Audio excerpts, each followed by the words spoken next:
concluding with day 3 tomorrow. And we just want to welcome you to what we are considering as the segment that deals with the pillars of the village. Yesterday, we started out with It Takes a Village. If you were able to tune in and you saw the various presentations, it takes a village to not only raise a child, but to ensure that we have a safe BVI. And today it's pillars, because not only government will be here, but we'll have various stakeholders, the non-governmental organizations, we have non-profit organizations who have come together to join with government to make presentations as to how we can combat crime, and also to inform what we are declaring will be the deliverable out of this summit, and that is a strategy, a crime prevention and reduction strategy. And as we get started, I am going to ask you to just welcome our Minister for Communications. He's a member of the National Security Council, and again, this is an initiative of NSC. He's just going to welcome you briefly, and then we'll get into our discussions for the day. Minister Communications, Honorable Reimer. Thank you, Cabinet Secretary. Good morning, everyone. It's a pleasure to be here this morning. I wish you were here a bit earlier so you could see the enthusiasm with the children that participated earlier with what we are doing here with the Crime Summit. Yeah, today, this session is about pillars of the village, but then we'll go right into the 3 Ps of the community, and we speak about prosecution, we speak about prevention, and then we also speak about protection. And the panel, we're hoping that it would be an interactive session where you'll be able to share ideas, because this all affects us, all affects the community. And, as being a member of NSC and knowing when we get briefed on what is happening within the community, there are quite a lot of concerns. So hence, we've put all these resources together to bring this event to our community so that we can find out the root causes of crime, but also to understand how we can mitigate against crime, because we have no tolerance for crime here in our Virgin Islands, and we will do whatever it takes for us to zero out crime. And later on, we'll be speaking with Mr. Robbie Smalls. He has a story to tell. He was, incarcerated for 25 years for various things, and he would be speaking about that. But today, it's all about the session, the 3 Ps of crime: prosecution, protection, and prevention. And Cabinet Secretary, I leave for you to welcome the panel this morning. So again, good morning and thank you. Thank you very much, Honorable Minister. Give him a brief hand, please. He's a member of the National Security Council, and as he said, he's quite aware of what's happening in the territory. So we actually are very pleased with the response that we received from the many NGOs in our territory. And we're going to try our best, because the response has been very overwhelming, and we have a set time. We're hoping to conclude by the latest 4:45 here. So I'm going to ask for our first panel. We are going to be hearing from the various groups, but we're going to first present a panel on the 3 Ps of crime: prosecution, protection, and prevention. Please help me welcome the Director of Public Prosecutions, Ms. Tiffany Scatliff. We also have Counselor at His Majesty's Prison, Dr. Paul Ricketts. And we have our Acting Deputy Commissioner of Police, Mr. Kenrick Davis. We are pleased to be working with a firm out of Trinidad. That firm is no stranger to the BVI. They just concluded a 5-week training in community policing with the Royal Virgin Islands Police Force. So at this time, they would be our facilitators. I am going to now invite also the facilitator on stage just to tell you a little about him. And he is Mr. MacDonald Jacob. He is a PhD candidate in criminology and crime analysis, and a distinguished law enforcement professional and public security strategist with over 4 decades of dedicated service in Trinidad and Tobago. And I can tell you, in NSC, and certainly the Premier kept lamenting on this, that we have to have someone with a criminology background and someone who understands the jargon so that we can be effective in the information that we will elicit from the discussions to inform our crime strategy. So at this time, I will turn it over to our facilitator.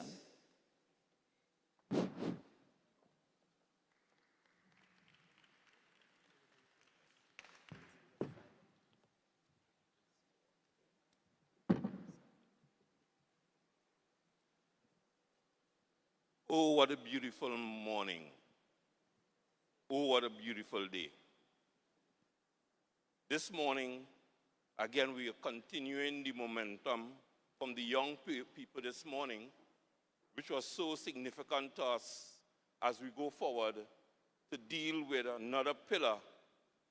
And this panel will, in fact, be dealing with the whole aspect that covers the criminal justice system, and we are dealing with the prosecution, protection, and prevention.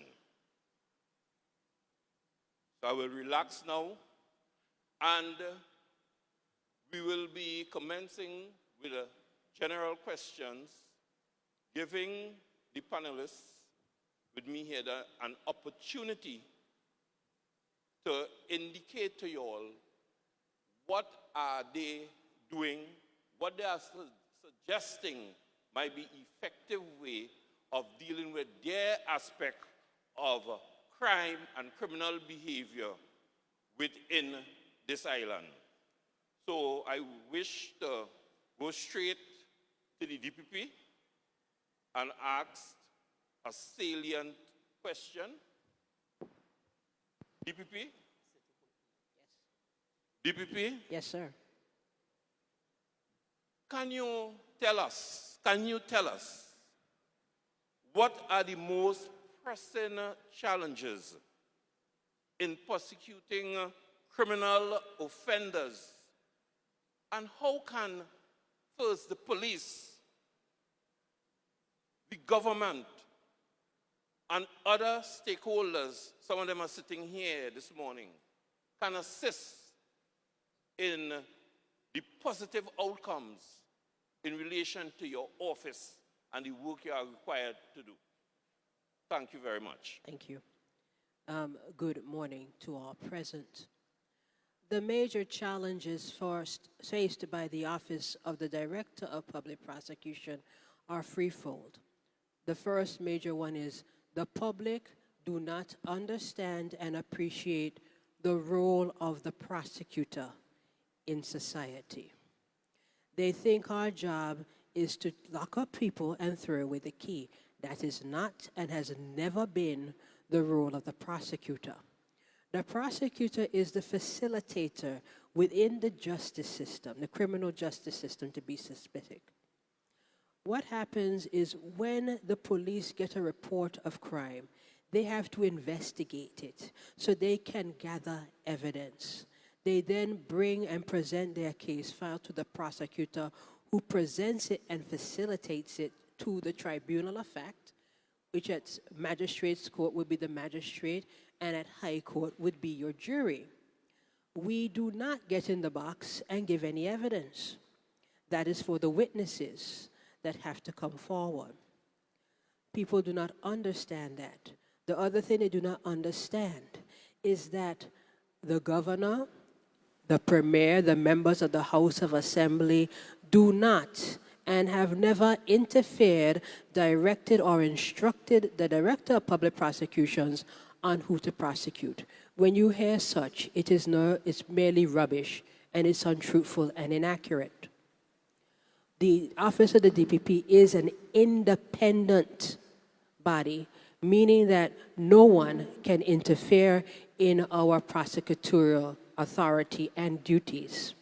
That means no one can call and say, go get this person or go let go this person. That's not true. We have a right to prosecute matters that meet a twofold standard. the standard is as follows. When we get a case file, everything matters on two things. One, is there sufficient evidence that will lead to a real prospect of conviction? That is not the same as reasonable doubt. That's when you get to trial.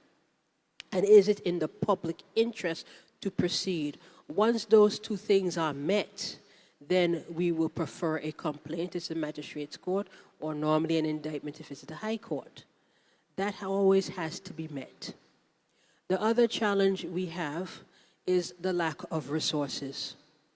Since 2017, the Office of the DPP has been struggling with adequate human resources. People always say, oh, the prosecutor this, that, but you don't understand what it goes into to being a prosecutor. Right now, I have, including myself, I have 10 counsel. I should have 25 counsel. Each counsel carries a weight of at least 150 to 160 magisterial matters alone. That does not include high court matters, matters that come in for review, case file review, where we vet or review the file. And we just don't get files from the police. We get files from His Majesty's Customs, the Department of Immigration, the Financial Investigations Agency, Town and Country Planning, the Chief Medical Officer if it's nuisances, the Chief Environmental Officer. We get it from other persons and other sources. So you have all of this work coming in, you don't have enough people to deal with it. We also need sufficient financial resources, better accommodation, and safety. Safety remains a big problem and issue for prosecutors. People do not understand an offender is nothing more than a case file. It's a job. It's not personal. We are not going after anyone, and people will go after prosecutors and accuse them of attacking their family or going after them. And of course, the other big problem and challenge we face are the adequacy of evidence given in case files. And the big problem that we have is we will get a case file and it's not properly investigated. It doesn't have the threshold of evidence we need. Persons do not when they come to court, they do not prepare. So therefore, when they are cross-examined, it undermines their case. And then everyone will blame the office of the DPP. We do not go in the box. Officers have to understand. Witnesses have to be prepared. People do not understand when a case is undermined, it takes other factors. First and foremost, when we go into court, we only know what our side of the story is. At the moment, defense do not have to disclose their side of the story. That will change when the criminal justice procedure rules come online stream either later this year or early next year. And that will probably level up certain things. But what we need help is we need people to understand and to stop spreading inaccurate information. Okay. All right. Thank you very much, DPP. And we will come back to you so that you can continue relating and assisting us in the way forward.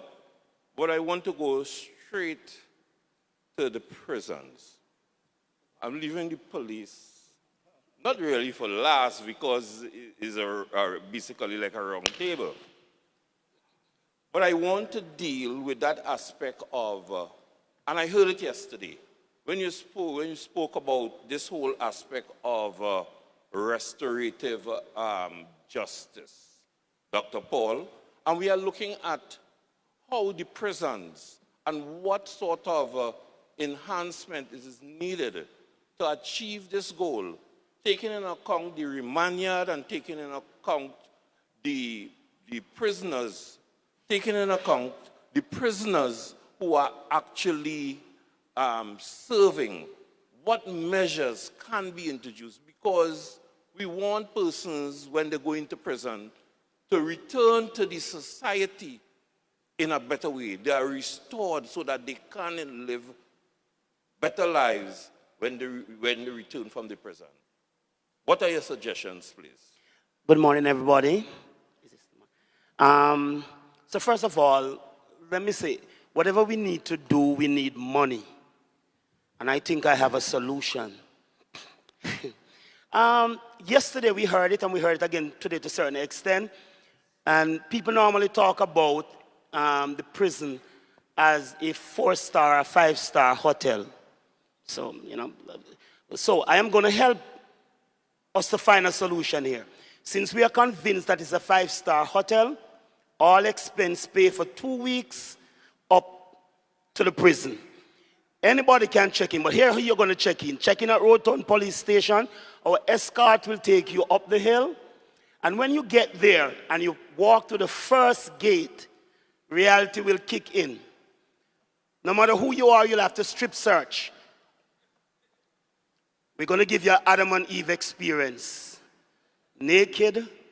I'm not sure if you're not going to be ashamed, but that's another story.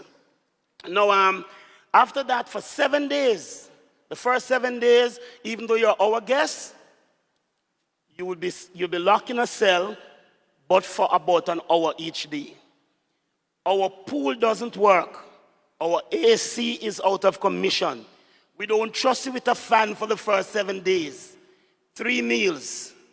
That's it for the first 7 days. And we are so nice up there that you can't call anybody for the first 7 days. No visitors. Since it's a 5-star hotel, come on up. Come on up. All right? Now I have to talk to the superintendent about that because I did not get that clear. That was my own idea. Can I say that?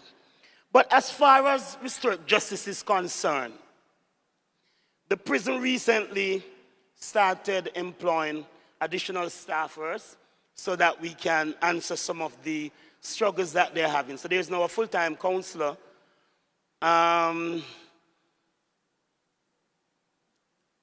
After today, we won't have a full-time teacher, which we're back to square one where that is concerned.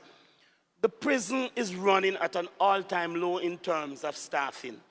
We need 86 officers in order to function right. Right now, what we have is 54. That is 63%. We need 15 supervisors. We have 10. That is 67%. Even in any college, that's a failing grade. That's a C, no matter where you put it. So the prison is running in terms of staffing. We don't have the staff to do all what we need to do. Then we have one counselor. We had a teacher because today is the teacher's last day. And as of next week, we are struggling to find people to do all the programs that we have to do. So in a sense, while we want to give all the programs that we can, we do not have the personnel, we do not have the facility, we do not have the mechanism put in place to do it. We are hardworking people at the prison. We want to get it done. But until we get the personnel, and we are going to suggest today some of the people that we need, like today, in order to get that job done. All right, thank you very much, Doctor. I'm now going to the Deputy Commissioner. And my question is, what are some of the key strategies, including the whole aspect of case management? Because I want to link this whole thing with the work of the DPP, with case management, can assist to improve that whole working within the criminal justice system, to actually improve what we are looking at in the whole aspect of public safety before the actual file reach to the DPP. What measures you all have put in place and how you all can improve it as we go along for the entire system to work effectively? Thank you for the question, sir. I'll see how best I can do justice to it.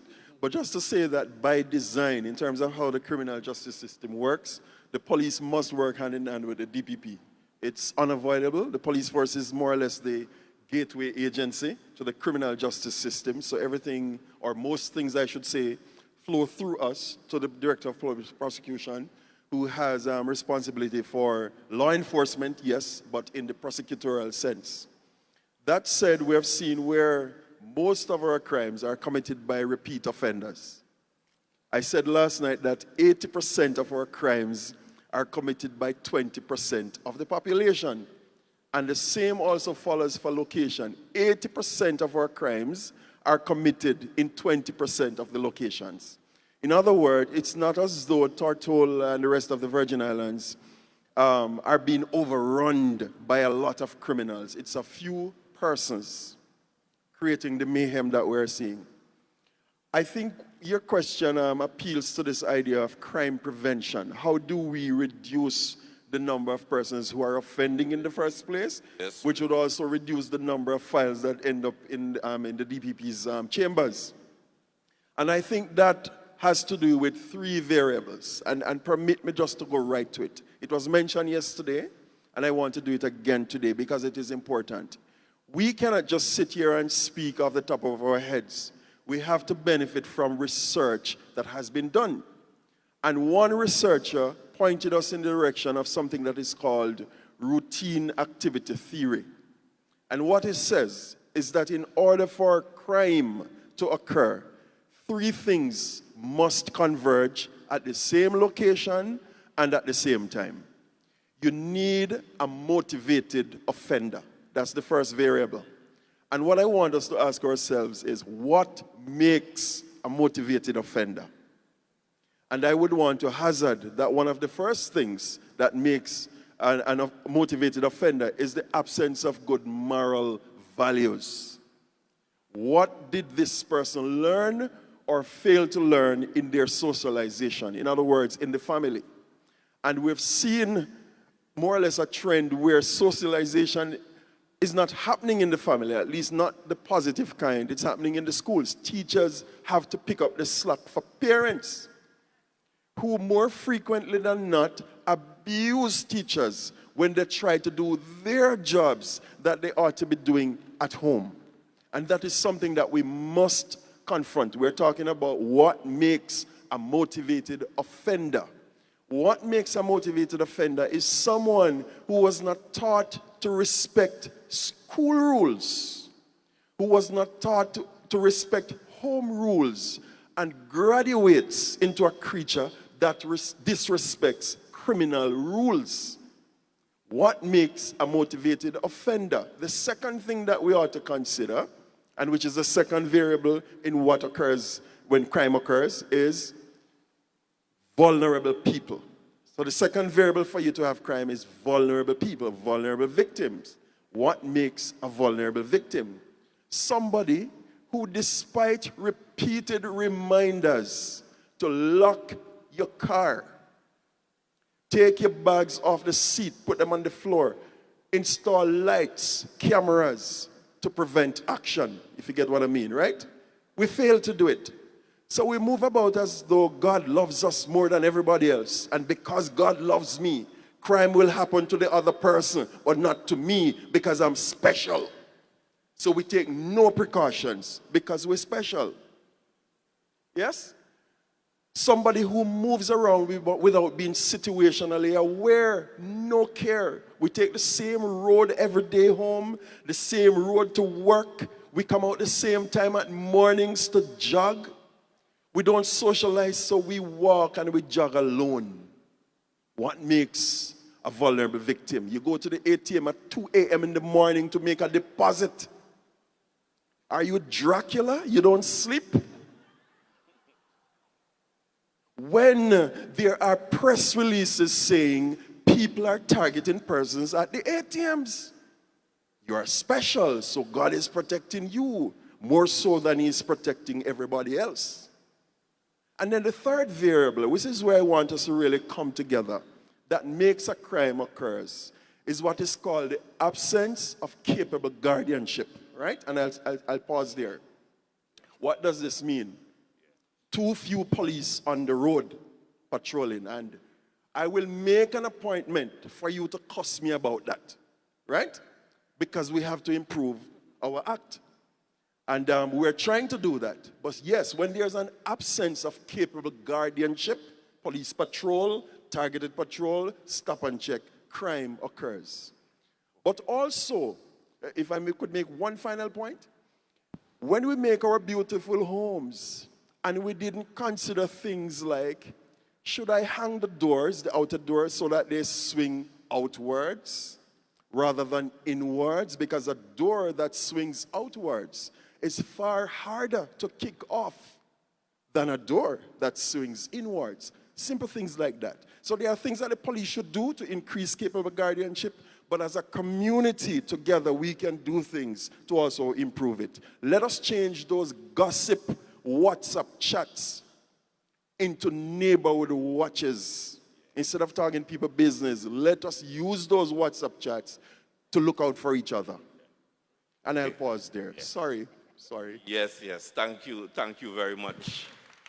Thank you very much. And you made life a bit easy for me because you in fact answered some additional questions within your answer, you know, and I will come back to you because I want to give you another opportunity to indicate what realizing the importance of guardianship, what the police is doing in their development, and in also to link with the community to achieve this goal, to advise them of situational crime prevention measures and what can be done.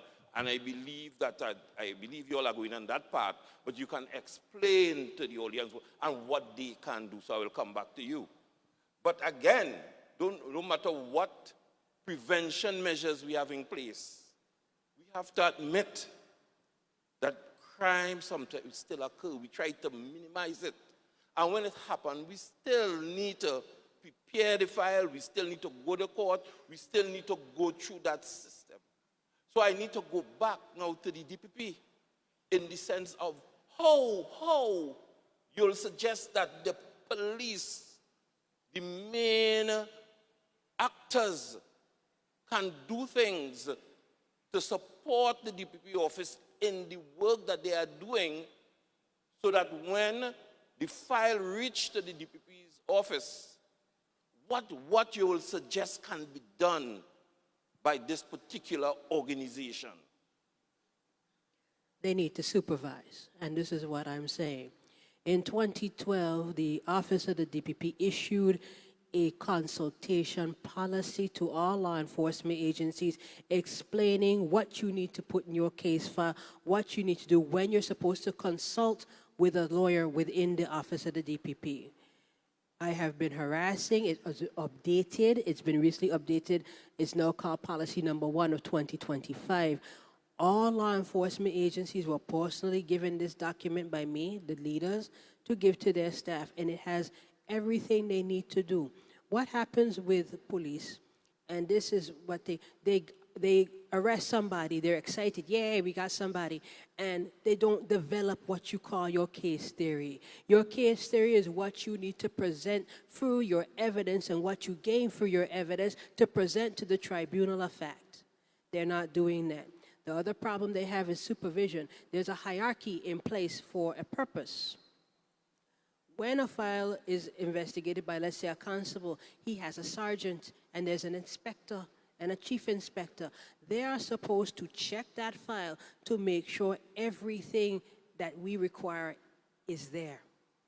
We also assist by doing what you call a vetting. When a case file comes to the DPP's office, it is reviewed. We look to see if you have enough evidence, if it is trial ready, what you need to do to get it trial ready. It is the responsibility of the investigative law enforcement agency to make sure those things are in place. They can also better support by showing engagement with victims. Victims need care too. They've been traumatized, they need help. And they're not looking for the prosecution to do it, they're looking for the investigating officer who they went to, who they reported to facilitate that. You just can't say, oh, the file's with the DPP office and that's it. Your matter continues to the day it is terminated by an appellate court. And people do not, police, customs, all of the investigative law enforcement agencies do not realize that. You have to be invested in your investigation and invested in your matter. Because if you don't investigate, you can't get the evidence, and without the evidence, you cannot get a prosecution. Because the tribunal of fact can only be convinced by the evidence that gets out of the box. Yes, we will present closing arguments and submissions, but we can stand there and preach the most glorious sermon. If that jury do not believe that witness, it is futile. And many times we have had jurors come back and say, you know, your closing speech was great, you all did a good job. However, we just did not believe the witness. And that is because the investigation wasn't done as thoroughly as they need to. It needs to be more training, more understanding, more supervision. The Office of the DPP puts on trainings for law enforcement officers. Okay. We had one on Friday. We always try to do it as often, but they need to take part of it more. Okay, thank you. But I just want to give you opportunity again to the other side of putting together the file, putting together all the evidence that is required. There's another side, and that is the procedural side. And if things are procedurally wrong, it affects the whole case. So the question is within the trading, because the same way they will spend time on gathering that pertinent information and evidence, how you all are working in relation to the procedural aspect. And that is dealing with the whole aspect of ensuring that the persons are cautioned, their rights are seen about. Thank you. That goes again to supervision.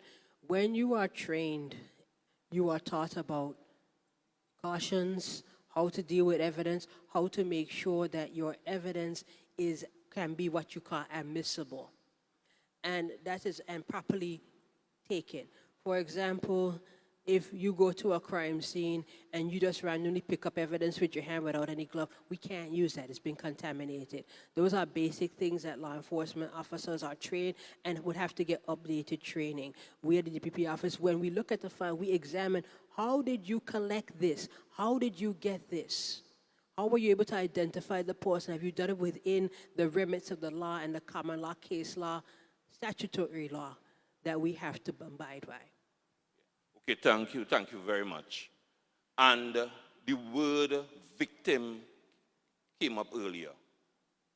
And we are aware that we will have the primary victim, the secondary victim, and I say the tertiary victim, which may be the community where it happened and how it affects persons. My question is to the Deputy Commissioner. You all are the first responders when something happens. And you all need to work with the victims. If a person is charged from the time of the incident, walking them through the point of the court matter. What are you all doing and enhancing to ensure that, because what happened, you want when the matter reaches before the court, the victim appears and they make the decision that they don't want to follow through because the offender will go free. So the police has a responsibility to ensure that certain things take place. So what are you all are doing and what you suggest that you all can do to enhance that whole process of dealing with victims?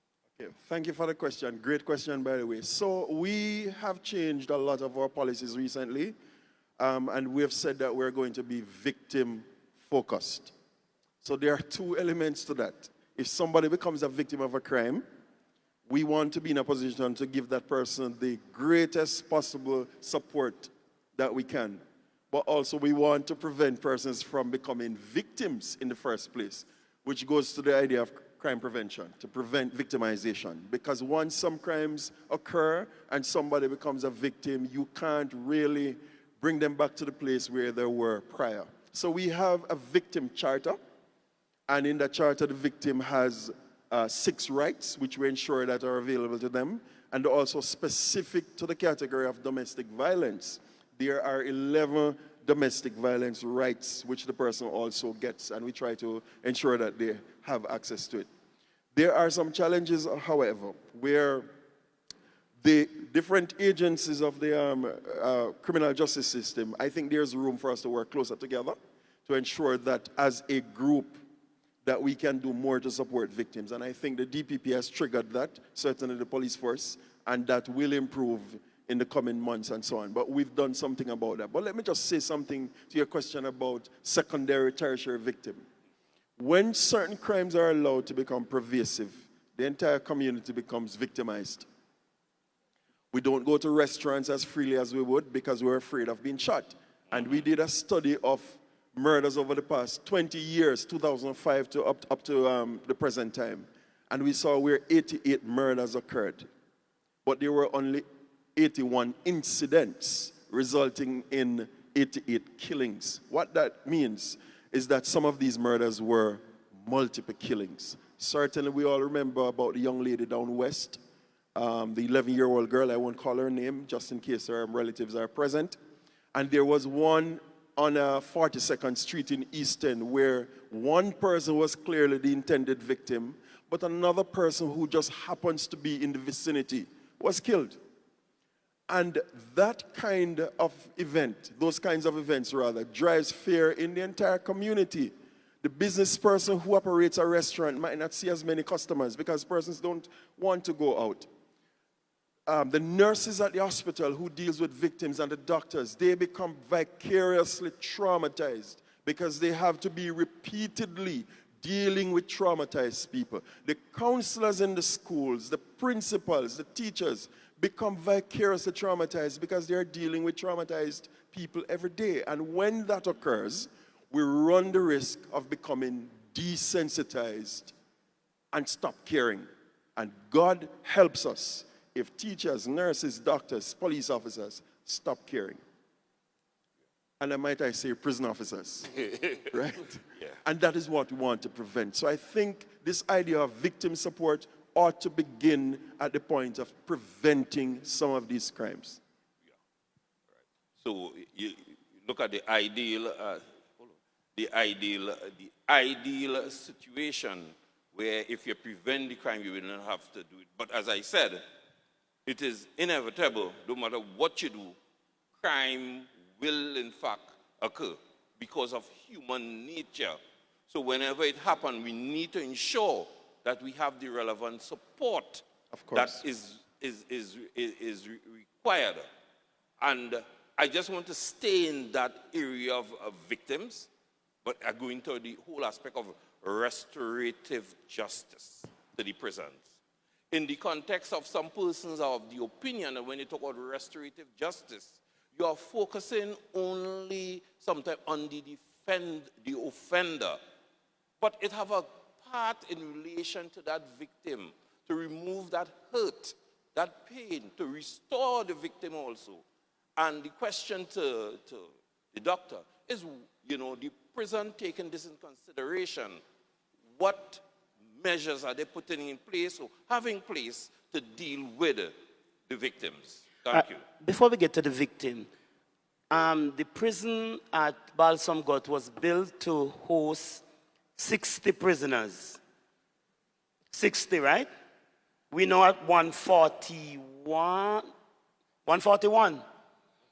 All right, so you have a prison that is basically crammed beyond the capacity. We are one court day away from turning back the police car and letting them know that they have to put this person someplace else because we do not have any other space to hold them. 60, we're at 141, right?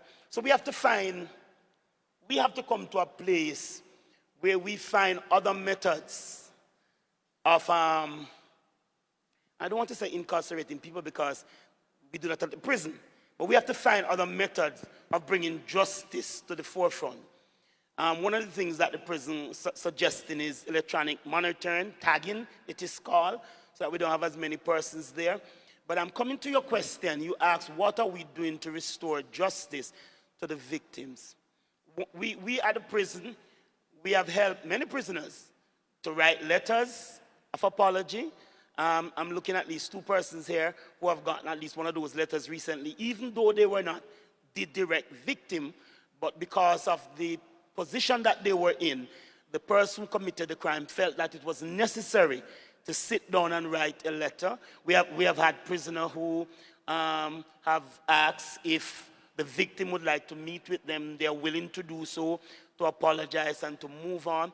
And so at the prison, we have a platform upon which if somebody wants to be, to hear an apology or to have a conversation in a safe environment, that can happen. We must understand this as we're talking about historic justice. Because at the back end of it is the prison. I'm going to say it again. We have 141.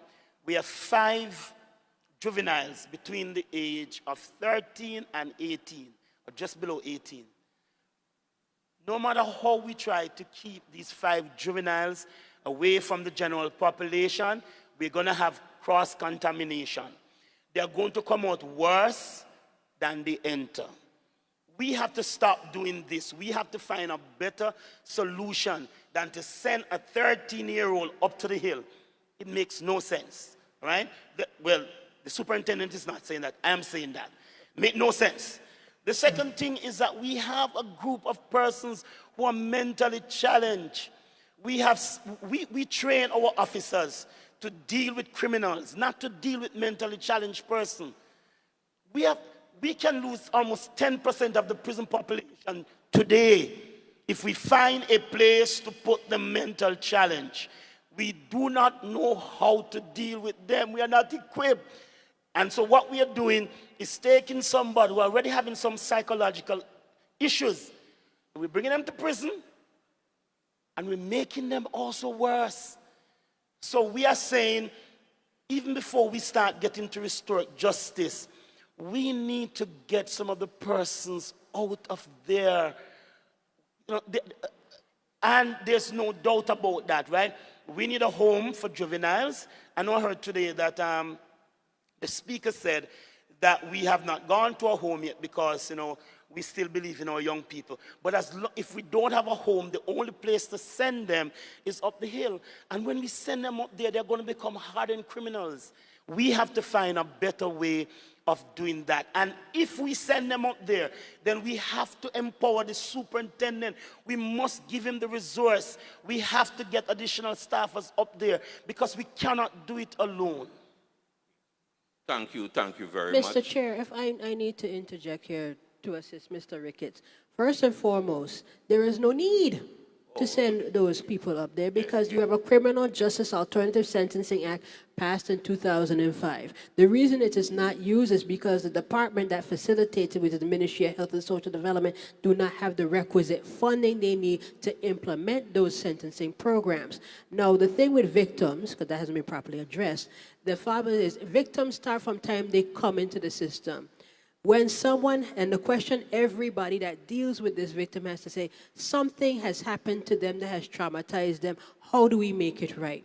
Because the majority of people that I have seen or come through the system, they themselves were victims of violence and then turned around and became violent. So we need to do better and have better support for victims at all levels. But the thing is with mental health patients, you need a proper health facility.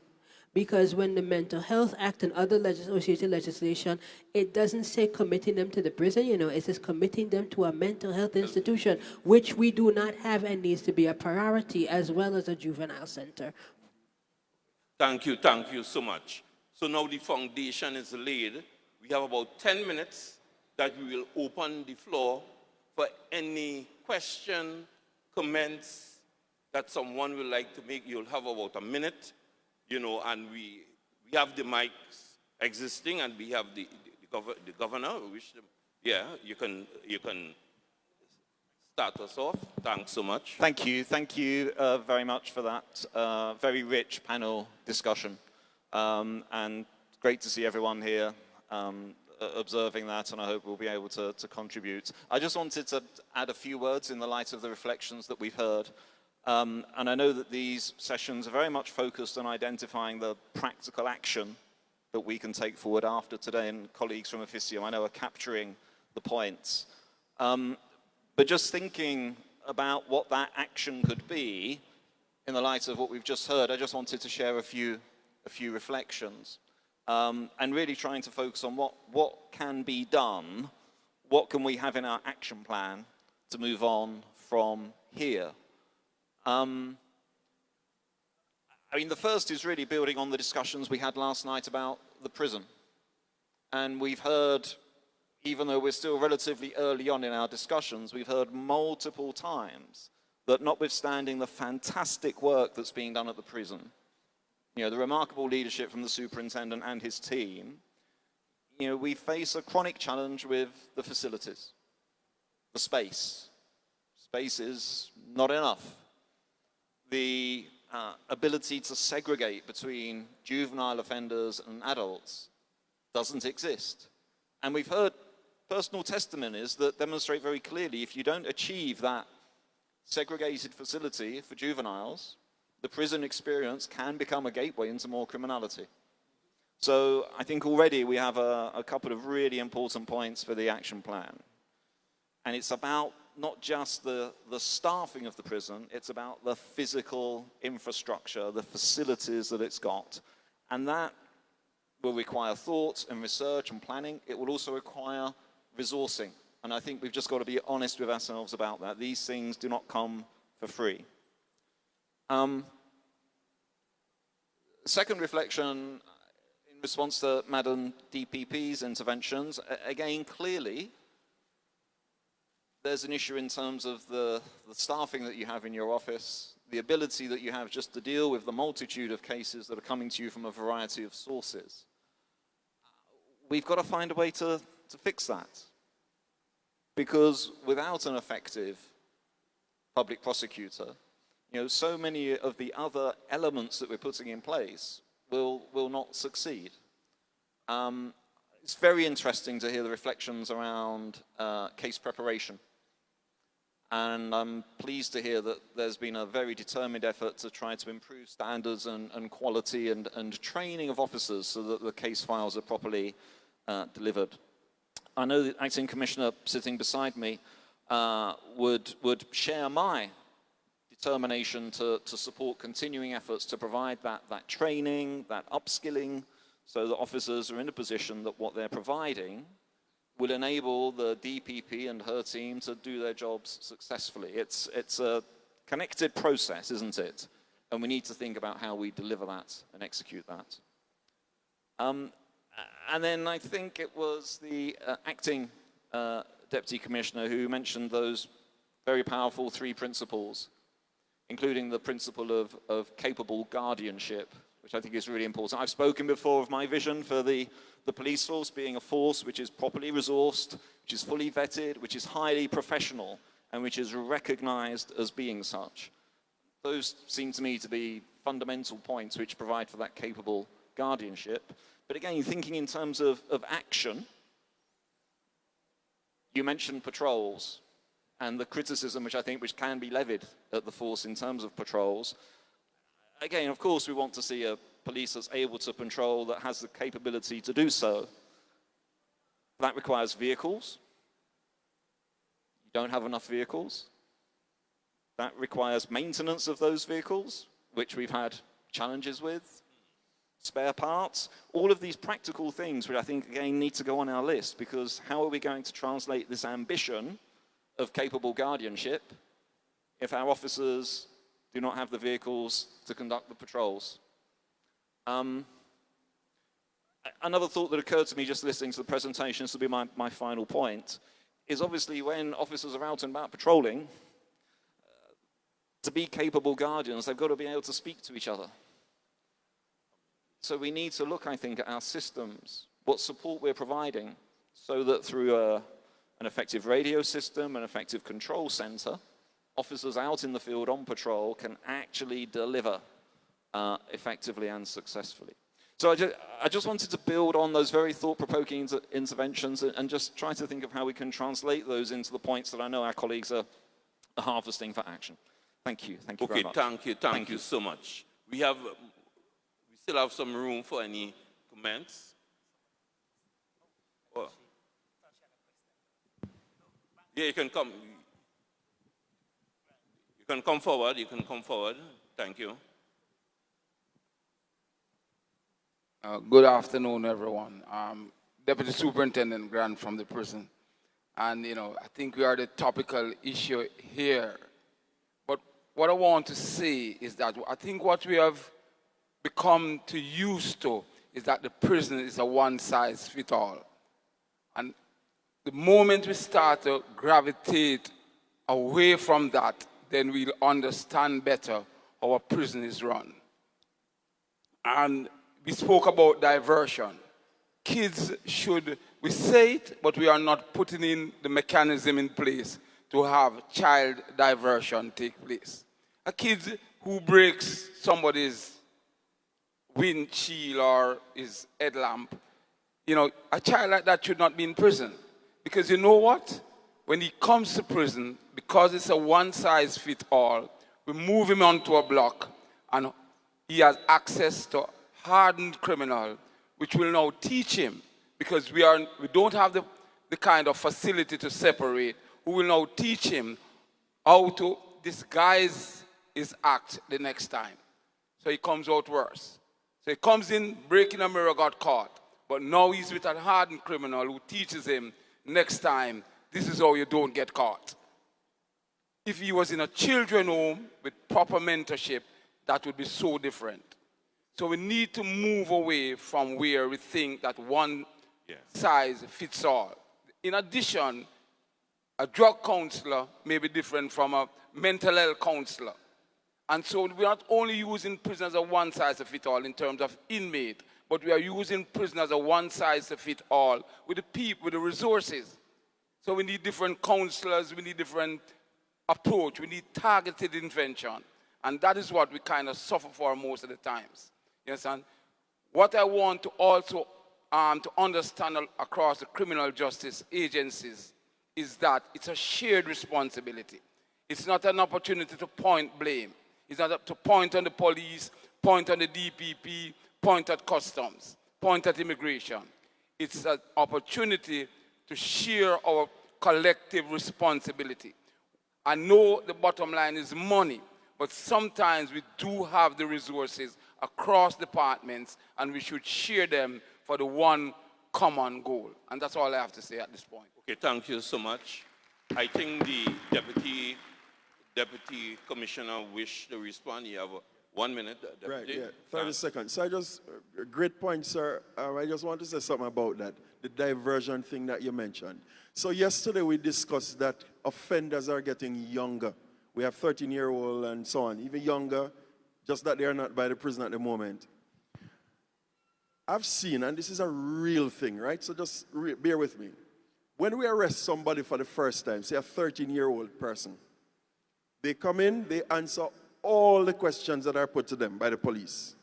You will find that when you look into the commission of the crime, there were no gloves, no masks, and you can find evidence.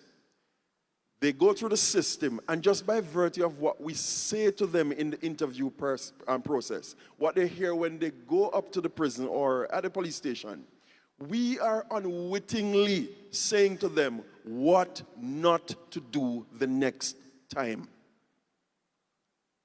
So the goal has got to be how to prevent that initial interaction. So there's a place, there's a role in that for all of us, police, customs, immigration, the prison, the community, parents, teachers. There's a role in all of us to help our youngsters not to have that initial entry into the criminal justice system. Because once it gets there, sometimes it's too late. Thank you so much. And I just wanted 30 seconds before you make a contribution. I am not sure, but in United Nations Charter, in relation to dealing with young persons, it is necessary for what is being asked for here. Once you are a signatory to that convention, in fact, in some jurisdictions, even the stations, there are, in fact, particular booking stations catering that only in those places where you can have young persons to be housed. And then you will need to have the youth centers. So it is a requirement of United Nations Convention in dealing with young persons. So I realize there's a lot of emphasis on it, and I think it is necessary, Governor, that we look at it in a serious way. Thank you very much. You can make a contribution now. Thank you. Grand Rise, everyone. My name is Rosita Scatliff Thompson. As a Caribbean native, we have a lot of saying and proverbs. And I do agree with most of the things that are said by the head table. Prevention is better than cure. However, in reality and true life experiences, that's not always easy to achieve because each individual have different experiences that they go through. And some of us, I'm going to say some of us, are not quite equipped in certain situations to deal with them how is best. The next thing I would like to mention as well is that I am also in agreement that first-time offenders should not go straight to prison. I think it's about high time in the Virgin Islands we have a rehabilitation system. Now, the question may be, so if someone, this is better for me, if someone murders an individual, whether it's accidentally or not, that's a first-time offense. If they should not go to jail, go to the system, or they should be rehabilitated. When I say that, it's not that type of crime I'm speaking about at all. It'll be minor crimes. I am not in the system, so you will have more experience in knowing what these minor crimes may be, so I'm not going to even venture into that one. Now, where the acting commissioner mentioned about situational awareness, that is very important as well in terms of preventing or trying to put a block with crime. I'm going to tell you about two examples that I have done myself. I used to go to the ATMs very late in the evenings because it was best for me. Best for me because there's an issue with parking and traffic in our community. So at nighttime, evening time, less traffic, less people moving around. I had to make an adjustment. Secondly, in the mornings, I used to walk with my dog. It's not that I didn't have a lot of friends, it's at the times I was leaving to go and walk was quite early, and I had my dog with me. I was also aware that one morning there was a robbery. Since that robbery happened, I have not been on the road again to walk my dogs in the morning. My next thing is, you mentioned earlier about the situational awareness, and an aspect that perhaps most of us homeowners do not know about was the thing with the door. That was the absolute first time I've heard of that. My question is the police department open to embracing perhaps having like a weekly or daily? If this is in existence, and I may not know about it, I apologize, but perhaps having a weekly or daily just like notices to the public where things like that, persons who listen to the radio in the mornings or driving their cars, they would take into consideration. Persons like, forgive me again, Clarence Thomas, Drake's, and other places that sell hardware would also know these things because, as you say, everything is a community effort. Prevention is absolutely better than cure, but we have to know exactly what we need to look at in order to mediate these factors. Thank you. Okay, thank you so much. I know that they are developing an awareness program, and the deputy commissioner will get opportunity later on to deal with that aspect of it. But we have now run out of time, but I want to give the DPP the opportunity to close, and she will respond to some of the things that you said, but she will also deal with, this is the question. If you have to leave this summit with one clear commitment, personal or institutional, that you can in fact action to strengthen and to support the whole aspect of your work within the VVI to deal with crime, what commitment will you make? Thank you. I will address the young lady's statement about first-time offenders not being incarcerated. That is a blanket approach. You cannot address dealing with criminal offenses in a blanket approach.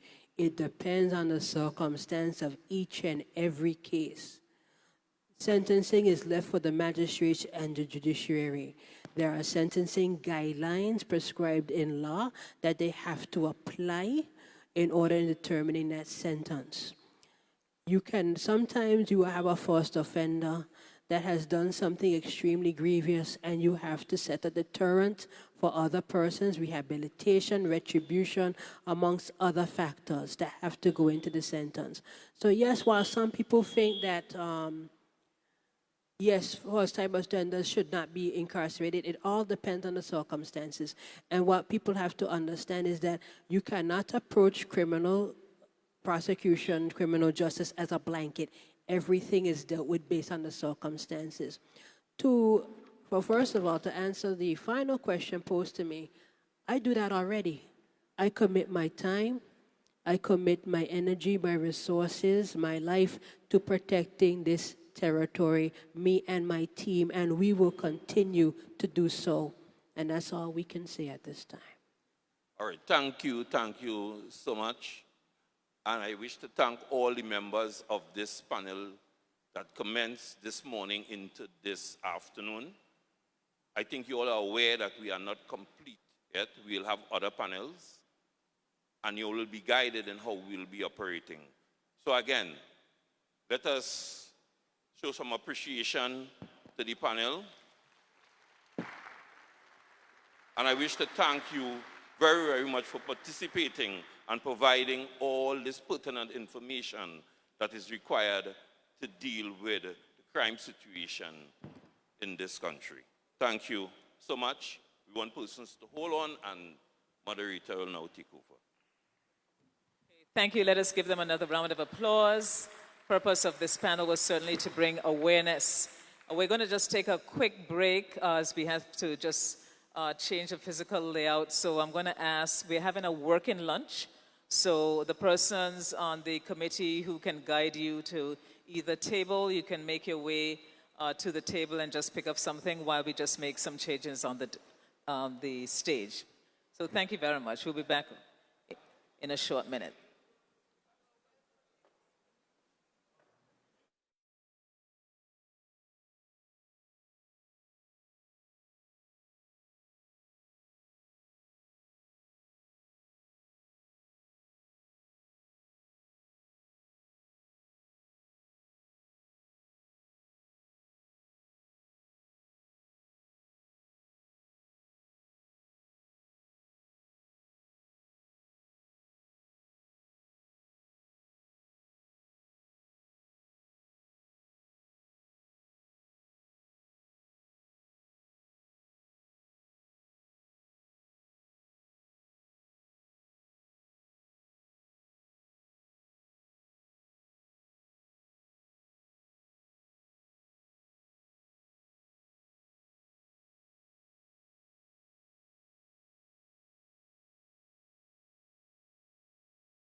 decided that this would be a working lunch so that we can ensure that we get through all of the presentations for today, because all of them are significant in content. And the goal, as I said, is to develop a crime prevention and reduction strategy. So we'll be using information presented here this afternoon to inform that strategy. We're now going to get into the segment where cross-government ministries and key stakeholders will commence an engagement session. It is day 2, the pillars of the village. Government, we have the NGOs. We'll be starting off with the Premier's office. With us, we have the PS, Permanent Secretary, the Premier's office, Mrs. Carolyn Stout-Igwe. We have the Deputy Secretary, Dr. Levon Chalwell-Bruley, the Chief Information Officer, Ms. Nikita Turnbull, and the Chief Agricultural Officer, or the Director of Agriculture. We have and Fisheries, Mr. Theodore James. So please welcome them as they make their presentation, and we're going to ask the facilitator, to come back on, and they will commence their presentation. Mr. Jacobs.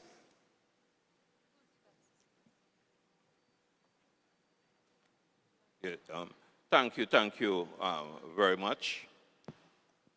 We are now looking in the area of this whole aspect of situational analysis to the current situation, strategies, recommendation, and as usual, pledge and commitment. So we will first start with the Premier Office, who represents, to go ahead with the presentation, how we will be operating. They all will do their presentation, and at the end, we will open for questions from the floor and further discussions as it relates to their contribution. Thank you very much. Yeah. Okay, thank you very much. Good afternoon to everyone, Your Excellency, the Governor, Premier, other ministers, other distinguished ladies and gentlemen, good afternoon. It is our privilege to be here to lead off this section as we share briefly on the Premier's office.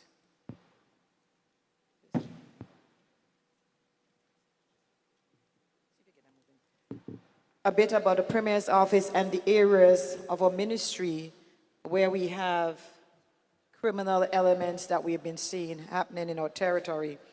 So to get started, we are pressed for time, so while we try to get the pointer working, the clicker working, just briefly to say that the Premier's office serves as a focal point for coordinating cross-sectoral policies and programs and promoting the sustainable development of the Virgin Islands to ensure a well-informed, prosperous, and cohesive society.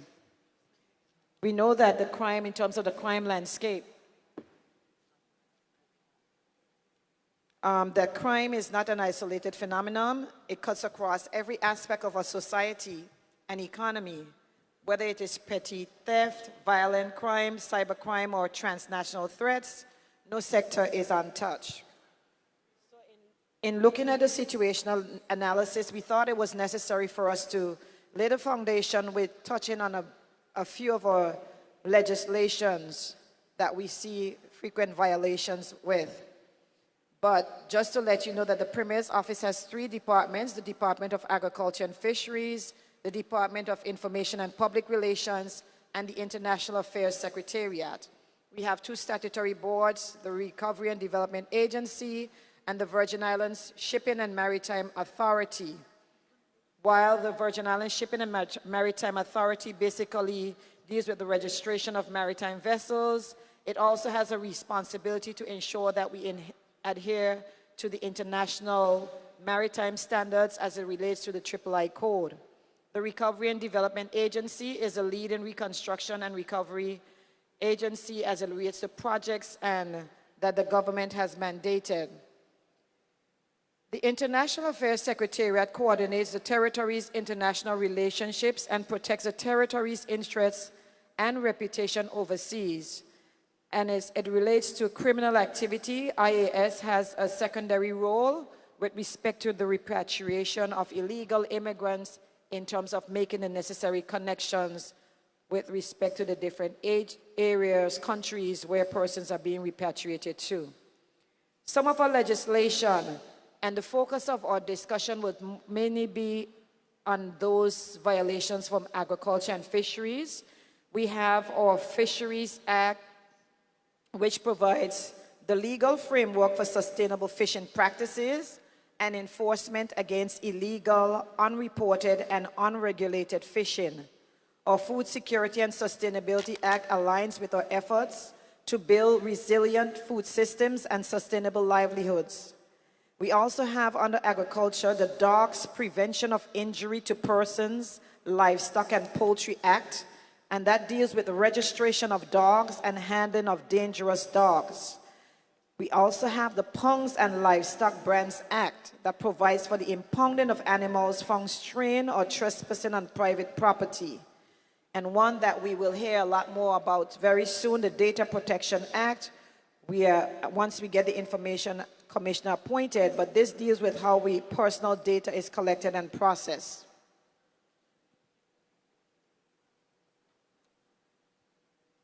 I'm going to turn you over to Mr. James as he continues on the current situation. So in terms of our current situation, there is a need for information. We recognize the lack of knowledge on pertinent legislation. There is a lack of trust in public officials because of lack of information and misinformation. Some of our challenges are lack of knowledge on pertinent legislation, as we said, repatriation of illegal immigrants, lack of public trust, predial larceny, destruction of property, and we have most of this destruction at Paraquita Bay when it comes to farmers sabotaging other farmers by destroying water lines. I guess the notion is if water is not available for one, then it won't be available for any. Animals are trespassing on properties and destroying crops. Again, the illegal, unreported, and unregulated fishing and unregistered dogs. However, we are pleased that since its inception, the RDA has helped to stimulate the economy through job creation and capacity building, which have been viewed as a crime prevention tool. To date, they have executed $62 million in contracts, that is 90% local, $58.3 million in expenditure, 165 vendors, and 26 intern trained, and partnerships with schools and HLSCC to create career pathways. And public relations issuing public advisories, press releases, and campaigns on community issues. We have, in terms of our strategy and recommendations, we are looking at having farmers report, and we also encourage farmers to report their issues to the Royal Virgin Islands Police Force on theft of crops and livestock, implement closed circuit television in hotspots, finalize the land use policy for Crown lands pertaining to agriculture and fisheries, conduct onshore surveillance, those are the things that we do, and on-sea surveillance through the Royal Virgin Islands Police Force and HM Customs. We are in need of hiring additional staff specifically for enforcing our legislations. We are also identifying and coordinating training in drone surveillance, update our regulations to allow the use of images, videos, and other media as evidence, purchase enforcement drones, and provide standards of training, certification, and watchkeeping for seafarers, training for our staff so that they are able to join the patrols with the Royal Virgin Islands Police Force and Customs. Part of our strategy is to launch educational campaigns, that is to remind dog owners through public service announcements of the law and the penalties that comes with that, remind owners that have their dogs registered to renew annually, conduct dog registration drives, implement administrative fines through a ticketing system. So that is to come, because right now we are in the process of reviewing our regulations and implementing those administrative fines in them. I'll now turn over to Dr. Broley, who will focus on the Village Watch. The theme of the summit, It Takes a Village. In the past, Neighborhood Watch meant people looking out from their windows or calling a hotline. In today's world, young people live online and communities organize digitally. We need to meet them where they are, and that is why the proposal for the Village Watch is powerful. So Premier's office proposes Village Watch, a digital neighborhood watch. It's a secure mobile app that lets trusted residents, community leaders, and agencies share alerts, tips, and safety updates in real time, helping to prevent crime before it happens. What is it? It's a single online mobile platform accessible via app or website. Community groups, schools, churches, NGOs, and businesses can all create profiles. Residents can then post safety concerns, receive real-life alerts, and access mentorship or social services. What does it entail, really? A partnership between the Premier's Office, Department of Information and Public Relations, VISMA, and NGOs, cross-linking with the Royal Virgin Islands Police Force, community policing initiatives. Village Watch is not just an app, it's a new mindset. It says safety is everyone's business, and technology can make that partnership seamless. So if our territory can be known globally for financial services and tourism, why can't we also be known for innovation in community safety? Village Watch is a step toward that future. Thank you. And to enhance everything that you've heard, we're going to scale up what works by using public-private partnership for meaningful employment, strengthen regional intelligence sharing and maritime patrol, scale youth mentorship and second chance programs, as well as integrate crime prevention design standards.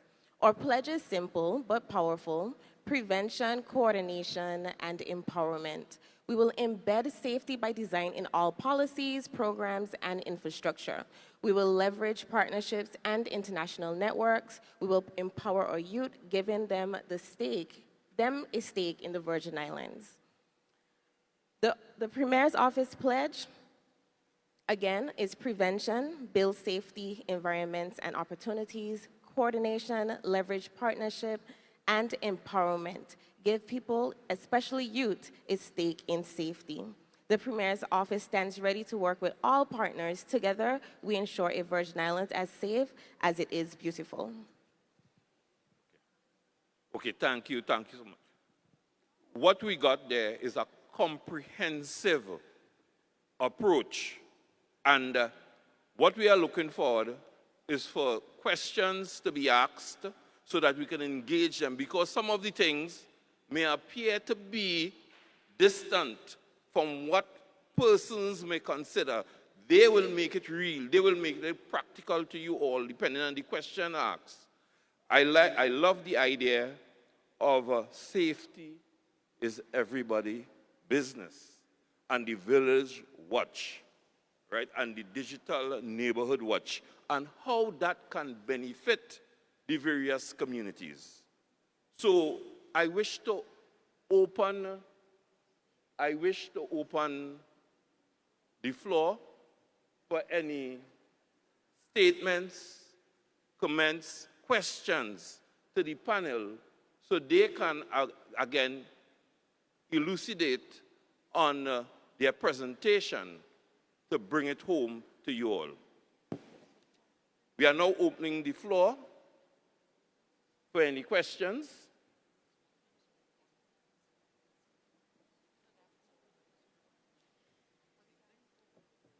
And the floor is also open to the head table because there's in fact opportunities for you all to actually reinforce particular points that you all have made.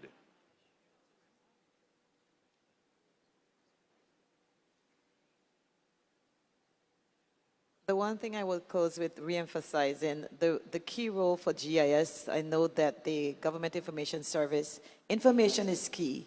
We talked about a lack of trust of public officials. Many times persons don't have accurate information, and I monitor a lot of the chats, so we know that we have a lot of work to do in terms of getting information out and then being very creative in how we get the information out to make sure that persons are aware. Too often persons say, well, I didn't know that particular legislation. So we have a great role to play in terms of making sure that everybody is educated to avoid some of the crimes, petty crimes that we see happening. And to add to that, there is a lot of work to be done within the department, as the PS just rightfully said, in awareness, not just awareness of campaigns, but awareness of incorrect information in particular. I don't want to speak too much about AI, but as the government continues to do a lot of campaigns, especially on social media using paid advertisement, there is no opportunity for deep fakes. And we've seen that happen recently with different departments on social media, specifically the Department of Immigration, the Ministry of Education, where there were scams that were circulating on Facebook that also, caused a risk for our populace. So there is work to be done for the department to also launch its own campaign on misinformation, in particular disinformation, and how to look out for what is the correct information. How do you identify when something is authentic and when something is AI generated? Yes. And what was clear that there is in fact intentions to deal with the whole aspect of data protection. Because as you open up the system, there is need for that. And I saw you mention the whole aspect of data protection as you go forward. So again, we could have further comments, so we want persons to come forward, ask questions, so we can in fact get this thing. Where's the app? Excuse. You can just identify yourself and, yeah, thanks. Russell Jones, hi. Where's the app? All right, so the question was, where is the app? This is a recommendation that is being made. Some research has already been done, but these recommendations we were asked to make. All right. Yes. So as you're aware, there are recommendations, and in some instances, as they go along, they will be able, I'm sure that there may be things that they may be able to give you a timeline, and some things it is now in the early stages of development. But that intent is very, very important to show what the government intends to do in relation to linking this whole aspect of dealing with illicit behavior within the society and how best things can work as we deal with preventing criminal activities. Anything again from the head table that you all can contribute? So I'll just say this. For many years, we have been working in terms of a government, in terms of the government structure, many of us work in silos. From my department's perspective, we intend to break those walls and break those barriers of working in silos. One of the things that we are working with, that we will be sitting shortly with the Ministry of Health and His Majesty's Prison, is to how to work towards reintegration into society. A part of my passion that a lot of people don't know about is reducing the rate of recidivism.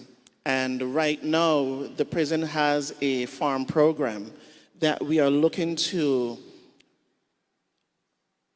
expand on. Many persons on my team, we make visits to the prison farm, but we want to step it up a notch. We want to make sure, look into how we can train those persons who are incarcerated in different applications, even when it comes to what the Premier has coming shortly, which is the redesign and construction of the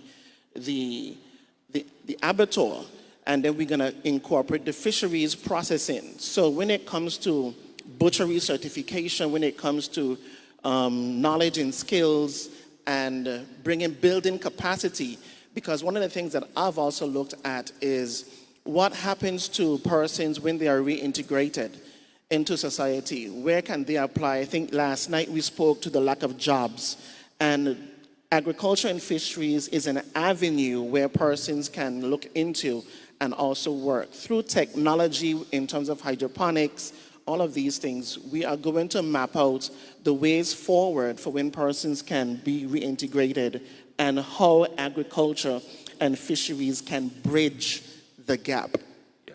Okay, thank you. And I wish to say there is full support for the restorative justice approach by having that reintegration program. And once you have that buffer there, it will help significantly. Thank you. Thank you. Good morning. Zebulon McLean, Chief Fire Officer. Thank you very much for the presentation. My question is for the director. Many of us are concerned about these deep fakes, these persons putting out these messages that look exactly like they're coming from the government or the departments. Have you entered into any discussion with persons who have the ability to begin tracing these things back to their source? No, we have not. Simple answer is no, we have not. I know that there is work in the government happening about using AI and the policies around it. But as far as tracking, I'm not sure if that would be more so on the cybercrime side, so the police, I'm not sure. Again, I don't want to speak too much about it, but I believe that would lie with the cybercrime initiative, and that would be with the Royal Virgin Islands Police Force. Okay. We'll take into account the question asked, because definitely your cybercrime unit need to reach the development, the point that they can in fact do the tracking of all of what you're speaking about and deal with the perpetrators. So it's very, very important, and definitely I know the head table will take that in consideration together with the police. Any other questions? Yeah, comments? You ready to go? Okay.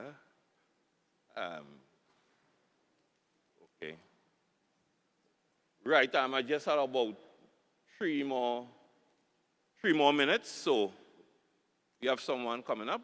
You could identify yourself and then ask your question. Thank you.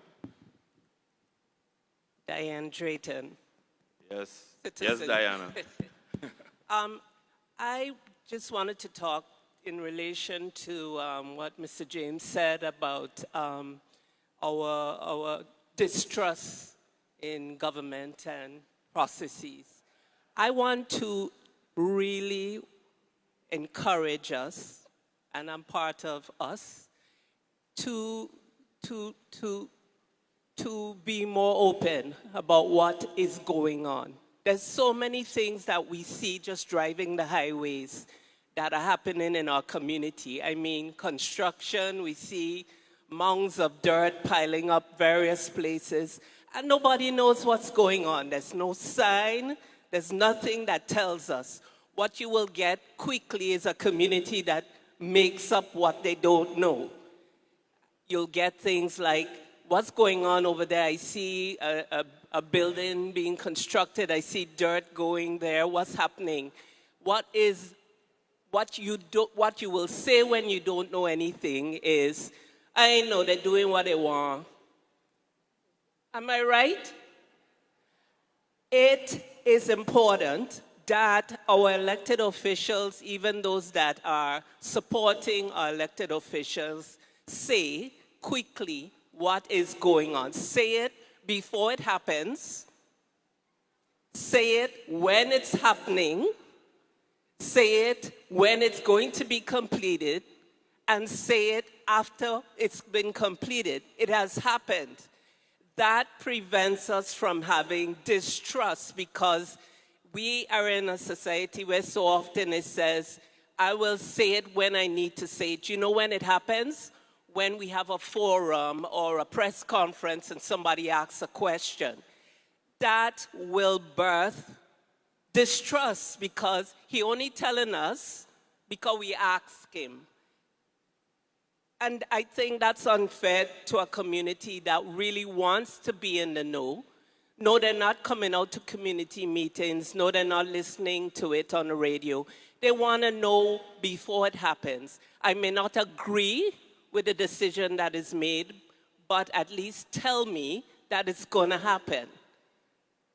And then I know that this is a planned event as opposed to maybe shifting dirt because I don't know where else to put it. I think it's so important that we find ourselves in that mode, so it isn't about, I'm going to tell you because you forced it out of me. Thank you. All right, thank you so much. Anybody from the head table wish to respond? No? All right. So the whole aspect of corporate communication comes in immediately, and the whole question of legitimacy. And we take your point, and the more legitimate the government is seen, it will even be better for all the crime prevention measures that they want to put in place, that they will get the support of the members of the public. So we heard you, and that will also be taken in consideration to ensure that that message that you're asking for is put out there. We now come to the end of this session, but I'm going to put the head table on the hot seat, You see that final pledge, that commitment, that one person alone responding on behalf of that pledge, that commitment that is required to deal with crime prevention and the work that you all are doing. We just want that pledge, that commitment that is required. Again, head table.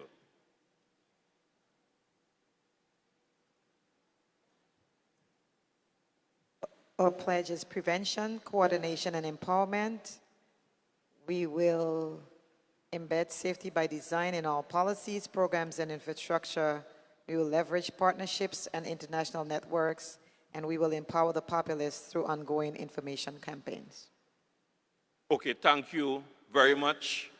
Again, you all have been a real organized audience, but we can do better than that for the effort made. And again, we need to continue the program, and there are some additional panels that will be here to further discuss. But I want only interaction. We want some more questions to be coming so that you all can get the understanding and appreciation of everything in relation, the contribution that you all can also make in dealing with these crime prevention measures. So again, thank you very much as we now move to the other panel.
the Ministry of Finance, the Ministry of Tourism, Culture and Sustainable Development, and the Ministry of Financial Services, Economic Development and Digital Transformation. We have 20 minutes to deal with them. Okay, so there will be some opening statements, and we will just have a short interaction with them for about 5 minutes. So we need to keep it tight.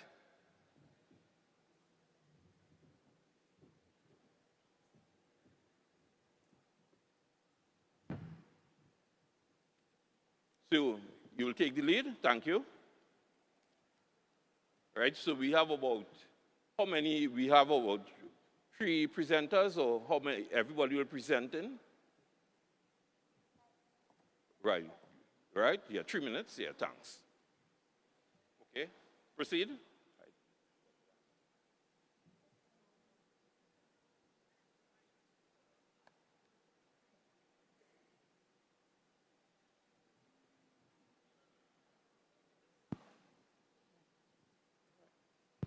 It's working. It's working. Good afternoon, everyone. It is a pleasure being here this afternoon to participate in this summit. It's a very important summit, and I'd like to congratulate all persons involved who organized this event. Crime is a profound and multifaceted issue. As Financial Secretary in the Ministry of Finance, we recognize the importance of addressing crime in the territory because there are some direct costs and indirect costs of crime that impacts the overall economy. Just think about some of the direct costs, such as perhaps outside of education, or maybe bigger, the costs associated in addressing criminal activities. I think police, when you look at the police and prison and all the different organizations, they're very heavy in resources, human resources, and other infrastructure development. You think about the victims, the costs associated with victims. Private security, businesses have to provide security. That is a cost to all these other different agencies. You think about all the indirect costs. If crime continues to escalate, the indirect costs may relate to foreign or even local investment in the economy. We have to consider all those things. It also may relate to reduced productivity, property values. We may not think about that, but if crime is high in a particular area, property values will decrease. But you also think about the multiplier effect. Recently, we did receive a triple B sovereign rating from Standard & Poor's, S&P, and we hope that should be improved to probably a B+, if not an A, this year. But if crime does impact, this is one of the areas that we assess. When investors come to the territory to invest, they look at what is, if you have a sovereign rating, how are you performing in different elements. So if crime goes up, the likelihood of your sovereign rating will be reduced. But there are so many things that crime impacts us as a people, not just economy, but we think about the social, health, and other areas, infrastructure of the territory. And we have to be mindful of these things and the cost that is associated and how it impacts our economy. There's a full panel here, and I thought I only have 3 minutes, so I have to cut my presentation short. Yeah.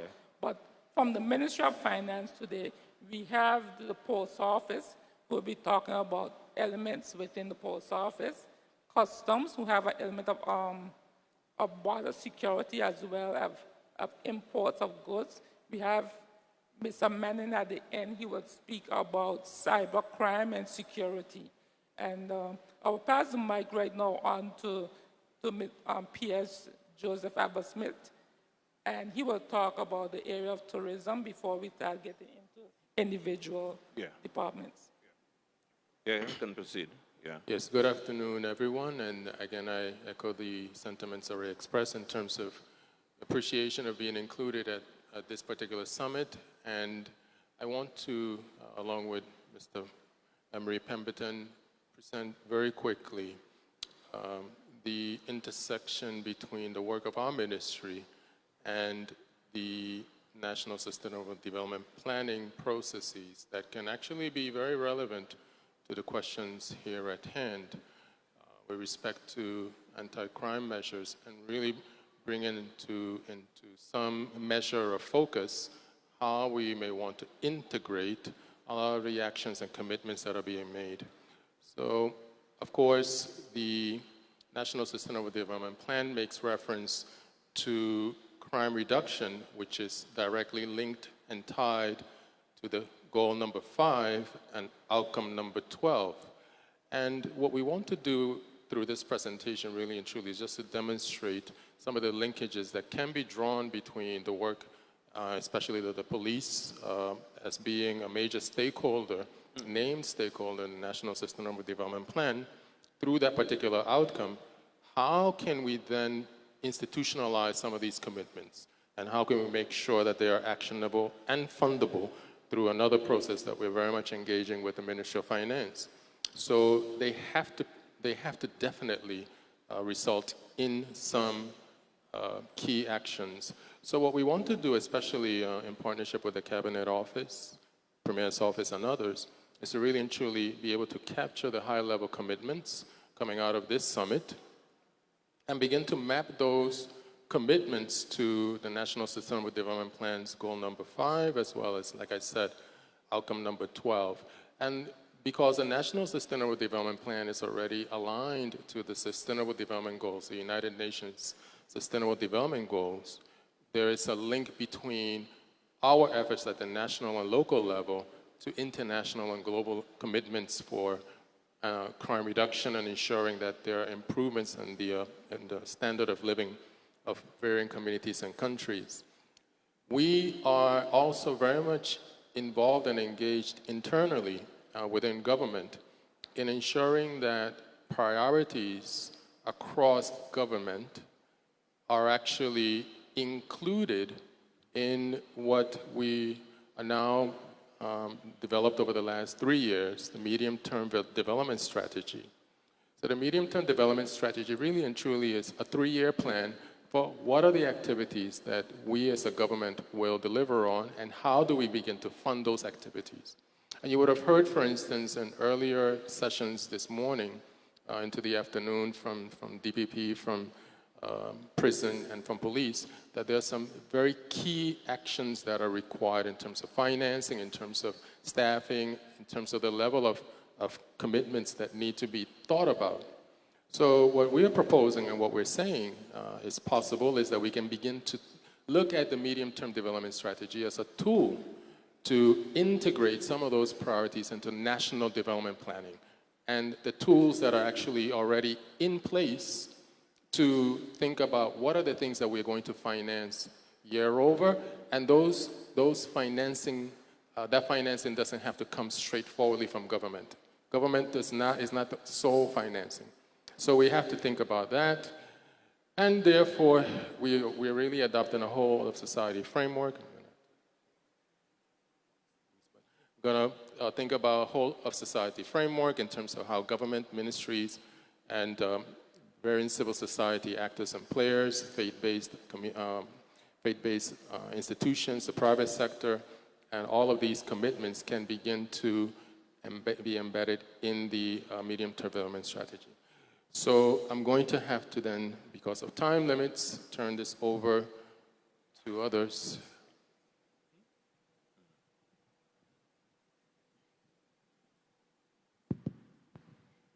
A blessed good afternoon to each and every one of you. Yeah, good afternoon. I am happy to be here, but if I say I'm happy to be here, that is not true, because I was just told, so I got here. So I am happy to take part. I am from the BVI Post, the Acting Postmaster General. And just like everything else, there are criminal activities that can be done in the post offices. Now, some of you might be aware, as well as some of you may not be aware. But we have mail theft and tampering of mail in the post office. Anything that is not legal, it's a criminal activity. Then we have seizures where narcotics can come through the mail. So I work closely with customs when the mail comes into the territory so they can go with their dogs and check and make sure that nothing comes to the Office of Exchange. And they would seize it and then turn it over to the police. In addition to that, we have to report it to the, once the mail is coming out of the US, we have to report it to the US authorities. We send the paperwork, and they in turn will try and track to see which postal administration the mail is coming from, and they do their investigation so they can put a title in. Last year we had, no, all year this year, sorry. They visited us and they tried to educate us that a lot of trafficking now is coming through the mail system. So the criminals are using any and each way they can find a means of getting their narcotics through. So don't be alarmed if they're not getting it through the boats and through the airport, they're sending it through the mail. Then we have mail tampering. We don't have it so much in the BVI, but other jurisdictions, I hear about it, where you find that persons will go and if they get a package, they will open it and tamper with it. But the officers have to be trained enough to be able to identify these kinds of things. And then they will have to report it to the police and investigations have to be done. So we have drug trafficking, we have mail theft and tampering. We even have hazardous materials coming through the post. I don't know if you remember some years ago, there was a scare at the post office where some white powdery stuff came in. And at that time, it was anthrax all over the world. So all these things we have to be aware of coming through the post. And a couple months ago, I learned of people now forging stamps. Believe it or not, the criminals' minds are really getting sharper and sharper how to make money. And it happened to one of our jurisdictions in the Caribbean. So they're forging stamps and they're selling as if they come from the government. It's because they realized packages were coming in with the stamps, but then they said they're not selling the stamps. So that is what really raised a red flag. So these are some of the things we have to be mindful of. In addition to these things, we have an understanding with the FSC based on the anti-money laundering and the counterfeiting, financing terrorism. So we work closely with them, we work closely with customs, we work indirectly with the police through customs, and I work with the Universal Postal Union, and we have to stay in regulations and follow the various standards so we can be in compliance. That is just about a summary of what the post office entails when it comes to criminal activity. And there are prosecutions that can be done based on our act for tampering and doing any criminal activity where postal service is concerned. All right, thank you. Thank you so much. We go into customs now. Yes. We have about three minutes to make the contribution. Yeah. Yeah, thanks. Thank you. Good afternoon, all. I'm Greg Romney, Acting Commissioner of Customs. So I just want to give an overview of the part that Customs will play in terms of crime and what we could do to curb crime here in the territory. But first and foremost, let me give you a definition for crime as taken out of the Black's Law Dictionary, the 8th edition. Crime an act that the law makes punishable. That's one. The breach of a legal duty treated as subject matter of a criminal proceeding. Now, does it mean that all of us here in the territory are criminals? Let's look at this. Persons traveling to the BVI are required to make a declaration. What we would see is that many persons, while they may have, let's just say, $1,000 worth of stuff in their bags, they may not even declare it, or they may declare it as $100.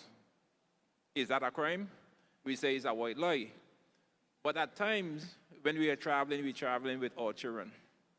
And these children of ours now get the understanding that it's okay to lie to law enforcement. Okay? So you see the pattern now when they become adult, they do the same thing. We move ahead now from the importation of persons traveling with their bags to persons shipping things by cargo. My good friend here just talked about the post office, but they also come at the port with the ships. With the technology we have now, we find that persons will utilize their computers, they would falsify declaration to customs. Now, my financial secretary said the impact of these, I would say, crimes on society. Because the declaration that we would receive, we collect custom duties on. And those duties are used to develop our schools, our roads, our hospitals, our infrastructure. So with these false declarations that we do receive now, it means a reduction in the collection of revenue for the department. But let's go a step further. There are no factories here in the BVI, so everything has to be imported. And we would have some criminal elements here in the Virgin Islands. So of course they would want to import goods as well. Now we would be aware of the illicit goods they would want to import, the drugs, but what comes with drugs? Firearm. And what's next? Bulk cash. So they want to live a lavish life here in the territory. So they would also import the boats, the materials to build their homes and whatnot. What do we see at customs? We would see, instead of my good friend who is involved in whatever activity, she may not declare it as her own, but she would use a friend or she may use a family member to say, this is mine. This also, in our terms, would be a crime.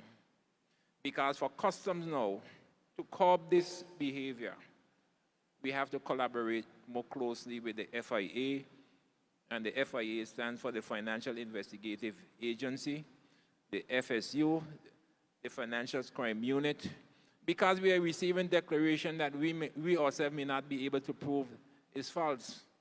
Because we are seeing persons here in the community, and this is a small society, that has these things, but they cannot prove the source of wealth.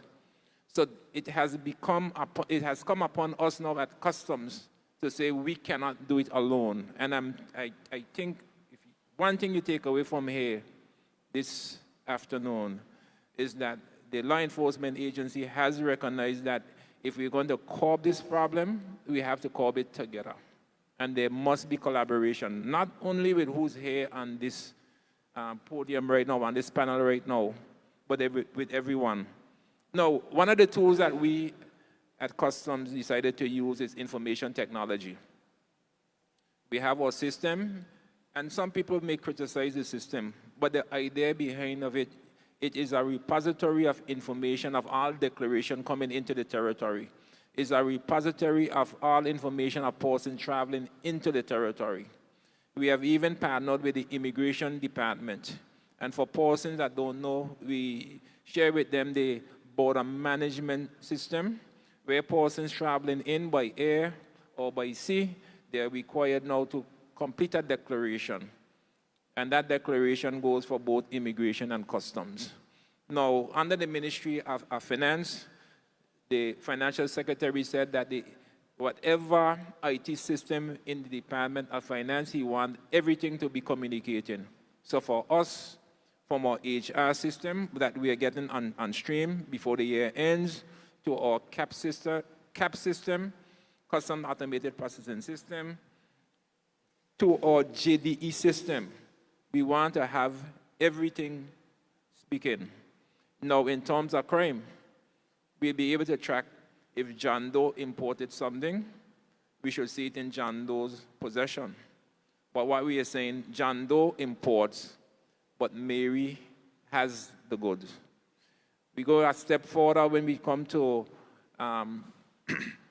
big ticket items. Collaborate with the DMV, Department of Motor Vehicle, where we see goods that are imported for one person, they change ownership. So in terms of crime, we're looking at persons trying to hide the wealth. And I'm only scratching the surface here, and moderator, I'll have to cut short, but definitely any questions we'll be able to answer. So you have an understanding that while the police are seeing the crime on the ground, it happens somewhere else. The tools to commit those crimes, we move from machete to firearms now. Those have to be imported. Those have to be smuggled in. Okay, to the trappings that we see on the street, on the waters, those things have to be imported. I'll rest there, moderator, for any other questions. Yeah. I will now turn over to that important area, the cyber, which run like a thread through everything that person said, how important as it relates to the information technology. You have 3 minutes so that you can make a contribution. And I just need to come back to you after to ask a question, right? The last presenter, right? Yeah, go ahead. Good afternoon. My name is Kamari Manning, and I serve as a lead data and security analyst within the Department of Information Technology. And the Department of Information Technology is happy to participate in this summit. In our role, we oversee how the government of Virgin Islands protects its digital assets, safeguards sensitive information, as well as responding to emerging threats. Today, as we speak about the fight in crime, we can't forget cybersecurity. And cybersecurity can be defined as any action taken to protect digital assets, to monitor digital assets, to respond to threats that come to those digital assets. When we think about crime, we often think about things like robberies and theft and violence, but a lot of those activities have shifted to a digital space. Unlike traditional crime, I think cyber criminals, unlike traditional crime, cyber criminals don't need to be in a physical place to conduct that activity. With just a laptop or even a smartphone, they can steal identities, drain bank accounts, and launch attacks that cripple entire organizations or even the government. We've seen global cases of ransomware cost companies billions. We've seen where it shut down entire government's activity, but we've also seen where it attacks the human impact. Families losing savings, small business shutting down, and public trust being eroded. The truth is, most cyber attacks don't start with technology. They start with people. It's often said it's easier to hack a person than to hack a piece of technology. A simple click of a fake email, reusing password, or oversharing on social media is all it takes for a cyber attack to happen. That's why cyber crime prevention is not just about firewalls and antivirus that you normally hear. It's about awareness. Cybersecurity is crime prevention. Just as we lock our doors and secure our homes, we need to secure our digital lives. Small steps like creating strong password, turning on multi-factor authentication, and pausing before clicking suspicious links can make a big difference. But we cannot fight this battle alone. One key is collaboration. Governments, law enforcement, businesses, schools, everyday citizens, we must work together. Sharing information, reporting suspicious activity, and educating one another. When we raise an awareness, especially among vulnerable groups like the young and the old, we build resilience for a whole community. Cybercrime is a new frontier of criminal activity, but with awareness, vigilance, and collective action, we can make our digital spaces a safer environment. All right, thank you very much. thank you very much to the entire panel. There were, in fact, some questions with some clarity in relation to the second to last contributor, in relation to three of the technology approaches that you mentioned, right? I think it's the CAT and some other system. You could just clarify that for us as we finish off? Thanks. I mentioned about CAPS, which stands for Customs Automated Processing Systems. Okay. So persons that are importing goods into the territory are required to register with CAPS and provide their declaration in CAPS and it's processed through CAPS. So we have a record of what is being imported by who. That's one system in a nutshell. The second, and immediately you could just answer the last part, that your commitment to the entire group, or what you all are committing towards this crime prevention measure, right? What commitment that you all will be making? The commitment is in collaboration. Because even with a panel that was here prior, with the DPP, the police and the prison, I could relate exactly what they are saying. Because we did have a meeting on, I should say a workshop on Friday with the DPP, with the direction law enforcement is taking. And part of the collaboration is clear. Committee of Law Enforcement Agency, where you bring in together customs, immigration, police, FIA, that we are speaking from the same, or we eating from the same pot. We're sharing the same idea. We also have what is called the JTF, the Joint Task Force, which comprises, again, customs, immigration, police, because we have the same fight. I won't forget my colleagues as well, the FIA, Financial Investigative Agency. So we're seeing this more and more, and we are also stretching outside of the law enforcement agencies to the ports, to the airports authority, because they play a critical role in this as well. All right, thank you very much. Unfortunately, I will not open the floor for questions because of time. However, we got a mouthful in relation to the approach that has been taken, that collaborative approach. We realize there's an all-government approach that is required to deal with crime fighting. I wish to thank the entire panel for their contribution. The information was direct and very helpful as we go forward in formulating a crime prevention plan. So again, I wish to thank you all very, very much. And at least the audience, you all can appreciate them.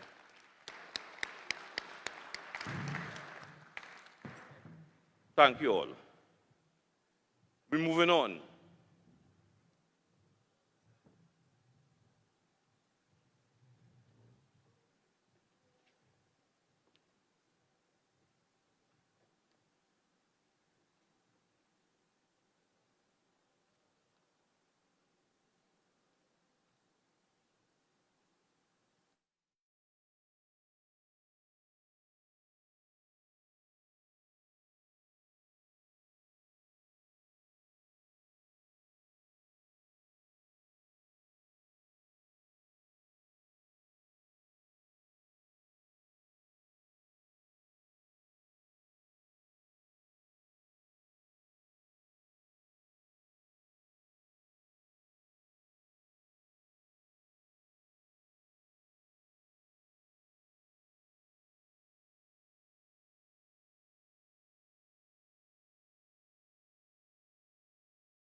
As we continue with this evening's session, this very, very important session and the work that we are doing with the group from the governor's group, Deputy Governor group, and we'll also have the permanent secretary who will do the introduction of the persons who are at the head table, and then a beautiful presentation will be done for you all to appreciate the contribution they are making in relation to crime prevention.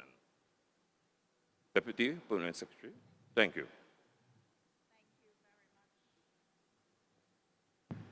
Hello. Thank you very much, everyone, and good afternoon. My name is Charlene Dabrio-Letsam. I am the Permanent Secretary in the Office of the Deputy Governor, and we are here to represent the Governor's Group. You will hear today a very interesting topic on restorative justice and how it is connected with the work of the Governor's Group. But before we start the presentation, I would like to introduce you to members of the panel who will take questions from you following the presentation. So we all know our Acting Commissioner of Police, Mrs. Jacqueline Vanterpool, our Court Manager, Annette Williams-Sylvester, the Director of the Financial Investigation Agency, Mr. Errol George, our Deputy Secretary, Mrs. Aisha Hill-Massicott, and presenting before you this afternoon is Ulva Mackenzie Agard. She is our Security and Justice Advisor, and she will be delivering the presentation on restorative justice. Thank you. Thank you very much, Ms. Agard. The podium is yours. I'm thankful for the little relief. Okay. Yeah. Good afternoon, everyone. As you heard, my name is Ulva Mackenzie Agard. I'm Security and Justice Policy Advisor within the Office of the Deputy Governor. Adopting the protocol, just let me make sure I get this right. Okay. So ladies and gentlemen, distinguished guests, it is a fact, and we've heard it in many of the conversations that had gone before, that we do have some challenges here in the Virgin Islands. Juvenile crime is on the rise. I don't think this is working. Mr. Adams? Yes, juvenile crime is indeed on the rise. The data from 2022 to 2025 will show you that, okay, thank you. You'll see from 2022 to 2025, we have from 4 to 20. For gun crimes, you'll notice we had 7 in 2022. It went down in 2025 as of mid-2025. But 100% of those cases involved a firearm. Schools, you would have heard recently from the Honorable Minister of Education that incidences occurring within our school system that leads to suspensions, they are increasing. And most notably, and you heard it from the prison official this morning, our prison is overcrowded. In fact, we have a 445 per 100,000 rate prison population. Naturally, as citizens, we are concerned. Every society, no matter where you go, we all want one thing: safety. We want our families to be secure, to know that the neighborhoods within which we live, they are safe. And when harm happens, we want it to be addressed. It is important to note that some of the safest countries in the world, Iceland, Norway, New Zealand, they each have prison population rates much lower than ours. For example, Iceland, 24 per 100,000. Iceland, 53. And for New Zealand, 199 per 100,000. With these numbers, we wonder, how is it these countries are consistently safe year after year? Because they're not only safe in the short term, but also safe in the long term. But how are they safe, but yet they incarcerate much lower rate or the incarceration rate is much lower than us in the BVI. If we compare the rates I've given you for New Zealand, 199 to our 445, 54 to 445, the disparity is wide. Looking at these countries, however, there's a common factor, and that common factor is restorative justice.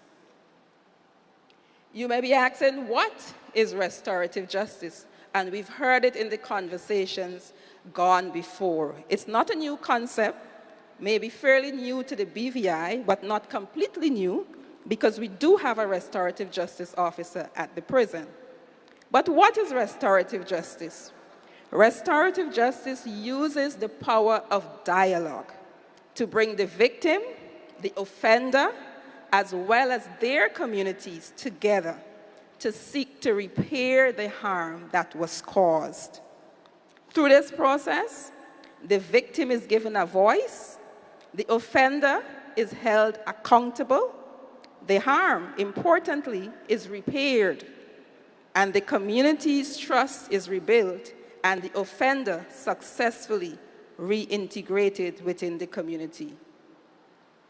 Restorative justice, importantly, is both a prevention mechanism, but as well as an intervention, meaning it can be used before an incident has occurred, before a wrongdoing has occurred, but it can also be used after it has occurred.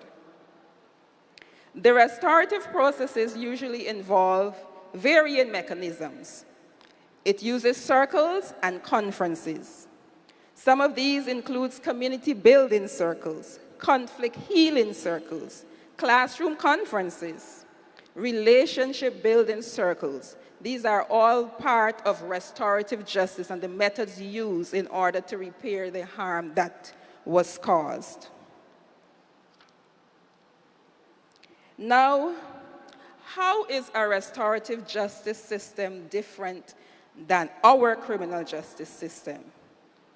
It differs in the sense of the questions that it asks. So our current system, we're interested in what law was broken, who broke that law, and then what punishment do they deserve. Restorative justice is different. It asks you first, what has happened? Who has been hurt? Who's the person that has been hurt? What are their needs? And whose obligation it is to meet those needs? Now, how effective is this system? I know this is a big point. How effective is such a system? Let's look at the data. Various studies conducted show the effects of restorative justice at various intervals in different places, both schools and criminal justice systems. Education. A 2022 study showed that restorative justice programs led to a 66% reduction in suspensions. Two studies undertaken in 2019 showed a 67% reduction in recidivism rates and a 54% reduction in referrals concerning discipline. Another study in 2017 showed that schools with restorative programs had a 42% reduction in suspension and a 45% reduction in expulsions. Another study out of Oakland, California, showed even bigger numbers, 67%. And there are many other studies showing a similar trend. Importantly, it was also found that schools that had restorative justice programs saw a 20% more likelihood that children would attend school regularly. Success, however, for RJ schools requires a whole school adoption. It requires trained personnel and, of course, time to do the work. Let's turn now to the criminal justice system. We'll start by looking at some numbers or data in relation to juveniles. The evidence of using restorative processes in cases with juvenile offenders, like education, shows positive results. Various studies indicate significant reduction in recidivism rates ranging from 20 to 29%. Adults, the data again is similarly promising. In a 2016 study, restorative justice was shown to be responsible for lower recidivism by 46% compared to a 6% in the traditional criminal justice system. Studies conducted years prior also indicated that recidivism rates were higher compared to the traditional criminal justice system. But success in this system is all-encompassing. It is recommended that restorative justice not replace the criminal justice system, but works side by side with the criminal justice system. It requires qualified personnel, the community. The community is a big part of the restorative justice process. The community as a whole, but the individual, the community of that specific individual or individuals. And lastly, there must be independence, accountability, and a robust monitoring and evaluation system. So far, we've talked about what restorative justice is, how effective it is, but how will it work in the Virgin Islands? The bigger question. This is how we propose that it will work. By the establishment of a restorative justice center. A restorative justice center that works with the courts, His Majesty's Prison, the Ministry of Education, the police, as well as the community and the non-profit organizations. An example, let's use the courts for example.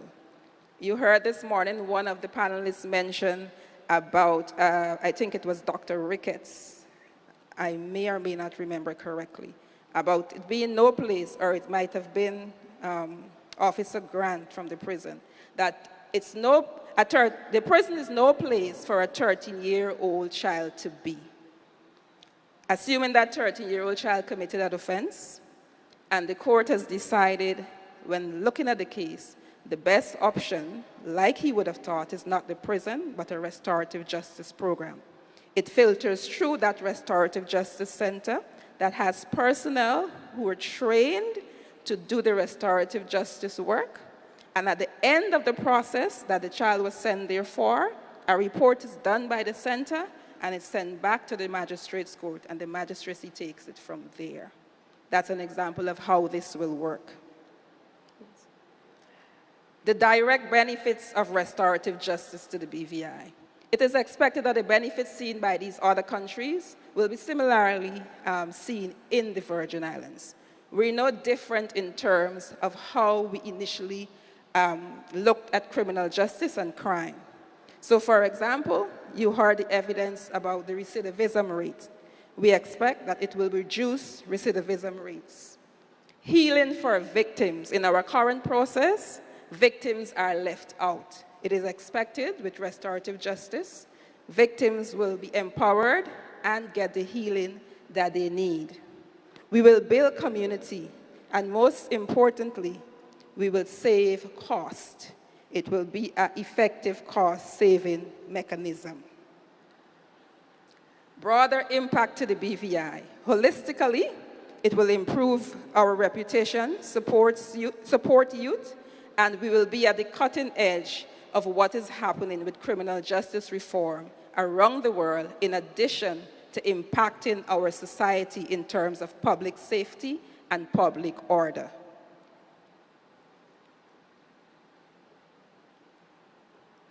Let's take a look within our Caribbean context. I talk about Norway, Iceland, New Zealand. What's happening in the Caribbean? Again, as I said prior, it's not a new concept, but it's fairly new for us here and the Caribbean. Trinidad and Tobago, while there's no piece of legislation, they do have a comprehensive policy within their schools with restorative justice. And you would see the statistics just coming out of a report received this year, last term, and both term 1 and 2, you'll see the suspension rates go down from 107 to 20, and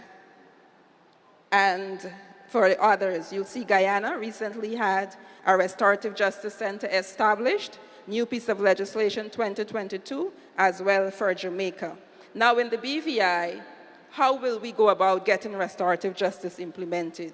The first place is to establish that center. Now we do that via a piece of legislation, the Restorative Justice Act, to ensure we train personnel, both in the education system as well as in the criminal justice system. And of course, we have to establish a budget and recruit the relevant people to do the job.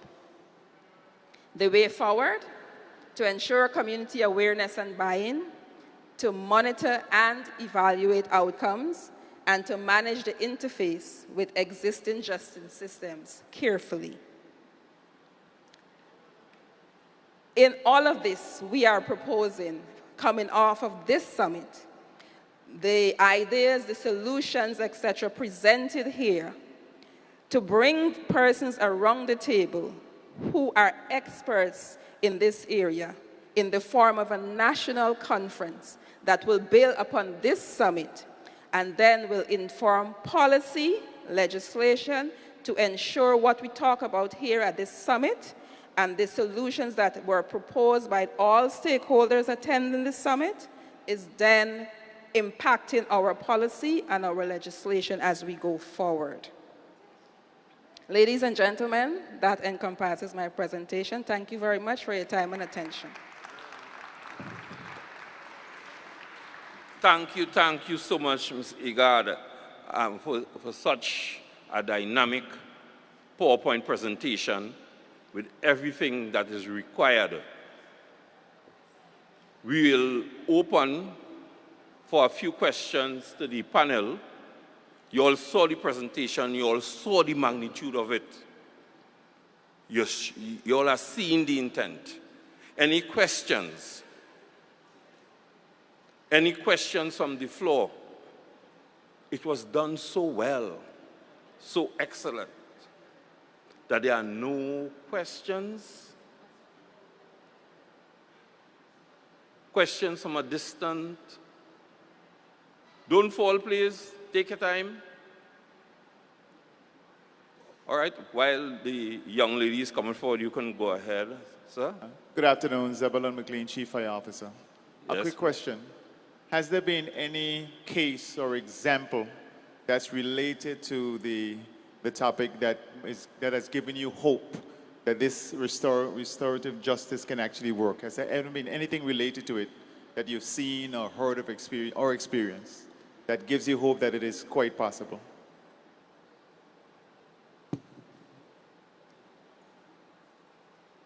Sorry, you can tell I'm not techie. You mean a case here? In the Virgin Islands? No, I've not encountered a case here, but I did hear the restorative justice officer last night mention a case because this is where he's been working consistently.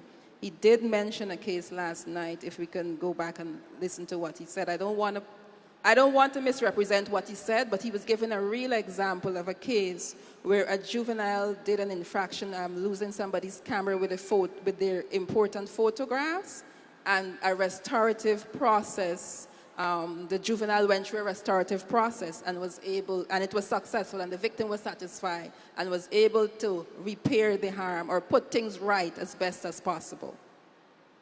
From my own experience, it's not here in the Virgin Islands, but I've seen it work elsewhere. So I've worked in Guyana for a few years, working specifically in juvenile justice. I worked then with a consultant, and I remember her being called to a case because one child stabbed another, and the police called her in for the case. In questioning or having an interview with the child, she essentially was asking him, so what happened? And he said he doesn't know. All he knew, that the guy said something to him that the boys on the bus when they're beating him up for his lunch, said to him, and he just snapped and he stabbed the boy because they were friends. So everybody wondered why. And she said to the police officers, did you know that he was being bullied? So in his mind, because he's being bullied every day, whatever the boys tell him on the bus, when this boy said it, he reacted, even though they were friends. So I've seen the process work. But as I said, I haven't worked it here in the Virgin Islands. And the data tells you that it works. And I have seen it work on several occasions. I just want to reinforce that in relation to restorative justice, even commencing from the court with impact statements and, that sort of mental and psychological effect it will have on the victims to bring things home. So we're in full support of the whole aspect of restorative justice. You can make your contribution, your questions. Thank you. Good afternoon again. My name is Rosita Scatliff Thompson. I can tell you put a lot of work into your presentation with the statistics that you had there. But there's one thing that actually plagues my mind. First of all, I appreciate that you had different models from different countries to look at and to basically share with us prospective ways that we can encompass those things here. Tortola, the Virgin Islands, is a very diverse community. And there will have to be many different ways those things are implemented here, but I'm sure a lot of us will be willing to try. Secondly, restorative process. Would you mind giving us a real-life example how it actually works, what it actually looks like? Because we're hearing the information, I'm going to speak for myself, hearing the information, looking at the data, understanding the statistics that's involved. But how does someone like myself come into a situation and explain to me what it means to actually go through that restorative process? Okay. As best as I possibly can, I'll have to use each of us. So think of you don't have to say it, just think of it for yourself. Think of the worst thing that has happened to each of you individually. Just think about what is the worst thing that has happened to you.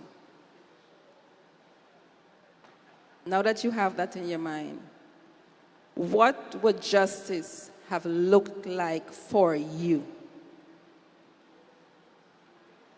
The worst thing that has happened to you, and what justice would have looked like for you as an individual.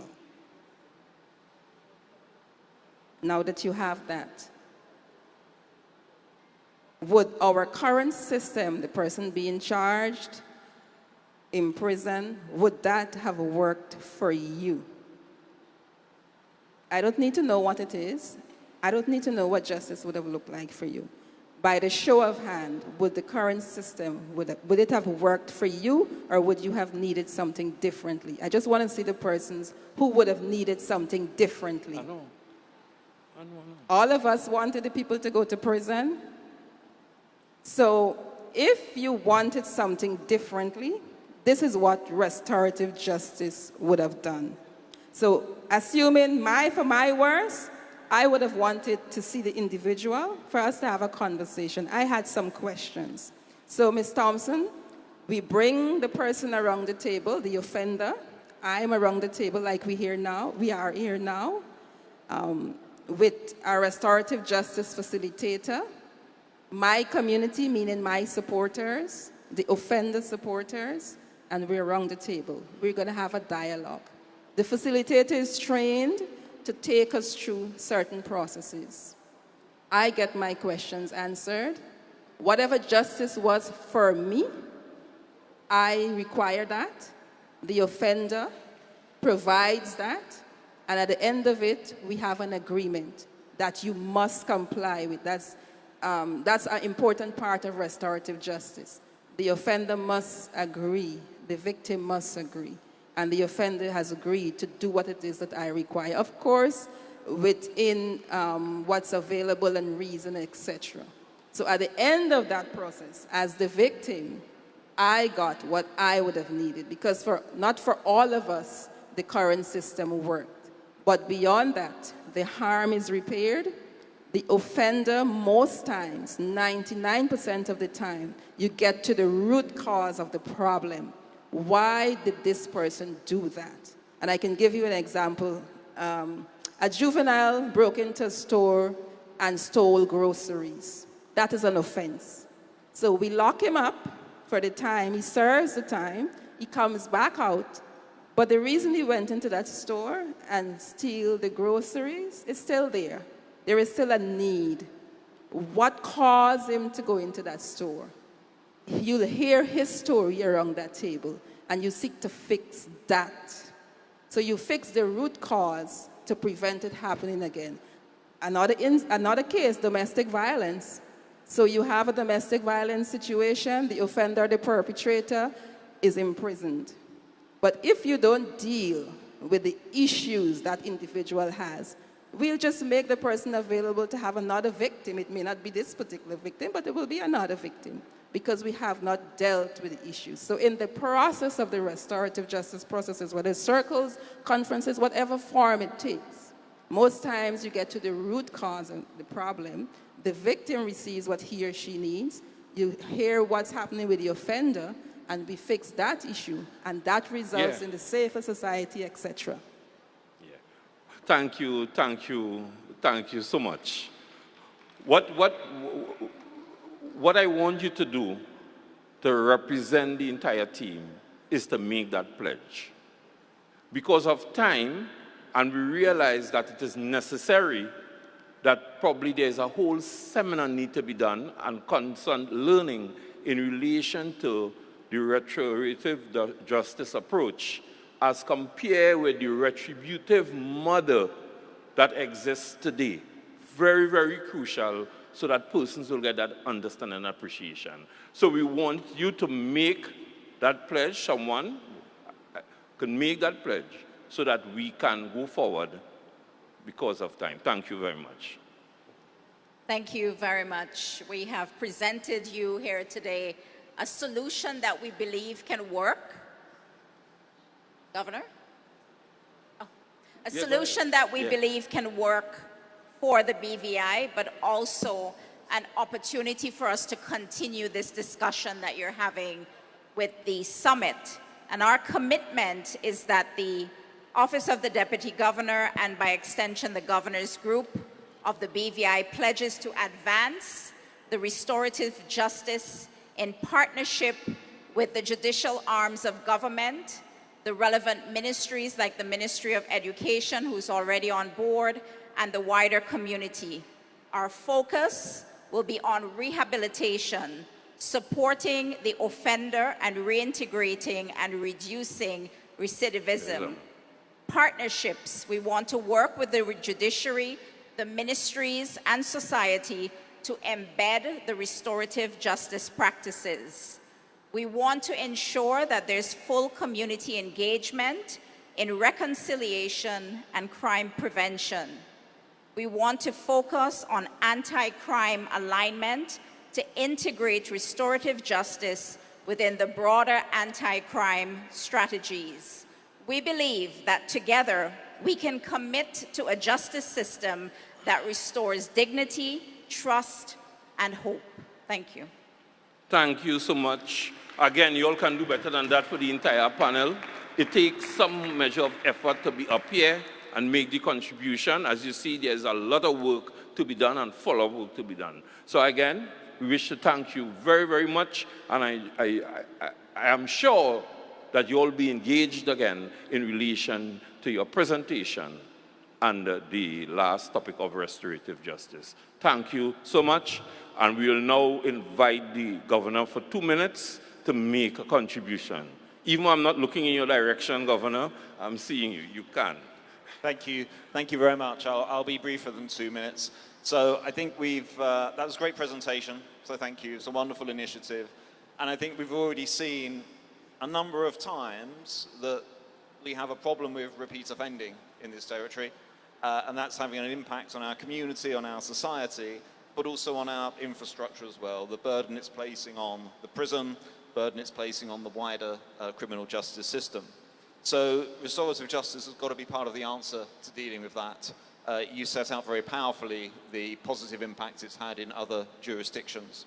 And I think the pledge is a fantastic one, and certainly one that I, as governor, perhaps predictably, would wholeheartedly endorse. I love the idea of having a conference here to really develop that national discussion, so I'd be very, very supportive of that. And even if you wanted to bring a regional element into that, given other jurisdictions would have similar problems, but also similar experiences to share, I'd be supportive of that. So thanks very much. I think that's a great initiative, and it's a great pledge for us to have on our continuing lengthening list. Thank you. Okay, thank you very much, Governor. And again, for the entire panel, what are you going to do? Right, thanks. We are continuing the program, and a very, very important element within our society and a group is the business community. So we'll now hear from the business community, where they will be permitted to give a 3 minutes contribution, and then for questions of the impact of crime on their businesses and the community, and whatever suggestions they may have. So we'll invite them. Each individual will introduce themselves. I hope there's enough seats there. If there is not, there's sufficient. Wow, that's excellent. Okay. Ladies first. So we are dealing with this whole aspect of the impact on crime and business and the community. Ladies first. You will set us off. You have 3 minutes, and then we'll open for questions, so that you'll get an opportunity to make what additional contribution you need to make. Thank you so much.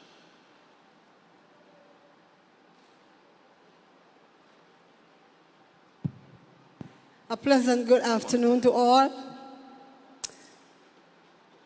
I represent the BVI Christian Council, so the points that I'll be making today comes from the council itself. The council is very concerned about the escalating crime rate within our territory.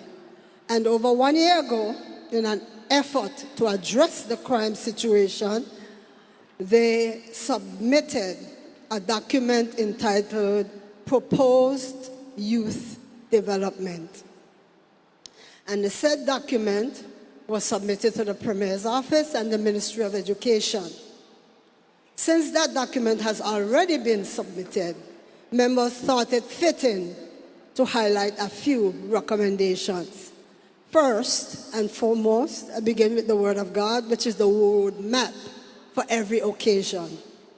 Psalms 127 and verse 1 states, "Unless the Lord builds the house, the builders labor in vain. Unless the Lord watches over the city, the guards stand in vain." The committee highlighted that there is a perception by the youth that a large youth population in the territory is displaced. They therefore sought to come up with solutions to change this perception. It was also perceived by many that the value of the youth in this territory is not a national concern. The document articulated that investing in youth can save taxpayers millions based on improved health, increased employment, education, and a reduction in crime. So the BVI Christian Council calls on government to reproduce an up-to-date legal national youth policy to be managed by a national youth council. So you may ask, well, what does a youth policy have to do with reduction of crime? I'm glad you asked that question. Because once this policy is in place and it is in operation, youths would be the one that would be carrying out this plan. Youth understand youth, they will work together. That document would include ideas about values, which is an important aspect in guiding our children and young people, their values, their beliefs, their ideas, and their issues. The BVI Christian Council also recognized the importance of early intervention of our youth. Youth services should include a range of targeted early intervention. So the key here is to intervene very early. And when this is done, it can help with gun violence prevention and other ills. Okay. I'm hustling. Youth work can be delivered by the following avenues, which could be provided universally or targeted to special groups of young people. Yeah, you have 30 seconds again. Yeah, sorry. Sorry. Yeah. Okay. Madam Moderator, we were told 5 to 7 minutes. So I prepared, with that in mind. Anyway, I will go to the solutions. Yes, please. The solutions to provide safe, trusted environment where young people can meet and call their own.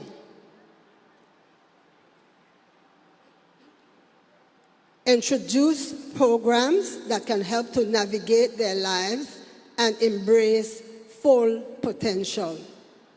Meet and reach young people where they are. Appreciate and embrace the transformative effect that youth work can have in and across the BVI and in the life of the youths. Unlock the value of the youth to make not only personal sense, but economic sense. It can save lives. I close with Holy Scriptures, Proverbs 11 and 14, where there is no counsel, the people fall. But in the multitude of counselors, there is safety. I thank you. Thank you. And can you just give your name? You didn't give it at the beginning. Your name? Yes, please. My name is Nalma Chalwell. Okay, thank you so much. Yes, yeah. Good afternoon. I'm Clyde Ransom. I represent the Yachting, Hotel and Tourism Association. Now, it is simple. Crime and tourism does not mix, and tourism is really what gets most of us out of bed on a daily basis. What is the current situation as we see it and as we know it? We need visible police presence. There are just not enough foot patrols. Sometimes it is just a deterrent if you see the police.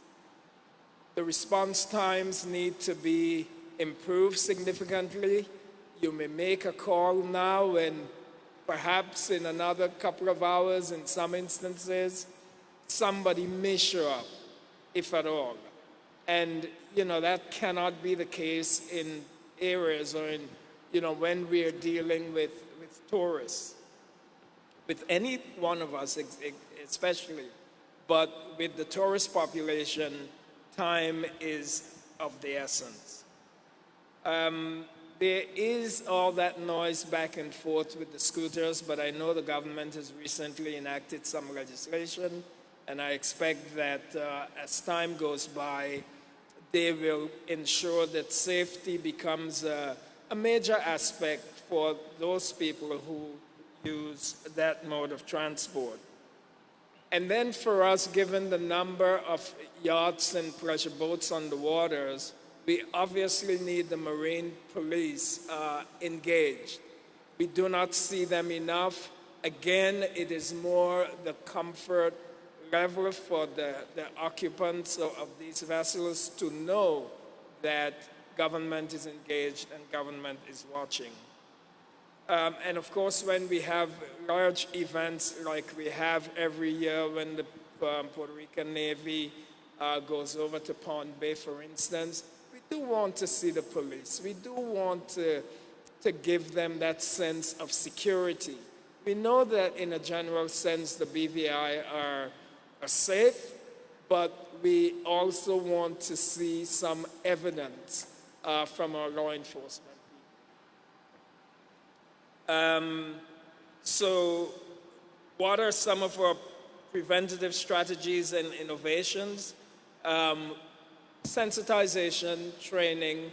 The police and all the frontline people need to know what tourism means to the economy and what tourism means to the country. Tourist comes here, a tourist is harmed here. Depending on how that happens, you could bet your bottom dollar the game is up. And there goes half of our economy. We cannot have it. We hope the police return to enhance foot patrols. I mean, when I was growing up, the police was always in the community. They were your friends. They were constantly around. And when something happened, who did you speak to? Your friend, the police. You already had that relationship going. And I think we need to find a way to get those relationships going again. We want public campaigns from time to time to take place, and we want things like what's happening now, this crime summit. I was so heartened. How much time? Yeah, you have 30 seconds. Thank you. I was so heartened when I saw the children this morning, because you begin to get it instilled in the children to be law-abiding citizens, and you've just influenced the next generation. And I'm really very pleased about this entire exercise, and I hope it turns out to be more than just an exercise. What are we willing to do? We are willing to support sensitization and awareness programs. We are willing to mobilize real community voices to speak in anti-crime campaigns. We're willing to participate actively in roundtable exercises. And if you press us, we might even be willing to donate some funds. Okay, thank you very much, other presenter. Thank you. Good afternoon, everyone. My name is Stephen Persad, and I represent the BVI Red Cross. At the BVI Red Cross, we have two our program areas that connects to crime. And in tackling crime, we believe that it requires a surgical approach where we look at the root cause of crime. And based on research, we had identified that there is a correlation between mental health and also person's socioeconomic status as it relates to crime. There's been data and research from the US Department of Justice as well as the Canada Justice Department that shows an increase in a number of young persons committing crime. And even though these are trends from two of the biggest countries in the world, we've also started to see this reflect in our local community. And some of the recommended activities we have for this approach is having more government-led partnerships in terms of youth employment, having more opportunities for young persons to find employment, also building their skill set through vocational or technical training that's either free or subsidized so that they can increase their employability through hands-on training, through online courses, and through other means of learning. And our third recommended action would be to establish maybe some sort of unemployment insurance. So in the event of economic shocks such as COVID, if there's another event as COVID, hurricanes, and natural disasters, that there is a safety net in place that can protect vulnerable persons. And the next contributing factor that we realize that is connected to crime is mental health. The reality is that ever since COVID, our lives were changed forever, and there's still a lot of lingering effects of mental health on persons in our community. And research and evidence has shown that persons with a history of mental health are most likely to commit violent crimes, sexual assault, or gun crimes compared to persons without a history of mental health. And some of the recommended actions we have in the area of mental health is an increase in funding for mental health programs in the community. And I think it's a common factor with a lot of the agencies that are represented today that resources are constrained, but I think we can work together to find the resources to put into community programs that can address mental health needs. The second recommended action relating to mental health is establishing a national rehabilitation center. And earlier, I think the prison mentioned that persons with mental health conditions are sent to the prison, but persons with mental health conditions need to be treated and not incarcerated. So we need a dedicated facility that treats persons with mental health issues. And our last recommended action is creating more mental health capacity in our schools. So there has been an uprise in violent and aggressive behavior by students in the school. And teachers already have a lot on their plates to teach, do homeworks, and also counselors shouldn't just be trained in giving academic advice. They should also be able to look after the well-being of the student population. Thank you so much. And your contribution as it relates to mental health really struck me and is very, very important. Again, thank you very much. Other presenter, thank you. I'm Louis Potter, representing Crime Stoppers.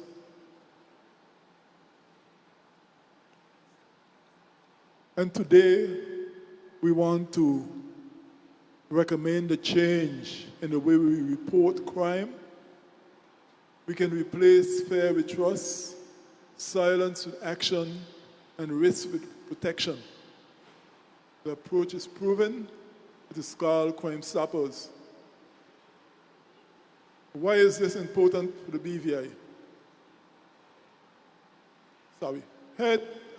Here's how it works in a clear, practical terms. When we see something we want to report, we do it by contacting an external independent line, not the local police. And you do not give your name. You receive a unique code. That code is your identity. The information is passed to law enforcement.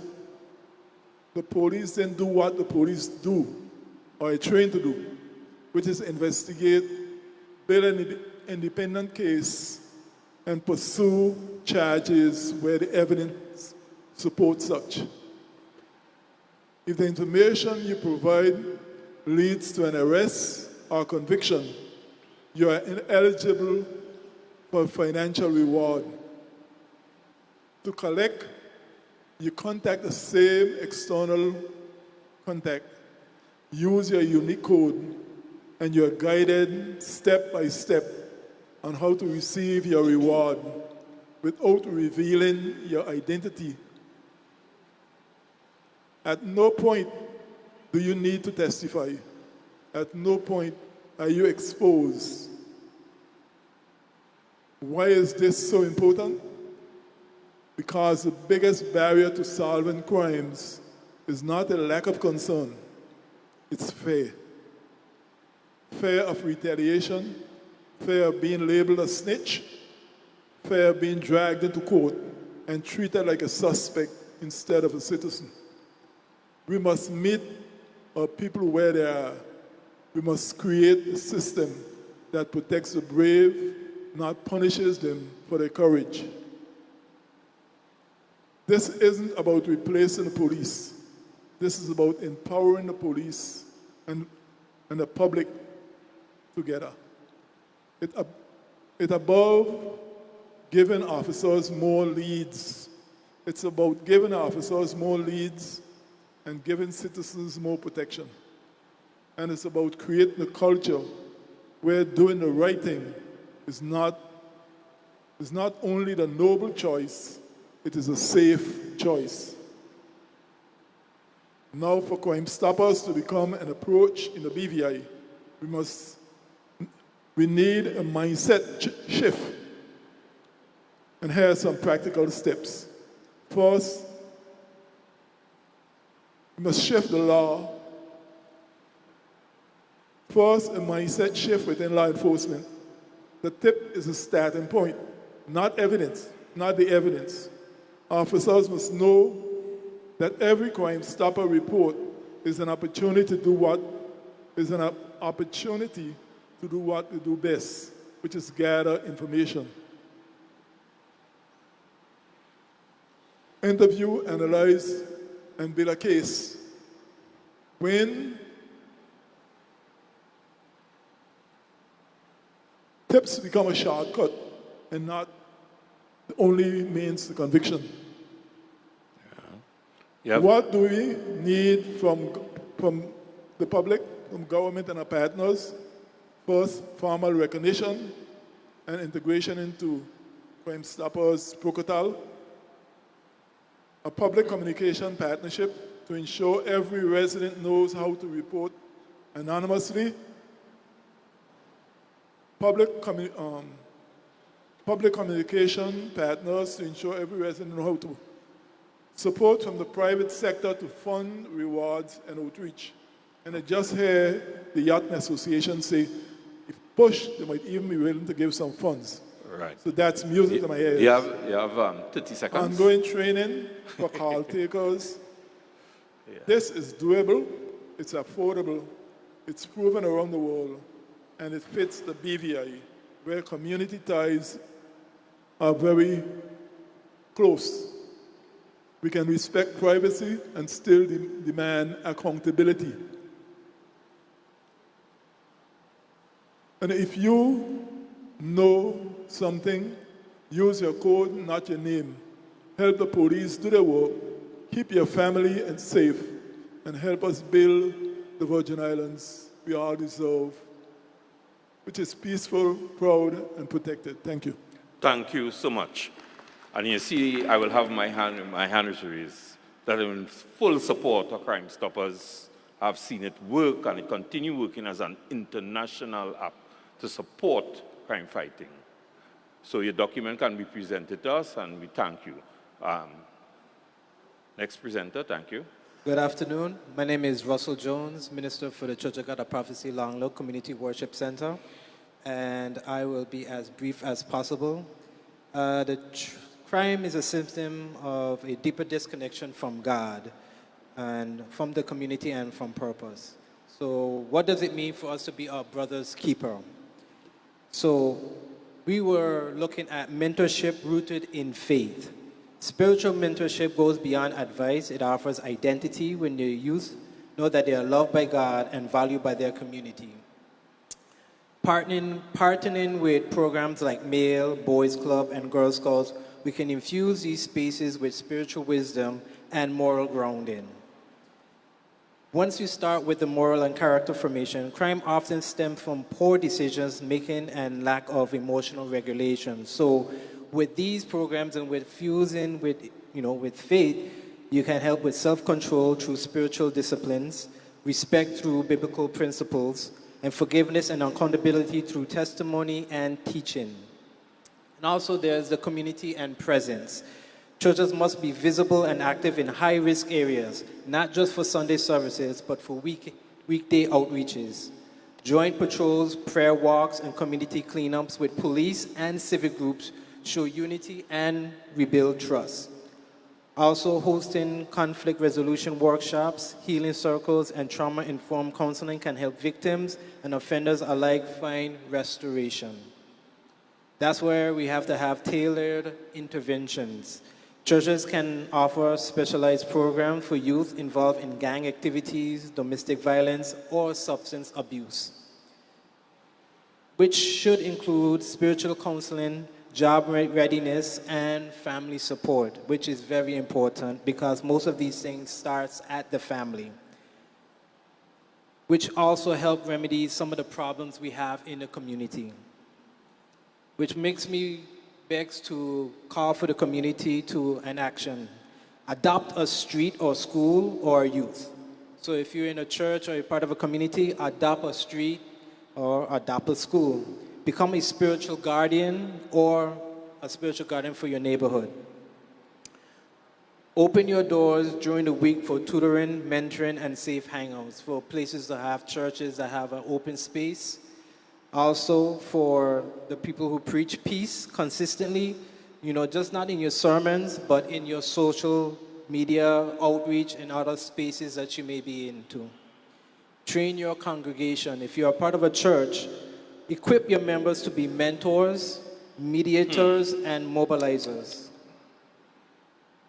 Also, I would like to say, for the stakeholders, in part of the national reduction in strategies for churches, as I have to kind of speed up, come aboard it, clapping. The church must be recognized as a strategic stakeholder, not just a moral voice. Exactly. We already have so many different leaders that can help in crime prevention and counsel and policy development. Funding and support, of course, we need your money. We need lots of money, so that is always accepted. And in the closing word, I would like to say that the Church of God of Prophecy stands ready, not just for prayer, but to partner. We believe that redemption is possible, that peace is achievable, and that every soul is worth saving. Let this summit be the beginning of a movement where faith meets strategy and where the Virgin Islands rise as a model of unity, healing, and hope. Thank you so much. Thanks for your contribution. We can now go to the final presenter.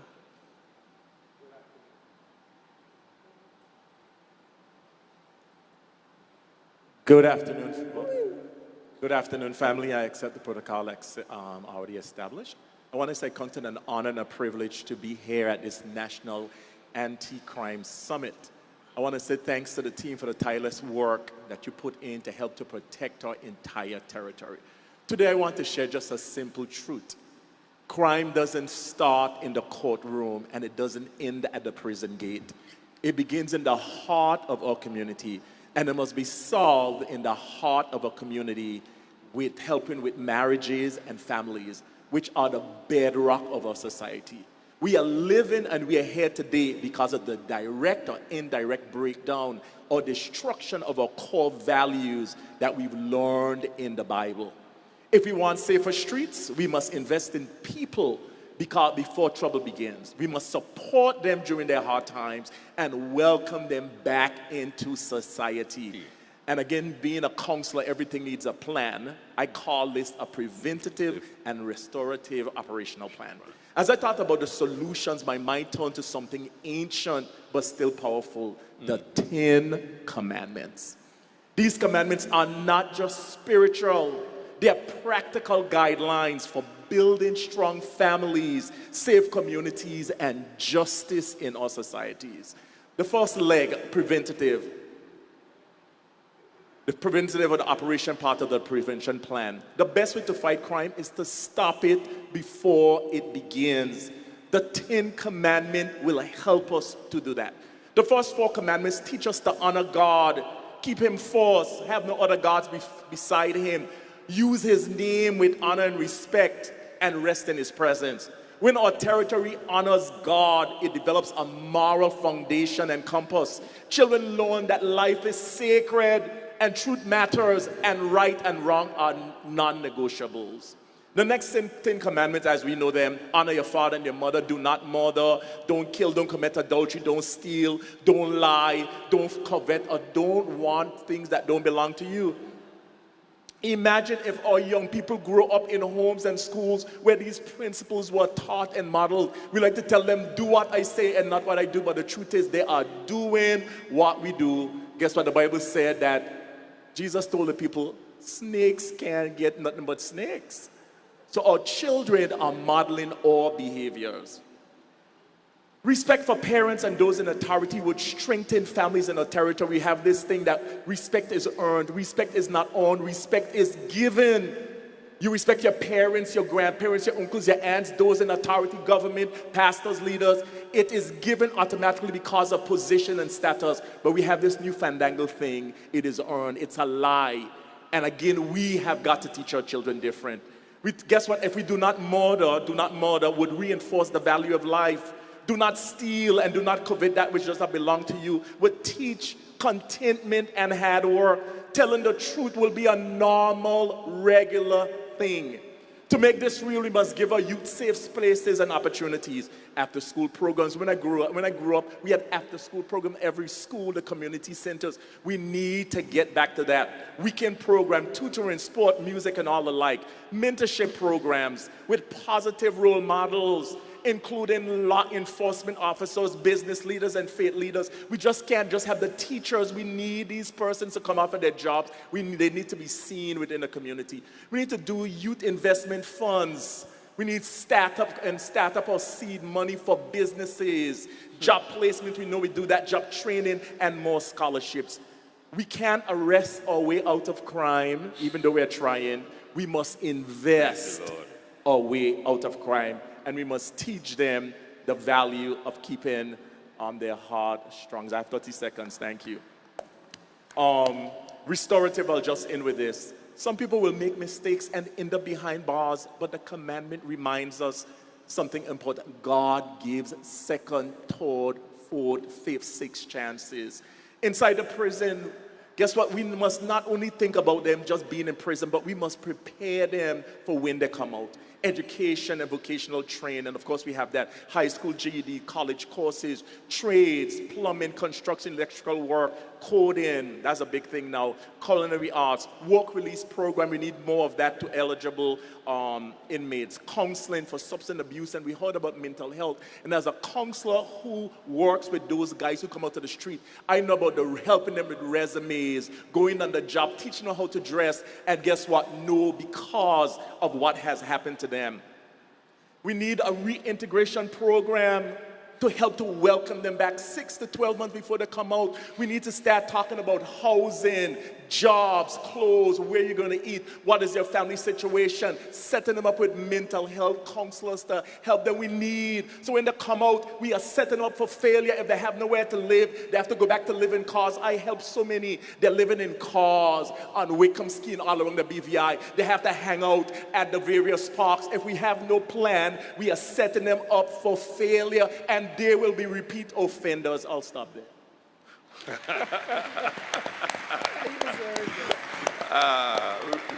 We really appreciate your contribution and all the other members of the panel contribution.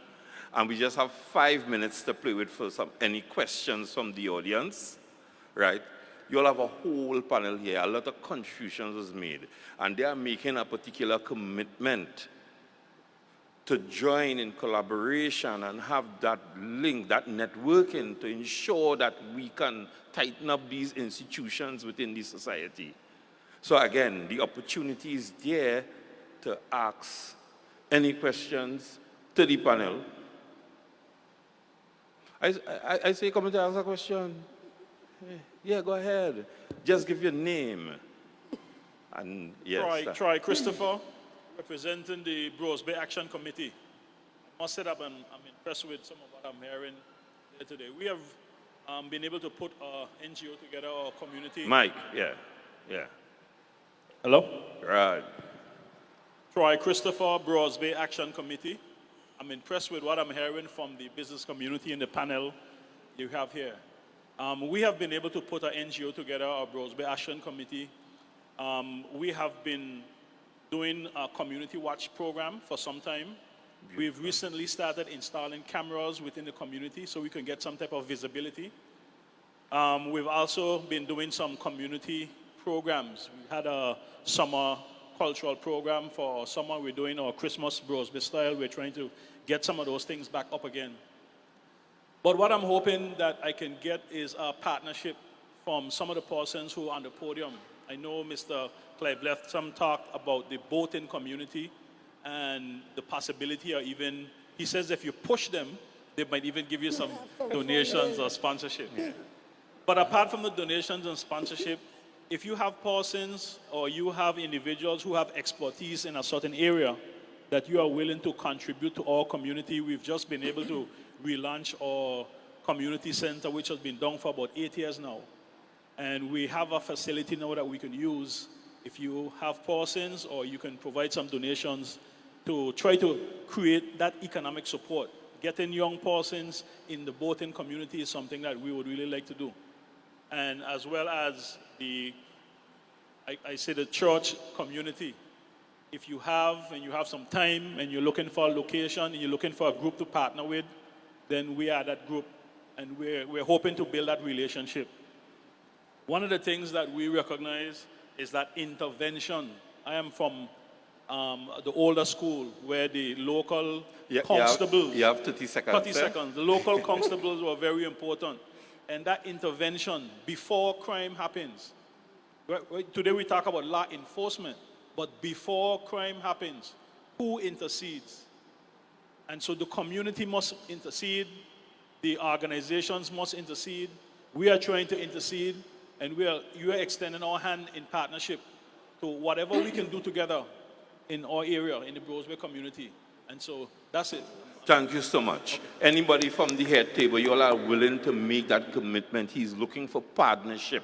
He's looking for collaboration. I'm hearing a yes across the board. You all hearing it? Yes, we will partnership with you. Yeah. Okay. And that is what we are looking for. Any other contribution, questions? You have 1 minute. Anyone wish to make any contribution? You all are okay with them? Yeah, you don't want to ask them any questions. So therefore, I will give them the 1 minute then. Somebody where they are going to make a pledge on behalf of all in relation to their commitment to join in with the crime prevention plan. Can one person represent all of them and say the commitment that you all are making? That pledge, anyone can do it on behalf of the group.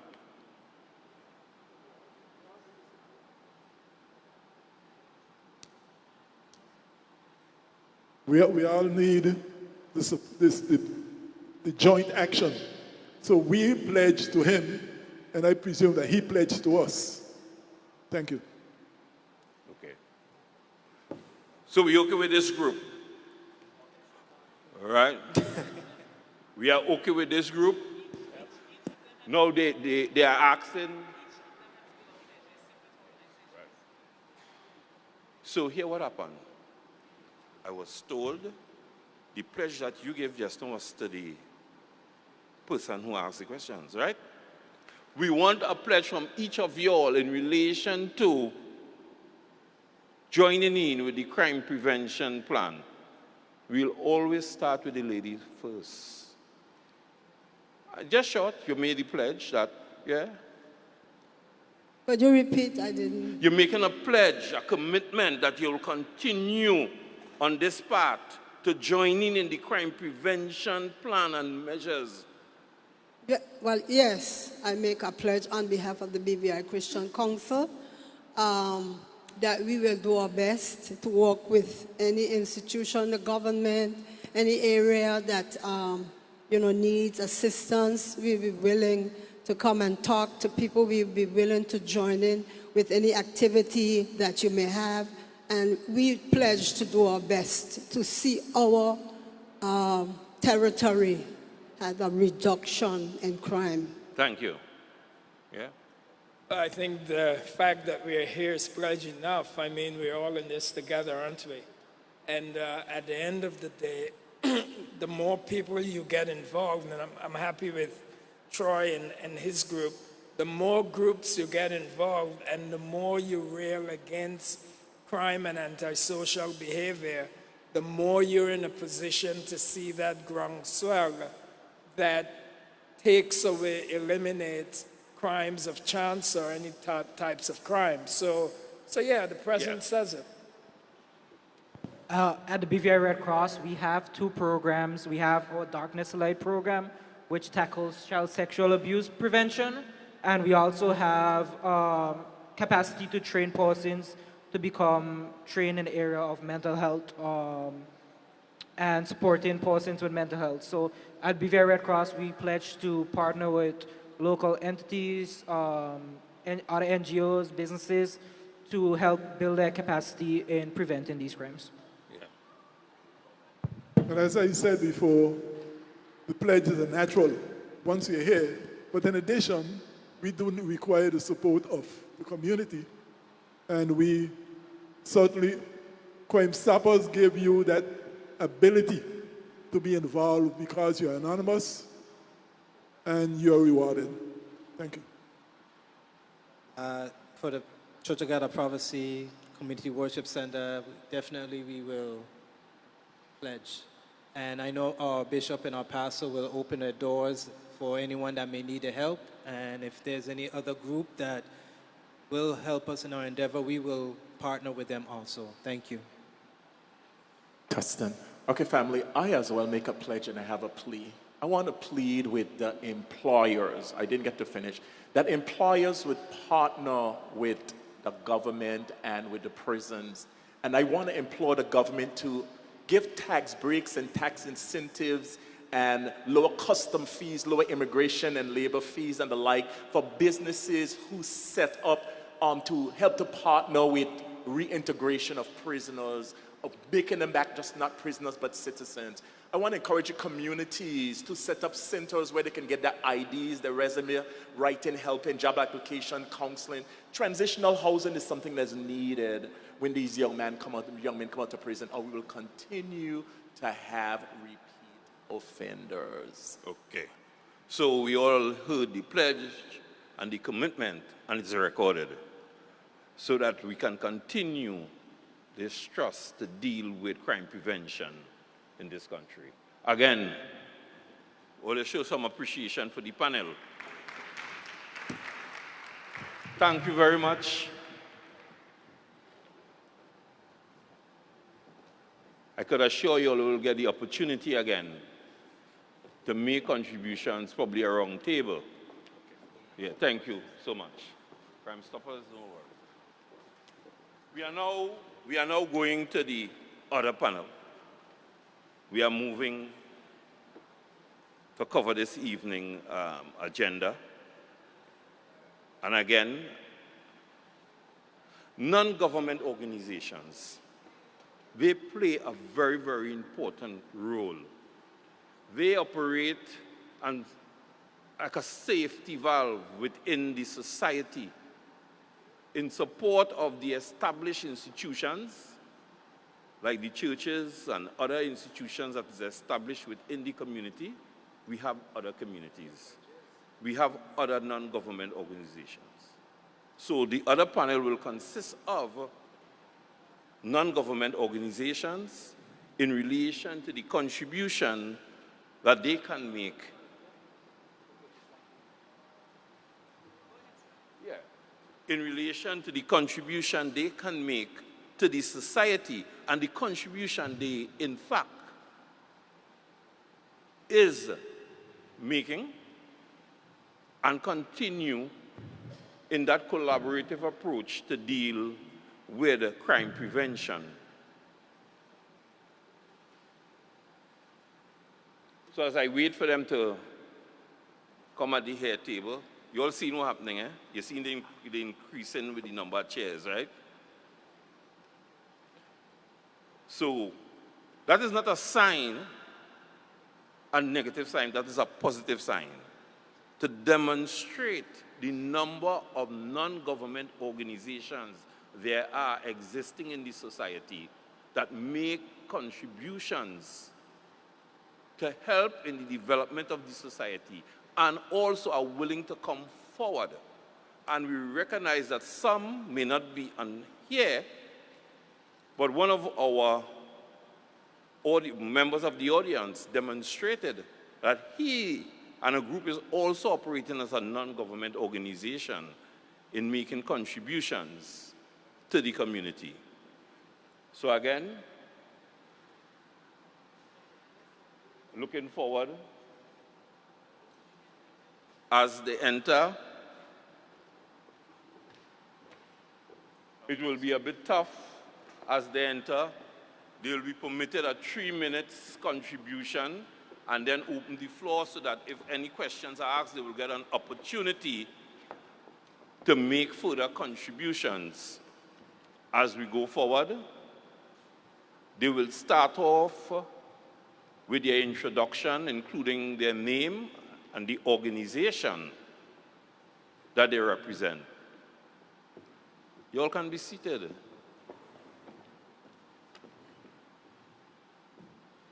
Don't worry, don't worry.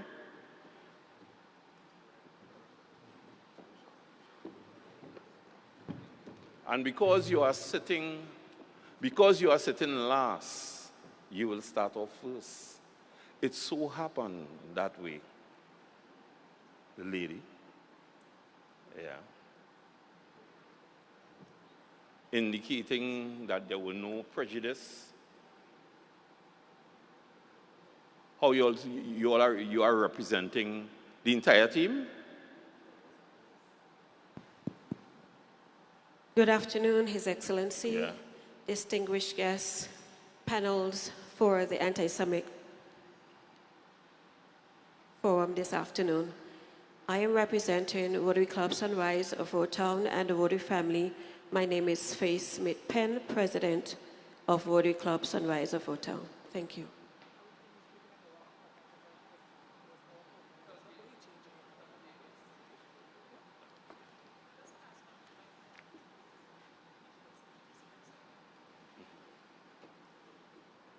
Yeah, you can go ahead. I think they changed the PowerPoint. You're building safe communities together. Is your PowerPoint up? Yes, it is. Okay. So we'll just deal with the basic introduction. Just introduce yourself so that when we start with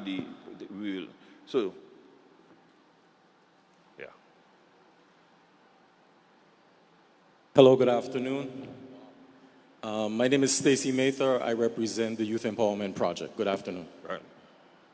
Good afternoon, everyone. My name is Bianca Dugan, and I represent the Youth Empowerment Project. Good afternoon. Anne Allen, representing the Rotary Club of Tortola. Good afternoon, everyone. I am Catherine Irish, representing the Jaleel Cameron Foundation. Good afternoon. I am Carmen Todman, and I represent the Girls Brigade of the BVI. Good afternoon. My name is Colin Cousins, and I'm representing the New Testament Church of God. Good afternoon, everyone. I am Major Southern Rock, and I'm the Commandant of the Virgin Islands Cadet Corps.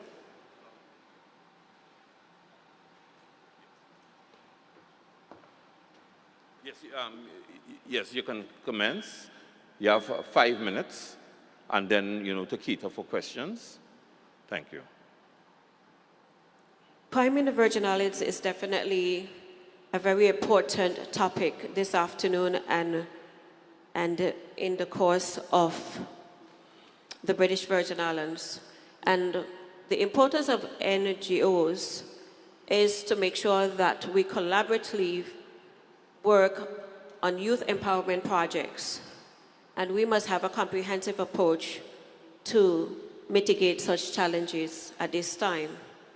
So not only does the Rotary Club Sunrise work in isolation, but we also work collaboratively with the Rotary family and other partners as well.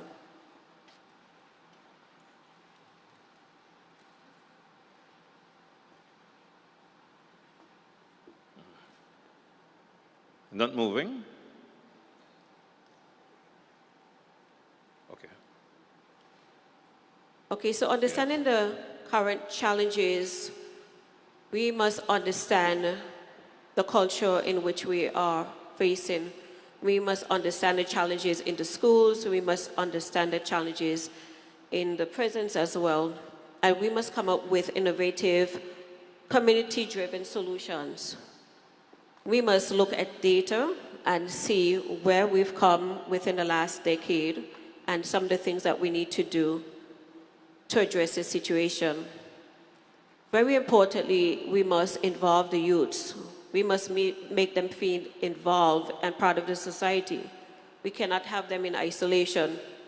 So the more activities we have, that will curb crime in the BVI.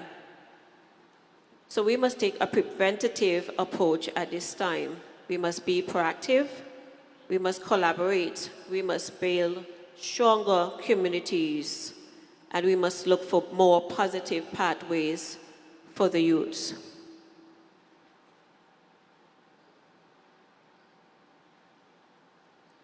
As it relates to statistics, 23% of crimes involve youth incidents, and this is over the past 2 years. The very positive outlook of this is that 67% of this provides opportunities where we can come together and provide solutions for such problems. So innovative preventative strategies, there were several panels today that spoke of a lot of innovative strategies and a lot of things that we did in the past and we need to do in the future. Community policing is definitely very important. The involvement of the churches, and also we cannot leave the community behind. It creates a village. We need a village. We need to continue to have that mindset of a village, raising our community, raising our youths in the territory. Our youths are very technologically driven, and we must find ways to integrate technology at this time. We must have smart surveillance systems, not only in the territory, but we must also have smart systems in our schools as well. We must embrace youth mentorships on all levels, and we also used to have a lot of after-school programs. We need to find funding so that those programs can continue. In our era, we had a lot of the Girls Brigade, the Boys Brigade, the Girl Guides, but we must look for now more innovative ways and embrace other youth programs throughout the territory, not just BVI.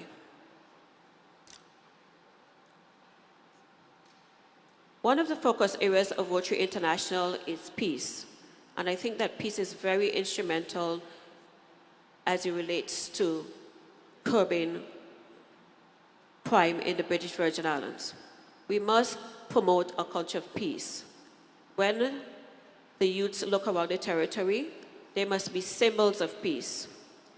The Rotary family, Rotown, Central, Sunrise, Rotown, last year embarked on a number of initiatives that promoted peace. Some included peace poles, and if you look on the slide to the your far left, that was a peace pole that was erected at the Youth Empowerment Project. You will see one at the Wickham Ski Service Station. You will also see one at the Pear Park as well. We had various sessions that involved peace summits with teachers and students at the Elmer Stout High School and other schools throughout the territory. In addition to promoting peace, literacy is very, very important, and we must not underscore the importance of literacy in the territory. The youths, we must get them involved, and that's the only way. Once they are involved and we keep them occupied, we will definitely see a difference in our communities. So whether it is scholastics, whether it is in sports, whether it's in chess, whether it is in the performing arts, we must support the projects and find funding for such initiatives.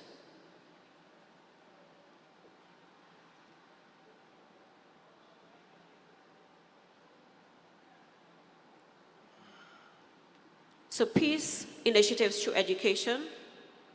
This is to sensitize the students, teachers, educators, and community leaders about initiatives through education. So we must continue with dialogues. We must have training programs as well, workshops, which the Rotary Club Sunrise and the Rotary family continues to do in the community, and also provide community service projects to connect students with such programs. Right. You have 2 more minutes.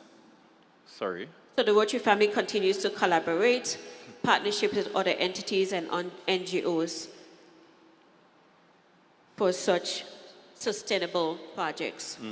One of the initiatives that we started last year, which we plan to expand on this year, is called the Peace Jingle, where we would invite persons in secondary and the young adults to participate in a creative expression of what peace is to them.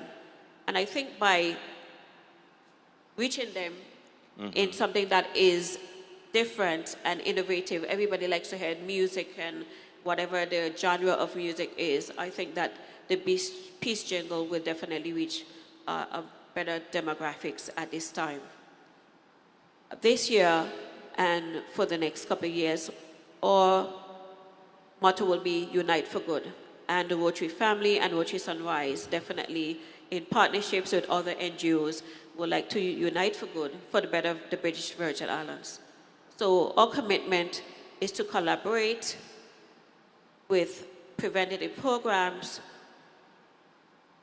youth empowerment initiatives, so that we can eradicate some of the root causes of criminal activity in the Virgin Islands.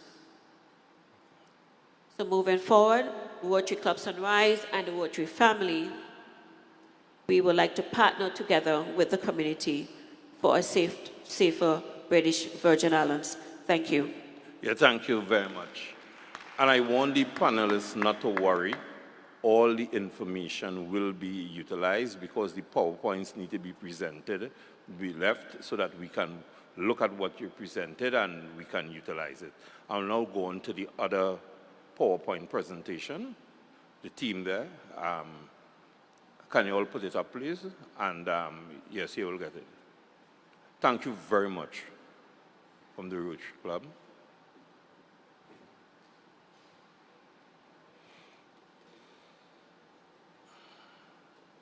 Good afternoon, everyone. Good afternoon. Welcome again.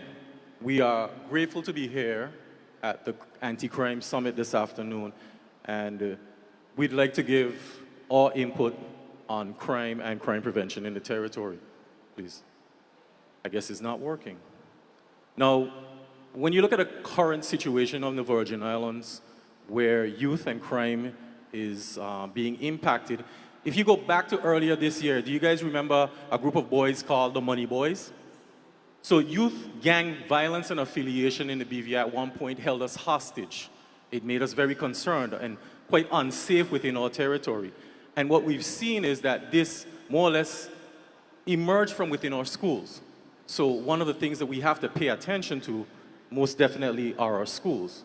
Now when we look at drug-related activity, petty theft, among vulnerable teens, we do realize that if a young person is trying to make ends meet, which was said last night, they are going to find ways to get things done. Now, not saying that a child who may be privileged may not step into something that they shouldn't be into, but we have to be very much more aware of the needs of our children, and also, we are known by the company we keep sometimes. Now, the root causes of this tend sometimes to be your family structure. It can be your unemployment. Most of the young men and young ladies in our territory, when they hit 14, 15, they want a summer job. They want to make money because they want to contribute to their families. There's even the reality that in some families, you will find that children are pressured into going out and finding funds to help support a household. That puts stress on children, and they put them into a situation where it would lead them down a road that we would not want them to be part of. Now, the lack of safe after-school programs and spaces is something that we at YEP have been talking about for a number of years. If you look at the basketball courts that we have throughout the territory, they are zoned for more older people. And sometimes, if we're honest with ourselves, those environments are not the most conducive to teach children morals, values, and principles. Now, some of those things do get transferred, but there are a lot of other behaviors that may happen around adults that you may not want a child to be. Do we have areas like those designated for children within our territory? And when we look at our parks and other things, are we keeping them where they need to be so that when a child goes there, they feel safe? Yes. So sexual crimes is something that I've been screaming when I'm wearing a different hat. If you look at within our territory, we have a number of young people that suffer. They're victims of sexual crimes, abuse, and neglect is a form of abuse. And this puts these children and teens within environments where they start to act out. As Dr. Mike said last night, the trauma that you may get from a sexual crime, it doesn't end. You carry it throughout life, and you will act out on it. So currently at YEP, these are the strategies that we would use after school programs in the Eastern and Long Look area. Presently, we have about 65 to 85 children that would come to us, and they are between the ages of 7.5 to about 15 years old. We have pop-up holiday programs in the Eastern, Rotong, and in Virgin Gorda too as well. So the holidays such as summer break, both July and August, December for Christmas, and also for Easter. And these programs rake in about 110, 150 children. And these programs are all for free. Mentorship and life skill training. Currently at YEP on Fridays, we have what we call Club Fridays, where for our young men, we have a program that's called Passport to Manhood. And for the females, we have a program that's called Smart Girls. So currently too, with these programs, we have invited different persons from in the community. So they would come in on the Fridays from 4 to 5 and interact with our young people at YEP. Community partnership with schools and churches and also other NPOs as well. Some innovations. Youth entrepreneurship labs. These are hands-on programs and spaces where young people can learn business skills, develop innovative ideas, and launch their own ventures. They often provide mentorship, training, and resources such as seed funding, workshop on business planning, and access to networks. The goal is to foster creativity, financial independence, and job creation among our youth. What I suggest is that I think an ideal place for a youth entrepreneurship lab would be the high school or maybe even the college. So that's just a suggestion from us. The restorative justice circles. This is a community-based approach to conflict resolution where everyone involved, those harmed, those responsible, and the wider community sits in a circle to talk openly and find solutions together. Again, back to YEP again. Normally in the after, when I have issues with young persons, what we would do is they would come into my office and they would sit. And how they would communicate is I have this little card game that was introduced by the Rotary Club. I think it's called Partner for Peace, along that line, so I would use it. So with these cards, it helps the young people that's dealing right now with the situation to communicate with each other. So for example, Mr. Mehta would pull 6 cards, I would pull 6 cards, and then he would put hurt on the table. And then I would say, well, Liquisha, why do you think what you did to her made her feel hurt?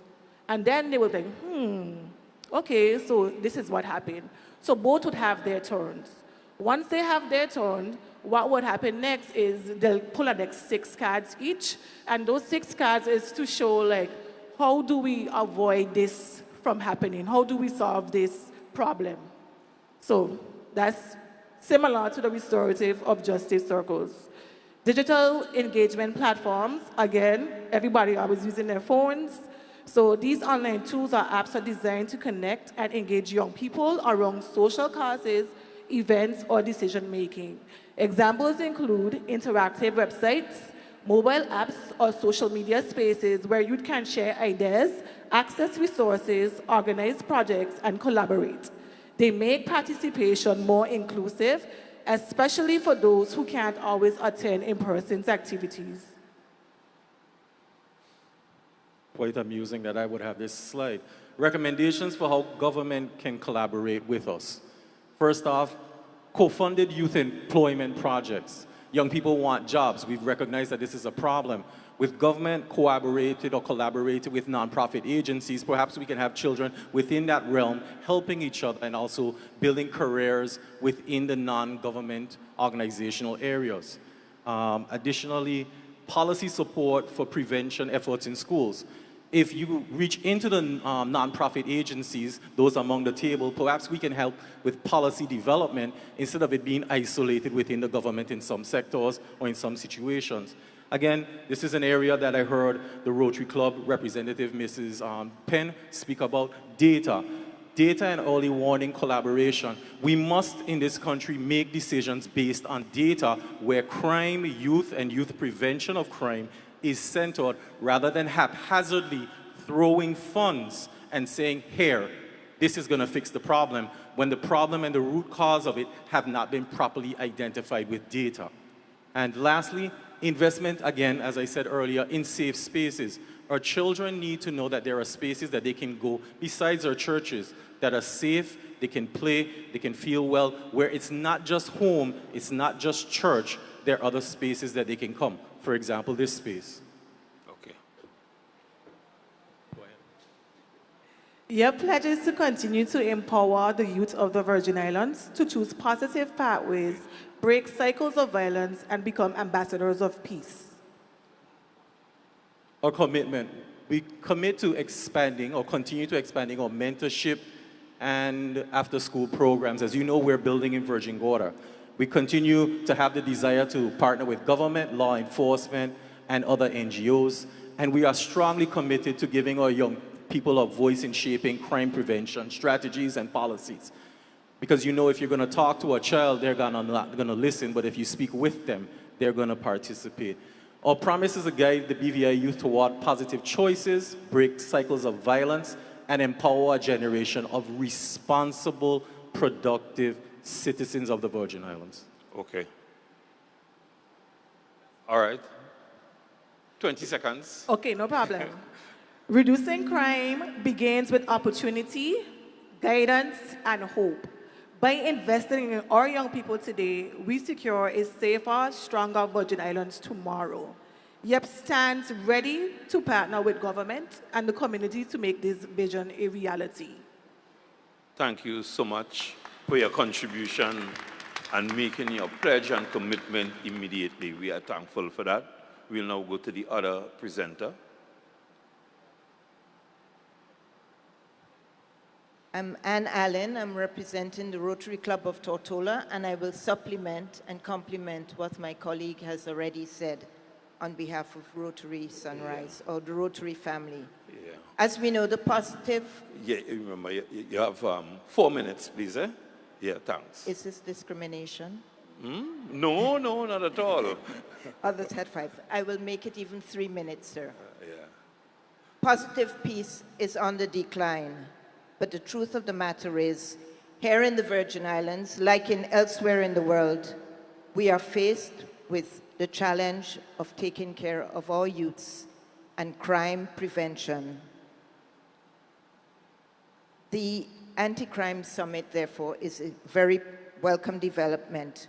Rotary believes in action. We serve our communities, we create opportunities for leadership, and we partner with government, civil society, and the private sector to solve problems together. The family is our first school of peace. But many parents today work 2 jobs just to survive. Too many children return home to empty houses. Too many are left to the streets, to gangs, and to social media. It is no wonder that indiscipline and crime seem to be the easy way out for them. We must therefore get into the homes, we must support parents, we must guide our children from early days. The question is how? The Rotary Club of Tortola, with the Rotary family, we stand ready to support our government. We have 3 recommendations. Mediation.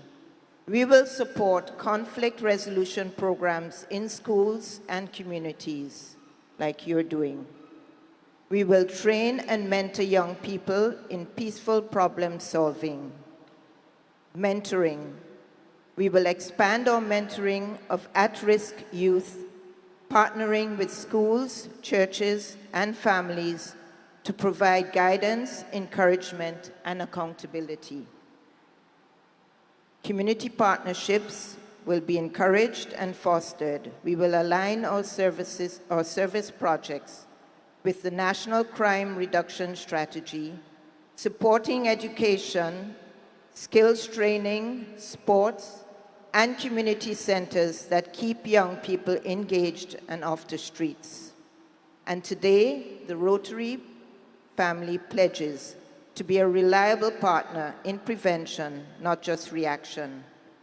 To use our networks and resources to strengthen families and communities, to champion, most of all, open, honest information flows, because truth and trust are the foundations of peace.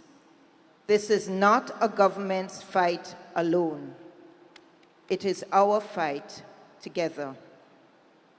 Peace is everyone's business, and it begins with each and every one of us. So we pledge to be a bridge between generations, a bridge between communities, a bridge between the citizens and the state, with moral clarity, with courage, and with action. Together, we can build a Virgin Islands where every child is guided, every family feels supported, and every community feels at peace. Thank you.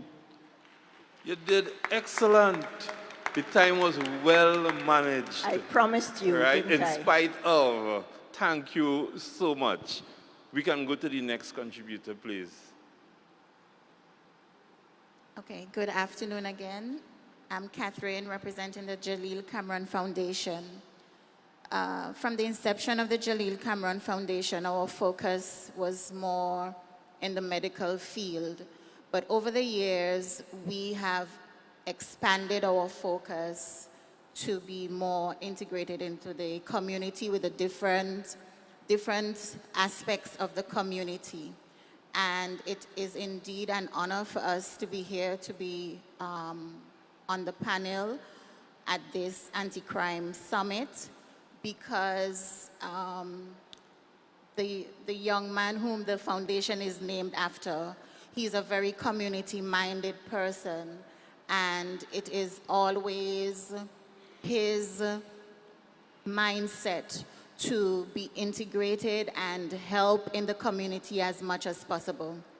So how we approached this was to look at it on a more broader scale, as we are still expanding our scope in the community.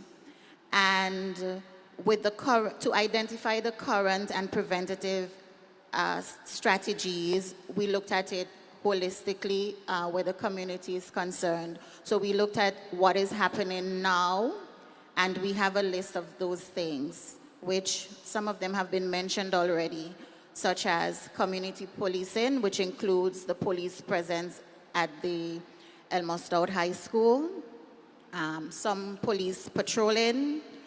We have a few neighborhood watch initiatives. We have established youth empowerment programs like YEP and MAIL. We have after-school activities, as we know, such as school clubs, dance, sporting programs, in terms of football, tennis, basketball, volleyball. We have church programs, youth and other groups, prison outreach programs. There was a bike safety initiative some time ago. We have, of course, CCTV and surveillance, and we have had and we are having now some public engagement, conversations, seminars, summits on crime prevention. We came up with a few recommended innovation to combat and identified criminal activity. We believe that there should be more community policing, and the aim is to build public trust and confidence in the police department, continued policing presence and random searches at schools that present with criminal tendencies, more police patrolling, that came up earlier, more public engagement, especially with young people and communities that may be considered hotspots for criminal tendencies and or activities, collaborate with more youth programs regularly, increase public announcements and awareness campaigns.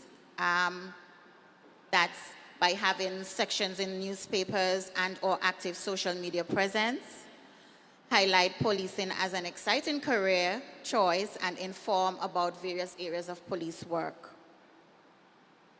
And continuing, encourage more neighborhood watches, have workshops on how these can be implemented and executed. We're just hearing the term neighborhood watches, but sometimes in our communities we do not know exactly how these work, how we should go about them. So I guess as a police department can assist in how these can be set up. Entrepreneurial workshops, programs and opportunities, pair youngsters with organizations and entrepreneurs and businesses. Implementation of smart city solutions and AI and data analytics. That's for the police department again. Utilize more behavioral interventions. On other panels, the issue about mental health came up. So if we have a lot of organizations, businesses who are into the mental health field, and if we can get more of these businesses and organizations on board to help our youth or anyone with mental health issues.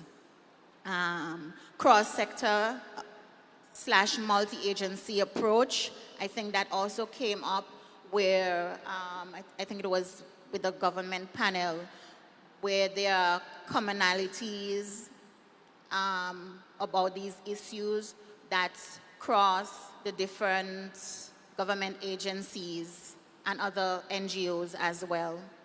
More research to examine root causes of crime in the BVI and also how policing is done in the BVI.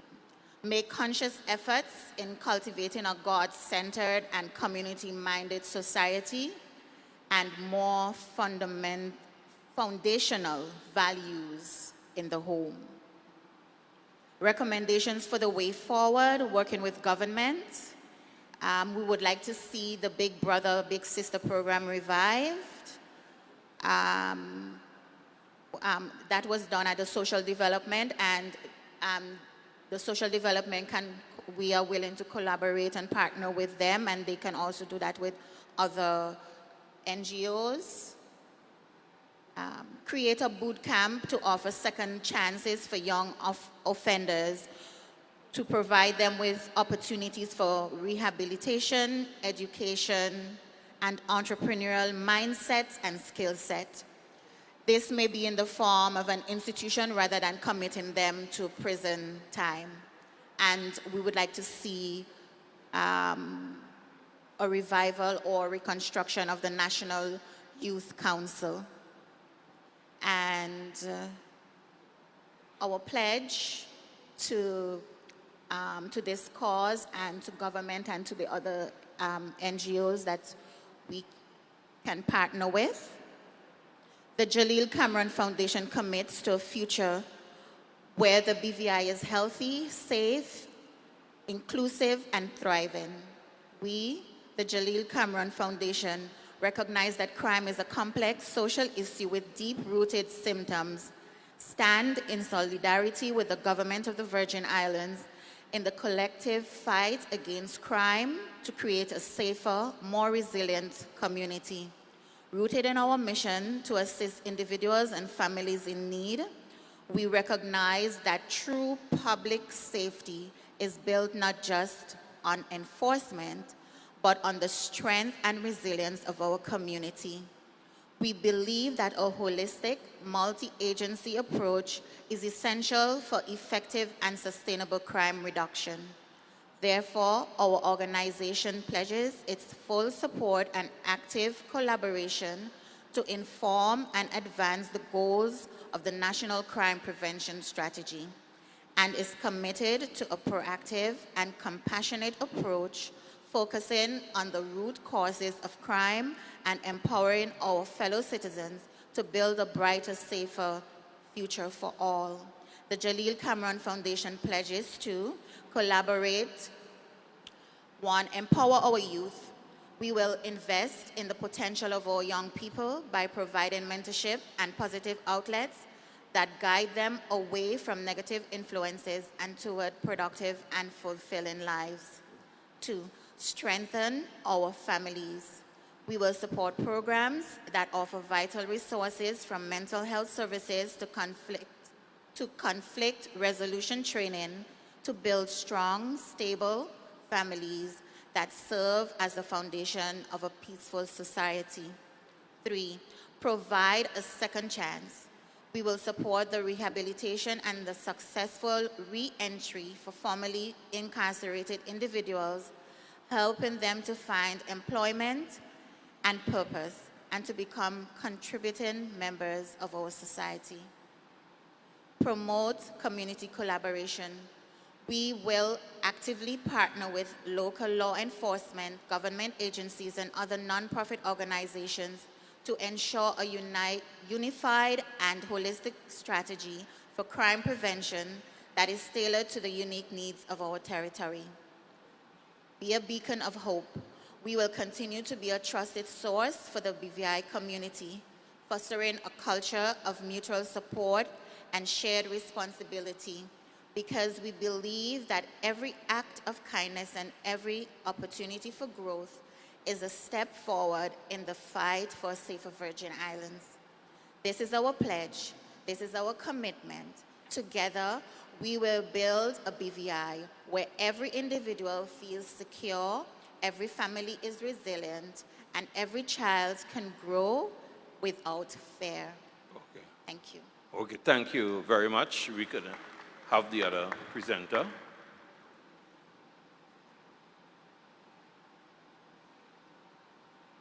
Good afternoon again.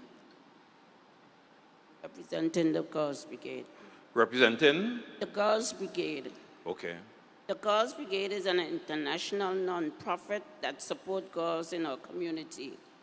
Our motto is seek, serve, and follow Christ.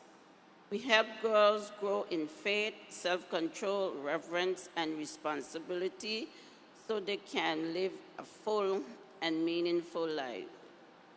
What we do, we run a four-part program that shape girls into confident, responsible young women. Spiritual, teach Christian faith, pray, and character. Educational, give life skills and teach how to be a good citizen. Physical, promote health, fitness, and self-care. Service, encourage, helping others throughout our community. Current situation. Parents are more involved now than in the past. Leaders used to rarely meet parents, and children sometimes left for Girls Brigade activities without a parent. Today, parents often help and support the group, which make our work safer and stronger. Challenges we see in the community, drugs in the school and the community, including easy-to-get substances that look like candy and affect their behavior. Harmful social media influence, including exploitation and viral content that hurt girls' self-image. General pressure from digital culture that change how children behave and think. These problems make our lesson in self-control, responsibility, and faith more important. How we respond. Our main strategy is to teach self-control and responsibility throughout our four-part program. Each week, we work on spiritual support, so girls can cope with life through faith. Education that teaches citizenship and practical skill. Service projects that build empathy and community-mindedness. Physical service, physical activities that teach self-care and healthy habits. Together, these activities help girls become resilient, respectful, and caring members of our society. Recommendation: what we need, more funding. Non-profit groups need financial support to run programs, training leaders to reach more children, better access. Schools and community programs should refer young people to a group like ours. Target program support for drugs prevention, online safety, and mental health for girls. Leaders development, train volunteers and staff to work safely and effectively with youth. Our commitment: the Girls Brigade will continue to teach self-respect, responsibilities, and Christian values.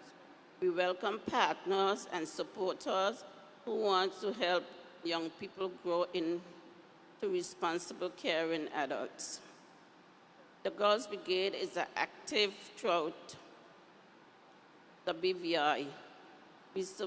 We are supervised by the Methodist Church, but anyone from any denomination can join.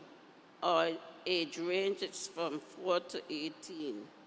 Our group meet weekly, Rotong on Thursdays, Apostles, Seacoast Bay, and Longlook on Saturdays. If you need to reach us or are interested in sending your children, please contact the church office, Methodist office, at 494-2198, or Lencia Mills, the Secretary of the National Council, 544-7009. Thank you. Thank you so much. As we go to our second to last presenter, am I correct? Right, I still have the Leo. One person representing both, or? Once you all can do it within the minutes that will be provided. Okay, no problem. Yes, you can commence. Good afternoon again. In the interest of time, Yes. the New Testament Church of God will go directly to our pledge. The New Testament Church of God is committed to action. We believe that faith without works is dead. And we are ready to translate our faith into tangible results. We pledge the following. 1, to be a beacon of hope, we will establish a mentorship program for at-risk youth and launch an after-school program for academic support and life skills development. Secondly, to foster community partnership, we will actively collaborate with the Royal Virgin Islands Police Force, government agency, and other community organizations. Thirdly, we pledge to empower youths. We will establish a vocational training program in partnership with local businesses and the District 6 representative, Honorable Walwyn. We also pledge to create a sports and recreational league. Finally, we pledge to advocate for the vulnerable. We will work to address the root causes of crime, such as poverty and social inequality. This is the New Testament Church of God, solemn commitment to action. God bless you. Well, thank you so much. And I believe built into your pledge is a lot of the other activities that some of the other presenters mentioned fit in within that pledge. So thank you very, very much. I will now go to the last but not least. Oh, you see how close you are to me? I miss you. I'm looking above your head, and I should not because your head like mine. I'll give you 4 minutes. Is okay? Right. Thank you. Good afternoon again, everyone. Again, I represent the Virgin Islands Cadet Corps. The Virgin Islands Cadet Corps is a national youth leadership program with some military-style training and additional training programs that we add to develop young people into leaders. The motto of the Virgin Islands Cadet Corps is service, integrity, and pride, accepting the challenge to make a difference. And our theme is empowering youth and strengthening communities. In 2007, when the Cadet Corps, a meeting was held to start the Cadet Corps, it was clearly identified that there was a trend that was seen from then pertaining to the youth crime, deviance, and that sort of thing. And the decision was made that the Virgin Islands, adopting the Virgin Islands Cadet Corps would help to alleviate some of that and address some of the challenges that would come out of that situation. Currently, the VICC engages youth from the age of 11 to 19 in a structured discipline training focused on leadership, civic responsibility, and national pride. Well, the cadets may not necessarily be directly involved in criminal activity. We understand that they are exposed to, influenced by, and affected by criminal activity. And so the Corps operates in a climate where youth are increasingly clearly exposed to violence, peer pressure, and things like social instability. And we clearly identify that the absence of consistent mentorship and positive outlets contribute to vulnerability among at-risk youth.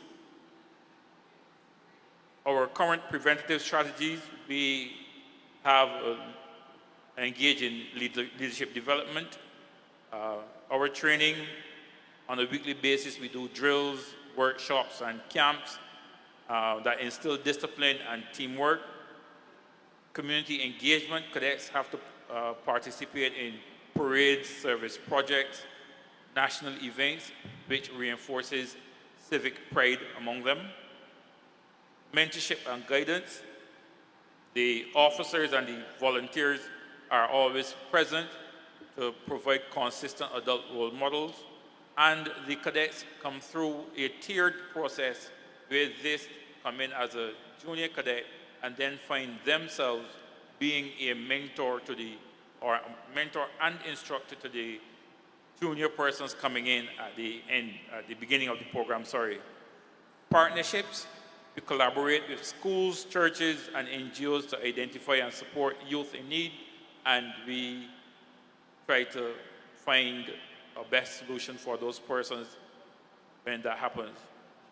In terms of our recommended innovations, we are looking at an expansion of the Cadet Corps to the underserved districts and sister islands.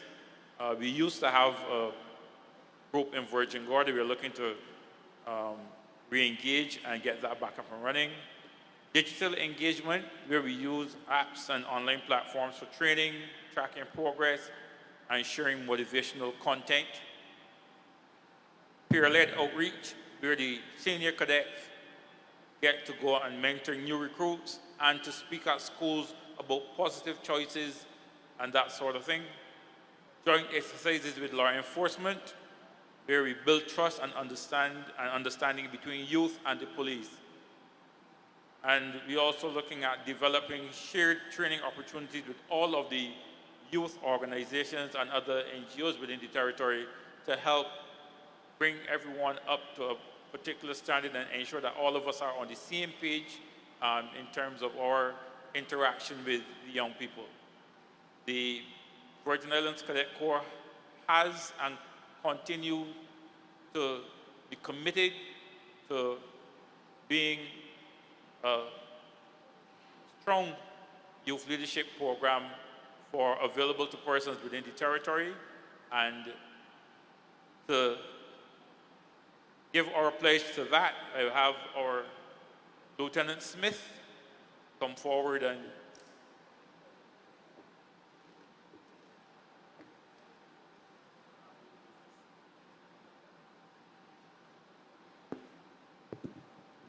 thank you.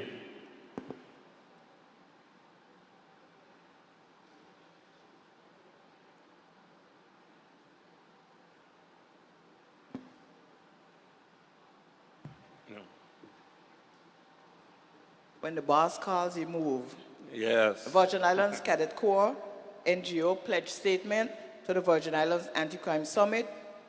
As proud members of the Virgin Islands Cadet Corps, we stand united in our commitment to building a safer, stronger, and more resilient Virgin Islands.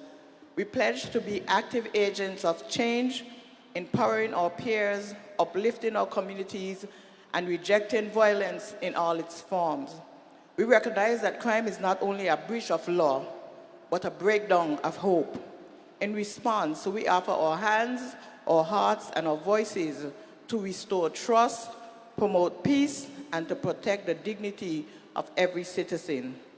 Our pledge to uphold the highest standard of discipline, integrity, and respect in all duties and in daily life, to engage in continuous learning and leadership development, preparing ourselves to be role models and mentors, to collaborate with schools, churches, families, and civic organizations in creating safe spaces for our youth, to participate in community outreach, anti-violence campaign, and restorative justice initiatives, to speak out against bullying, abuse, and criminal activity, and to encourage others to choose peace over conflict.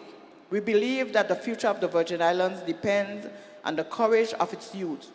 We are that future, and we pledge to rise not just in rank, but in responsibility. Together, we march forward. Together, we will make a difference. Thank you. Thank you very much. Thank you, and we now go to our last presenters with an S. Good day, everybody. Good day. Good day, everyone. Yes, and Ginsha. Okay. Crime in the Virgin Islands is not merely a statistic. It is a lived reality that threatens our safety, undermines trust in our institutions, and erodes the promise of our youth. Today, my name is Tia Peters, and this is Michaela Richardson, speak on behalf of the Leo Club of Tortola, a youth-led organization dedicated to service, leadership, and community development. Our job is to examine the challenges we face and create solutions so we can build a better BVI together. The current atmosphere reveals several pressing issues: rising unemployment among young people, the prohibitive cost of living, and a widening gap in communication between our youth and the government. Many young men and women, despite their ambitions, are left standing at the margins of society, unemployed, overlooked, and discouraged. These current issues at hand probes the Leo Club to ask, how can we meet the young people where they are, and what can we do to assist?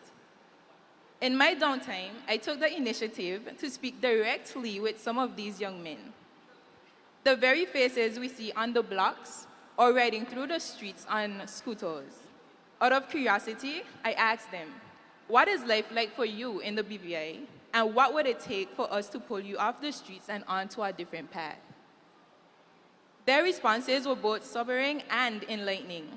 They spoke of unemployment, of sending applications and attending interviews only to be met with silence. They shared the sting of being disregarded because of their street image, and many have tried to earn an honest living, but when doors repeatedly close, discouragement sets in. Some turn to alternative, sometimes illicit means of income just to keep food in their stomach. Where they saw despair, I saw potential. And so, I reached out to one of the deans at our local college to begin designing a short program tailored for these young men, a space where they can acquire professional skills, build resumes, and enhance employability. This initiative is more than a skills workshop. It's a beacon of hope. It reduces idle hours spent on the blocks, fosters self-confidence, and creates pathways to lawful, dignified work. In doing so, it not only strengthens individuals, but also fortifies our wider community against crime. Two other solutions that can aid in restoring employment opportunities for youth are youth-based employment training workshops. These workshops will serve as opportunities for youth to create and build their resumes, network with stakeholders in the British Virgin Islands, and as well provide jobs opening and internships. The workshops will be centered around teaching youth how to develop various tangible and soft skills useful in the workplace. It will also serve as a smooth transition from the training field into the work field. Stakeholders and youth innovation projects. Many of our youths aim to be entrepreneurs and their lights are being dimmed. We propose that stakeholders of the BVI with the upcoming youth entrepreneurships to help to develop and launch their ideas in the community. This partnership will serve as a training ground and a marketing opportunity for these young people. These proposed ideas are not just the start. The British Virgin Islands has the potential to be great, and we will one step at a time. The Leo Club of Tortola stands ready to partner with the government, schools, and civil society to expand programs like these by pooling resources, launching mentorship schemes, and ensuring youth voices are heard before crimes are emerged. We can address crime as its root rather than merging responding to the symptoms. Crime is not just an issue for police or the courts. It's an issue that touches families, communities, businesses, and overall peace and progress of all territory. Whether it's theft, violence, corruption, or cybercrime, its consequences are real and far-reaching. It creates far weakens our trust in the community, and most of all, robs us from the safety and freedom we all deserve. Therefore, as a pledge, we, the Leo Club of Tortola, commit ourselves to being that bridge between peers and all policymakers. We will continue to campaign in activities that empower, educate, and engage. We will uphold integrity and our service, and we will pursue in our mission to offer an generation alternatives to the streets, alternatives grounded in opportunity, responsibilities, and hope. The way forward is clear. Listen to your youth, partner with your youth, and invest in your youth. Only then can we reduce idleness, restore trust, and build a Virgin Islands where crime is no longer seen as a means of survival or as an obstacle to shared prosperity. So today, I urge each of you, be alert, be informed, and most importantly, be involved. Whether it's joining a neighborhood watch, educating a young person, or simply doing the right thing when it's the hardest thing to do.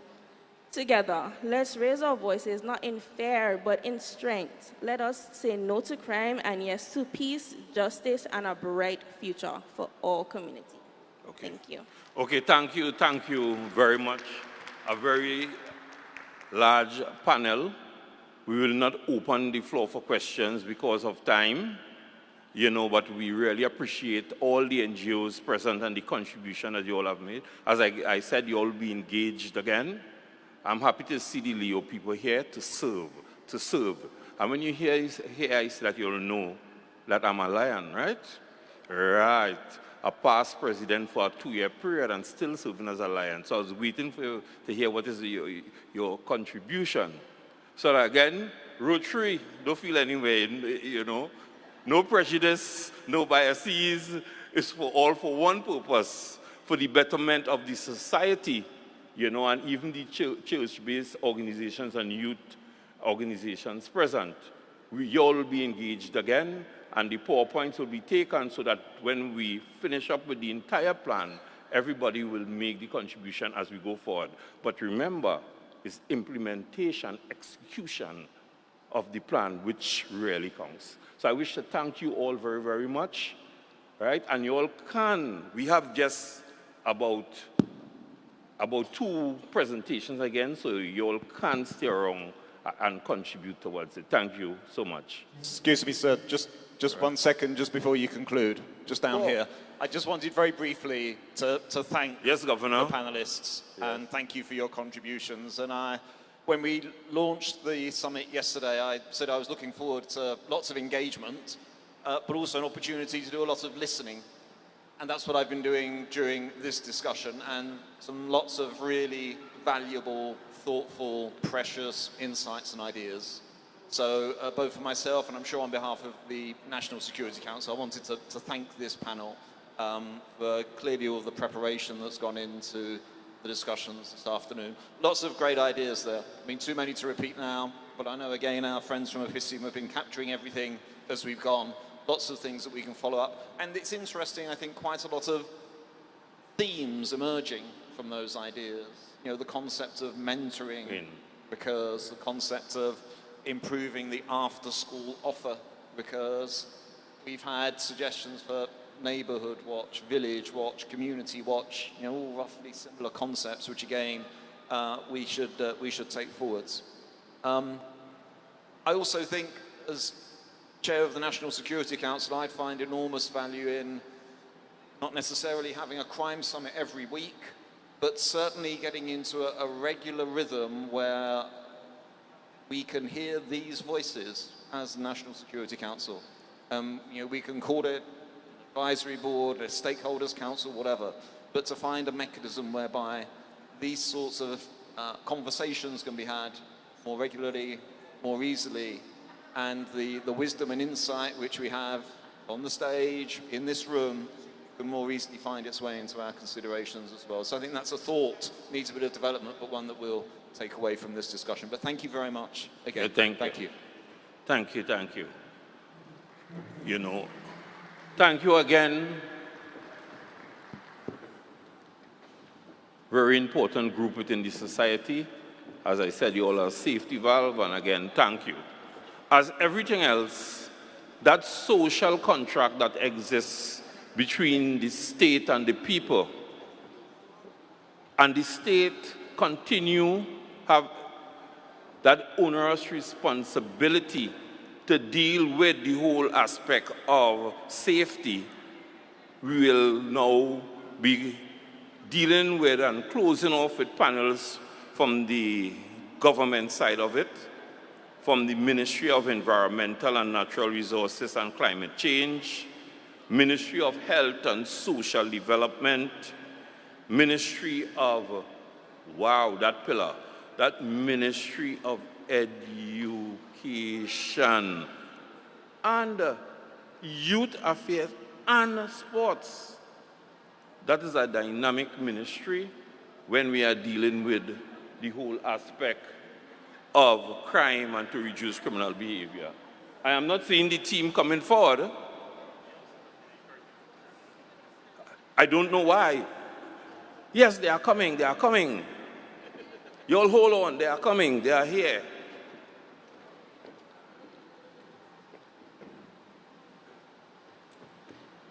I know you all were told that you will be provided with 5 minutes. Oh, well, you're not told that? 5 minutes each. Well, as you all run up the stairs, I will give you all 6 minutes each. Yeah, 6 minutes, additional minutes. Right? And you all will decide who going first. Make sure and identify yourself, what you all represent. even though it was done earlier. Right. Let's go. Yeah. Good afternoon, everybody. The teacher in me wants to make you stand and do a brain break activity because you've been sitting for a long time, but because I only have 6 minutes, we're gonna rush along. I'm here to present on behalf of the Ministry of Education, Youth Affairs and Sports, and that includes the education sector, the Department of Youth Affairs and Sports, library services, and all our statutory bodies.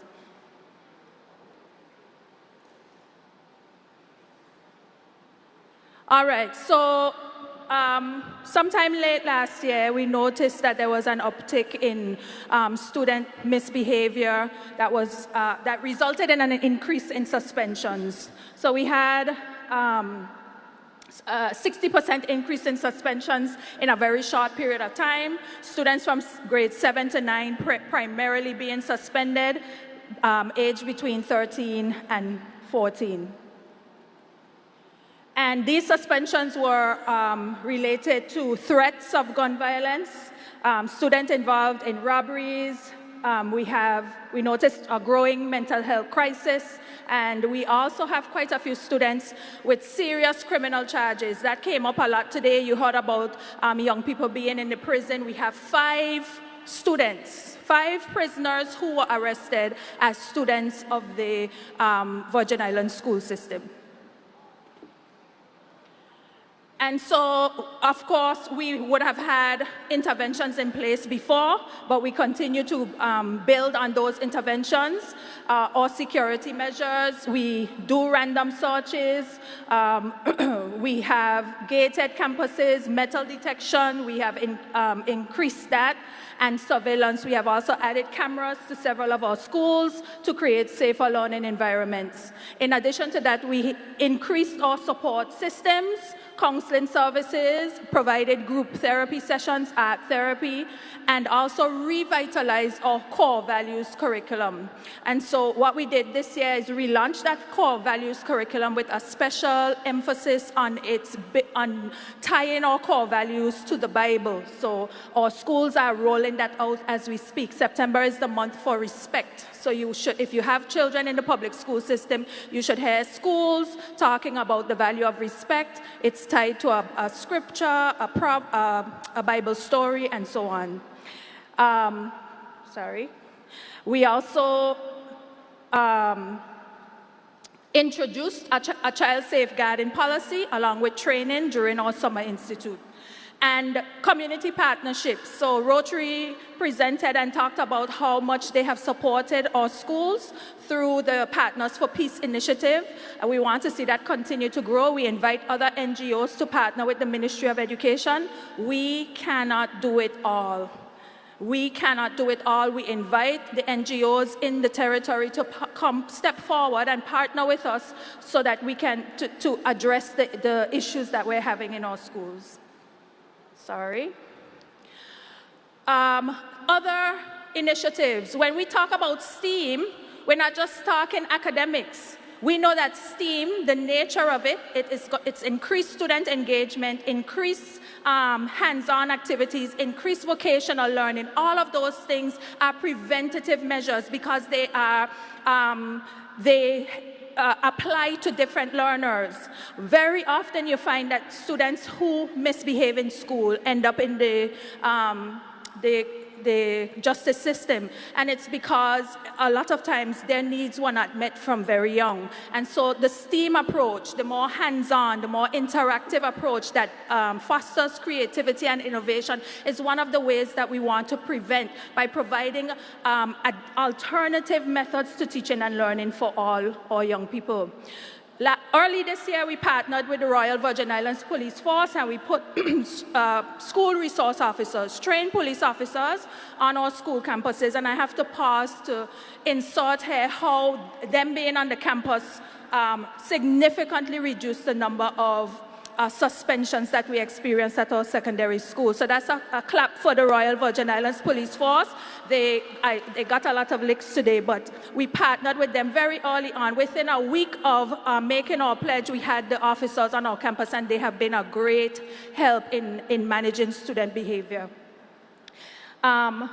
We also would have visited the UK on several occasions to learn about the Violence Reduction Unit, which is a very well-developed program that the UK has to combat youth crime. And so from those visits, we did site center tours, and we have sat and met with several officials, and from that has evolved a violence reduction strategy that is being developed here in collaboration again with the Royal Virgin Islands Police Force, the Ministry of Health, and the Governor's Office.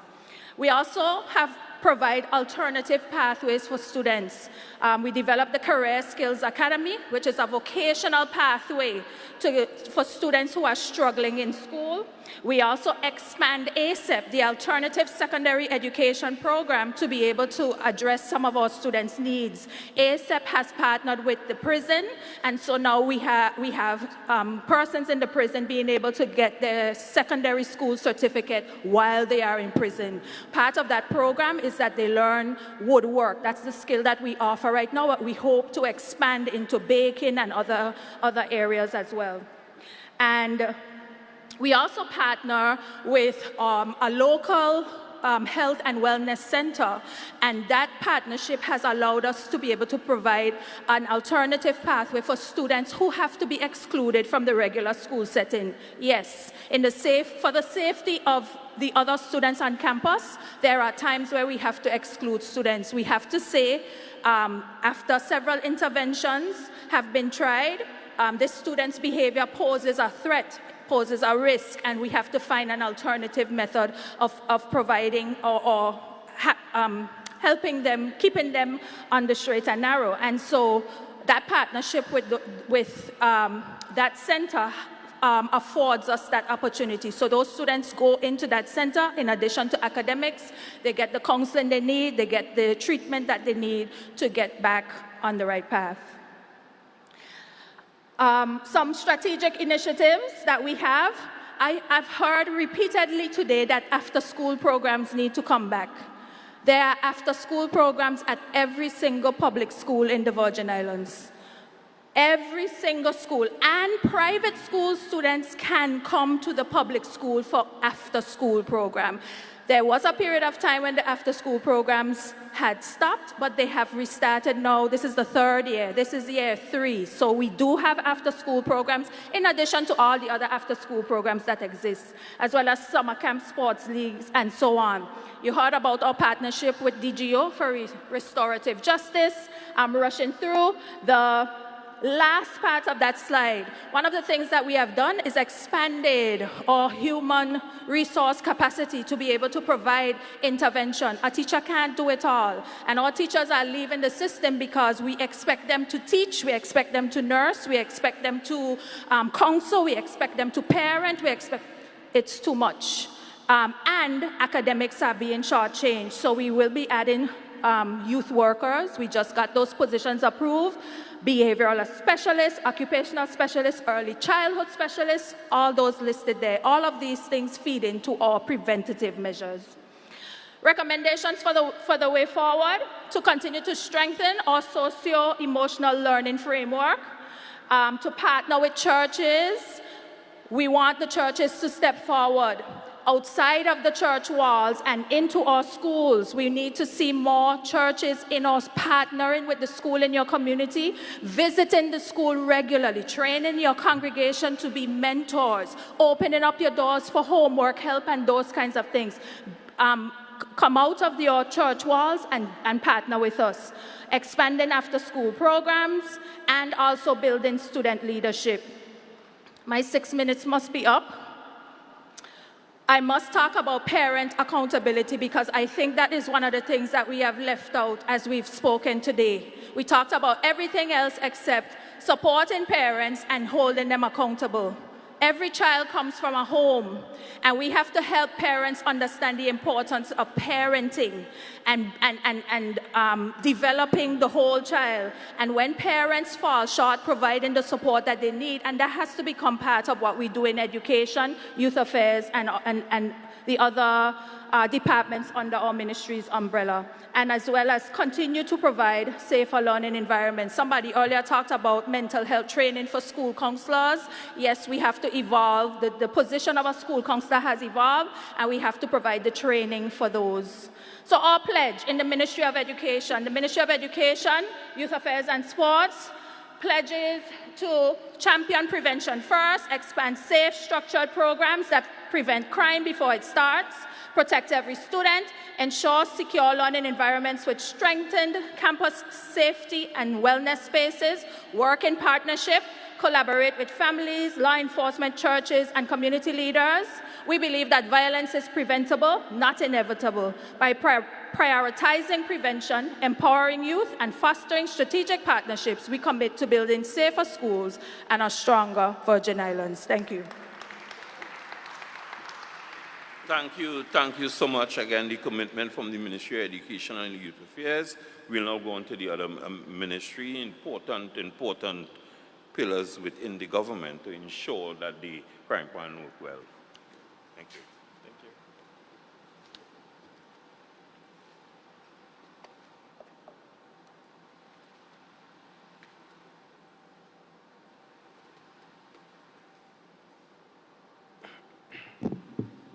Good day all. Protocol already established. My name is Dwayne Nibbs, and I'll be sharing with you criminal activities on behalf of the Ministry of Environment, Natural Resources, and Climate Change.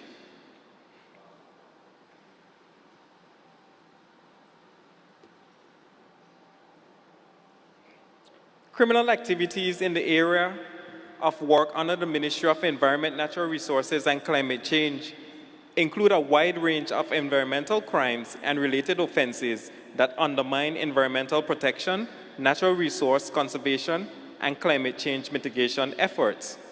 These activities are many, but key is sand mining, which speaks to the removal of sand, stone, gravel, or shingle. This is found under the Beach Protection Ordinance of 1985. Its affiliated charges and penalties are found in Section 7, which include up to $500 or 6 months in prison. Yes, that pigtail bucket of sand that you remove from the beach, say you take it home, you can be charged for that also. Fouling of the foreshore is also under the Beach Protection Ordinance. The affiliated charges or penalties are also found in Section 7. Enforcement notices. In collaboration with Waste Management, this is found under the Crown Lands Management Act of 2024. The affiliated charges and penalties are found in Section 42. For example, refusal to remove abandoned, unclaimed vessel or building materials from Crown property for an extended period of 5 days or more can merit a fine of up to $10,000 or 1 year imprisonment. Also, falsely or misleading information in the Crown's, based on the Crown's Land Management Act can also merit a term of $10,000 or 2 years imprisonment.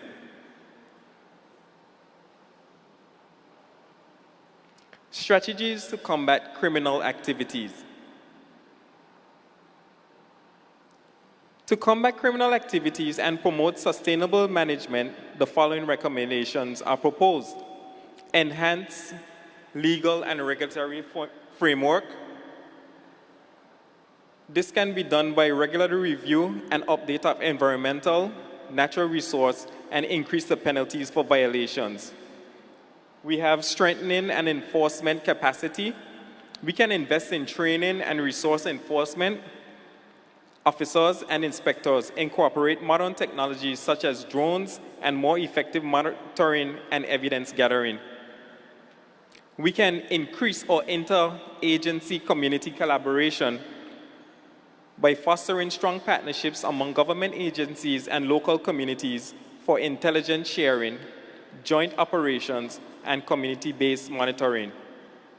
We can also raise public awareness and education by conducting comprehensive public educational campaigns on the importance of compliance with environmental laws and the consequences of criminal activities, thus empowering citizens to become active stewards. These integrated strategies create a comprehensive approach to reduce environmental crime, protect natural resources, and uphold sustainability goals aligned with the ministry's mission and vision.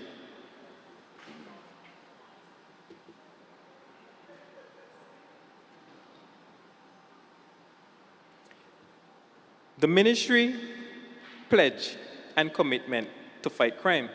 Recognizing the profound impact that criminal activities have on our environment, our communities, and future generations, the Ministry of Environment, Natural Resources, and Climate Change commits to diligently enforce laws, policies, and regulations designed to protect our natural heritage and combat environmental and resource-based crimes.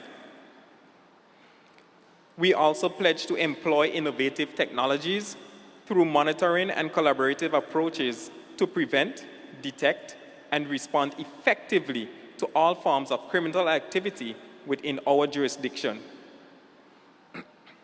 We pledge to foster meaningful partnerships with law enforcement, stakeholders, and international partners to strengthen our collective response against crime. We pledge to provide awareness to empower every resident and visitor to become stewards of our environment. That includes the persons on the cruise ships. And finally, the Ministry of Environment, Natural Resources, and Climate Change pledges to continuously enhance our capacity, knowledge, and resources to meet emerging challenges with resilience and professionalism. In summary, together for tomorrow. Thank you.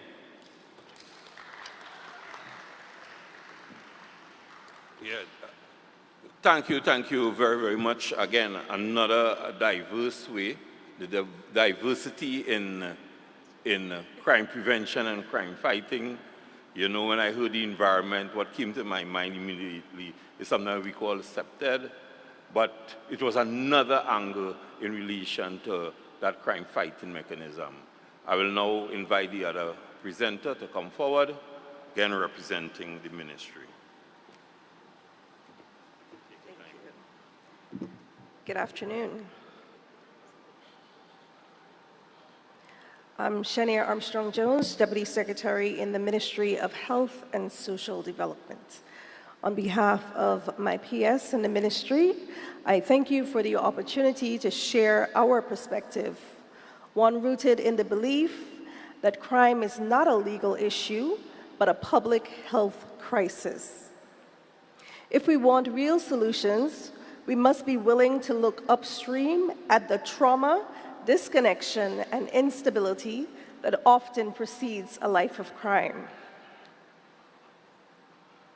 The Caribbean has one of the highest homicide rates in the world, nearly 3 times the global average. The Virgin Islands is impacted visibly in our emergency rooms, our schools, our social services, and yes, our prison. Just last week, the team at His Majesty's Prison concluded an inmate survey. The findings were sobering but not surprising. 67% of responders had no steady job or education before offending. 46% were influenced by peer pressure or unstable home environments. And 40% said they needed counseling or addiction support but never received it. What this tells us is by the time someone ends up behind bars, the system has already failed them multiple times. Across our departments, the ministry is already working to interrupt that cycle. We've expanded community-based mental health services. Our child protection teams are trained in trauma-informed care. Our Safe Haven Transitional Center continues to provide individuals with reintegration into society after hardship support. And inside the prison, we've introduced skills audits, counseling, and restorative justice programs. And through NGOs and faith-based partners, we've supported youth mentorship, family stability, and emergency aid. But those are just building blocks. They are by no means enough. The rising number of juveniles in our adult prison facility is proof of that. At the Ministry of Health, we understand the concerns raised about our the state of our correctional facility and our correctional system. And I want to take a moment to clarify some of those concerns and highlight the real ongoing efforts that often go unseen. Yes, the issue of staffing at the prison has been raised, and yes, they are under strain. But we've been working closely with the Ministry of Finance and the Human Resource Department to address this. We've received positive commitment from our Honorable Premier and the Ministry of Finance, and we're steadily working to increase those staffing levels through phased recruitment approaches and our phased recruitment plan. Yes, we recruited a teacher specifically for the prison facility. However, due to reasons, that person has transitioned on. But we've wasted no time in reinitiating the recruitment process. Importantly, this gap has not left inmates without access to education. And as you would have heard from my colleague, Mrs. Crabb, about the Alternative Secondary Education Program, just this year, we were able to graduate 9 inmates under that program with their high school certificates. It is true, the remarkable collaboration between the prison, the Ministry of Education, and a number of community volunteers were able to keep education going. We recognize the shortfalls and are working with every angle and creative investment possible to get the results needed. We've also received commitment from the Ministry of Education to expand that alternative secondary education program to include vocational skills in woodwork for the young men in custody, providing real skills for real reintegration. In parallel, as I've mentioned, these efforts are continuing. The ministry continues to deliver community-based mental health support, trauma-informed care, reintegration support, and continued collaboration with our NGOs and faith-based partners. These are not one-off interventions. They're part of a deliberate shift towards healing, rehabilitation, and prevention. Our message is simple. We have not given up on our young people, and we do not view incarceration as the final word. I would like to share with you the proposed 10-point response plan and strategic recommendations grounded in public health prevention and partnership. The first of which includes mental health in schools, and Ms. Crabb would have mentioned that, the need to have the counselors trained in mental health. We want to expand trauma-informed counseling. We want to link the school mental health services in collaboration with the Ministry of Education and Ministry of Health so that we're able to catch pain early before it becomes violence. The ministry continues to explore the construction of a dedicated juvenile detention facility. This will seek to establish a secure, therapeutic juvenile facility to house and rehabilitate youth in conflict with the law.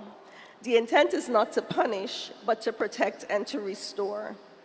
We advocate for youth employment or youth economic employment activities. Invest in job trainings and entrepreneurship to combat one of the biggest drivers of crime, economic desperation. Family support teams coordinate early interventions through cross-agency case management. When families are stable, children thrive. Youth referral pathways. We want to seek to develop digital flagging systems to identify at-risk youths across schools, across the health services and health clinics, and police. Again, catch them early so that we can intervene. We advocate for additional mentorship programs that elevate positive role models, especially for young men and women who are disproportionately represented in violence statistics. The integration unit, we want to stand up an integration unit that offers structured housing, job support, and counseling to ex-offenders re-entering society. We continue to advocate for electronic monitoring, using tech-based sentencing for low-risk offenders to reduce overcrowding at the prison and keep families together. We continue to advocate for parenting and mediation services, equipping parents to deal with conflict, build trust, and raise resilient children. And yes, we also want to ensure that this is supported by specialist staff. Expanding our recruitment drives for addiction counselors, youth officers, restorative justice personnel. No strategy works without the right people. Each of these is a practical, achievable step towards prevention, but it must be backed by budget, legislation, and strong cross-ministerial and inter-ministerial will. These recommendations directly align with what we've already put in our National Sustainable Development Plan, specifically Goals 1, 5, and 6. This is not just the ministry's work, but it is everyone's work. So today, the Ministry of Health and Social Development pledges that we will tackle the root cause of crime by strengthening families, supporting young people, investing in trauma prevention and mental wellness, delivering restorative care for those in need.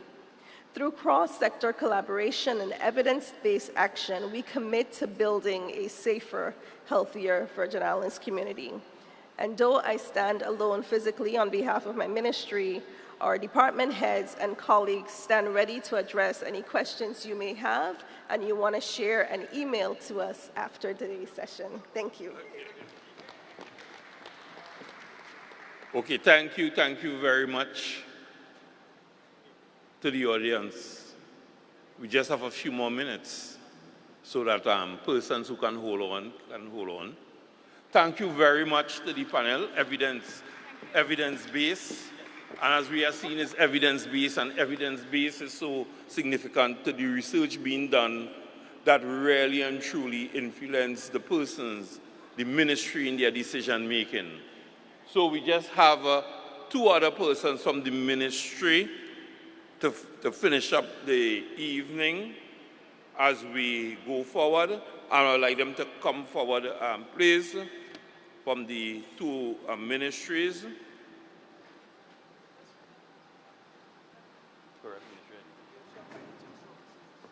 Yes, the Ministry of Finance and Financial Services. Want to get it right? Yeah, you can come forward. You will introduce yourself and the ministry to ensure that I have the right ministries here.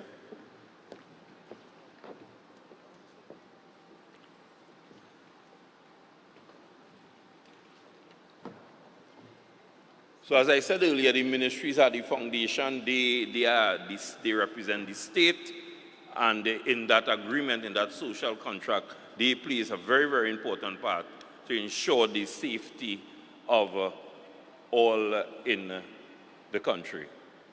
So I'll allow you to, are you all coming forward to present, or are you all presenting from there? Okay? All right. Yeah, you can proceed.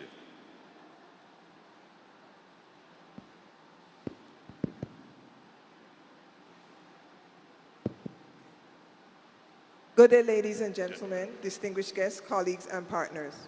It is my honor to be a part of today's Anti-Crime Summit. This gathering reflects our shared commitment to confronting and dismantling the criminal activities that threaten the integrity of our institutions, the safety of our people, and the fairness of our economy. Whether it is human trafficking, labor exploitation, smuggling, or illicit trade, these crimes do not operate in isolation, and neither must we. Today is about partnership, prevention, and action. Together, we aim to strengthen our systems, close the gaps that allow abuse, and reinforce a culture of accountability and transparency across all sectors. From the Ministry of Financial Services, Economic Development, and Digital Transformation, I am Permanent Secretary Natalie Foy-Smith, and with me are Acting Chief Immigration Officer, Mrs. Nadia Deming-Hodge, who will speak about migration-related crime, Deputy Director of Trade, Dr. Lincoln Bob, who will speak about crimes related to business and trade licenses, and Acting Labor Commissioner, Mr. Marvin Hastings, who will speak about combating unfair labor practices. I now turn you over to Acting Chief Immigration Officer, Mrs. Deming-Hodge. Good afternoon, all. I'll be speaking about migration criminal activities and the current situation that the Department of Immigration is faced with are 4 key areas. Irregular migration, which we have seen 287 total cases over the last 4 years with a significant fluctuation in 2024 and then a significant decrease in this year, 2025, with only 7 cases. Number 2, illegal work and overstaying. This is an ongoing challenge that the department continues to face, the territory faces, due to limited workforce to combat these activities. We continue to enhance interagency collaboration to target areas of concern. Number 3, legal entry exploitation. We see the consistent use of legal means of travel to facilitate smuggling and human trafficking operations to our neighboring U.S. Virgin Islands.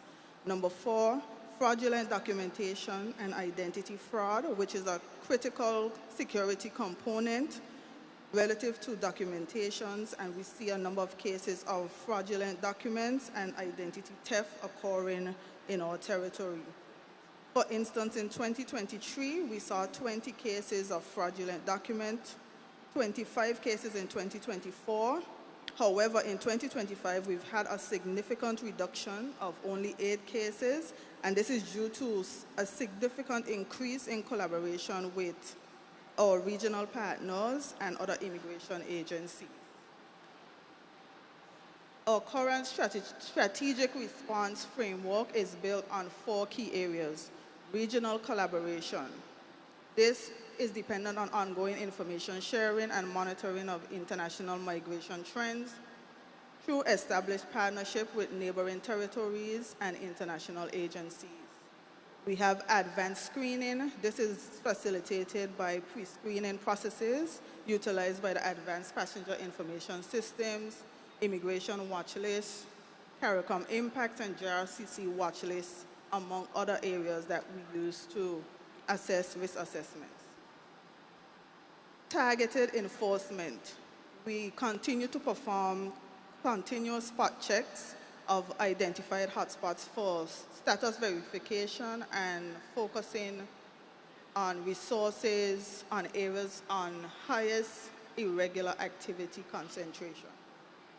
Finally, technology integration. Our border management system is integrated with the Civil Registry and Passport Office's e-visa portal, which has increased our capability to combat illegal visa issuance, along with our BMS being integrated with the labor management system, which helps us to combat illegal work permit applications.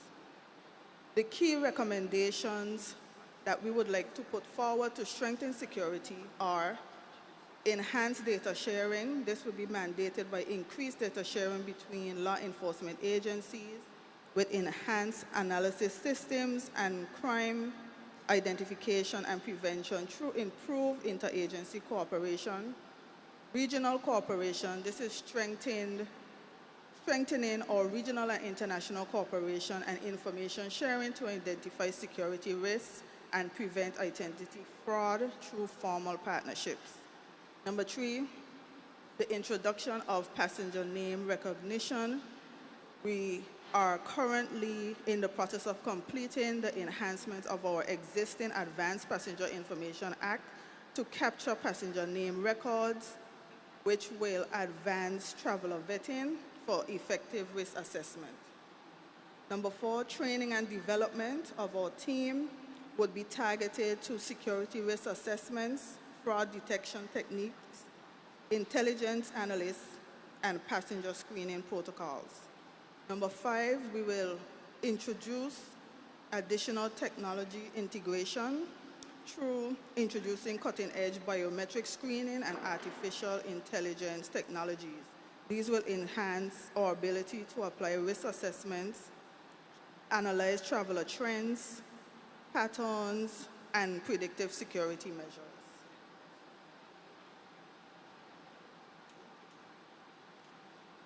Okay, so today I am going to talk about some of the things that we face at trade, looking at business and trade licenses. So we have actually pulled out some of the things that we have been looking and seeing kind of more frequently. And with this, we hope that we will be able to also educate some people about what are some of the things that we see as criminal activities in trade. One, which is operating without a license. A lot of people don't understand how this is integral, a major aspect of operating a business within the British Virgin Islands.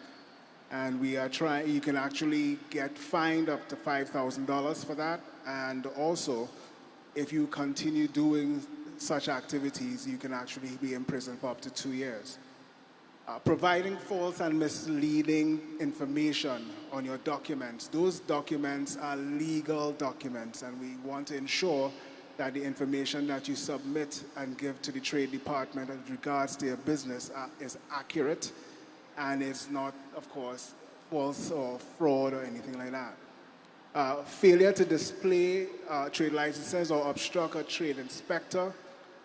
We have a trade inspector going out to different businesses, and they need to be able to analyze to see whether or not the businesses are working within their confines as far as what their trade license dictate.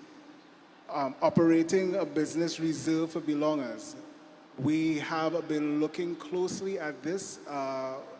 There are certain sectors that are really reserved for belongers.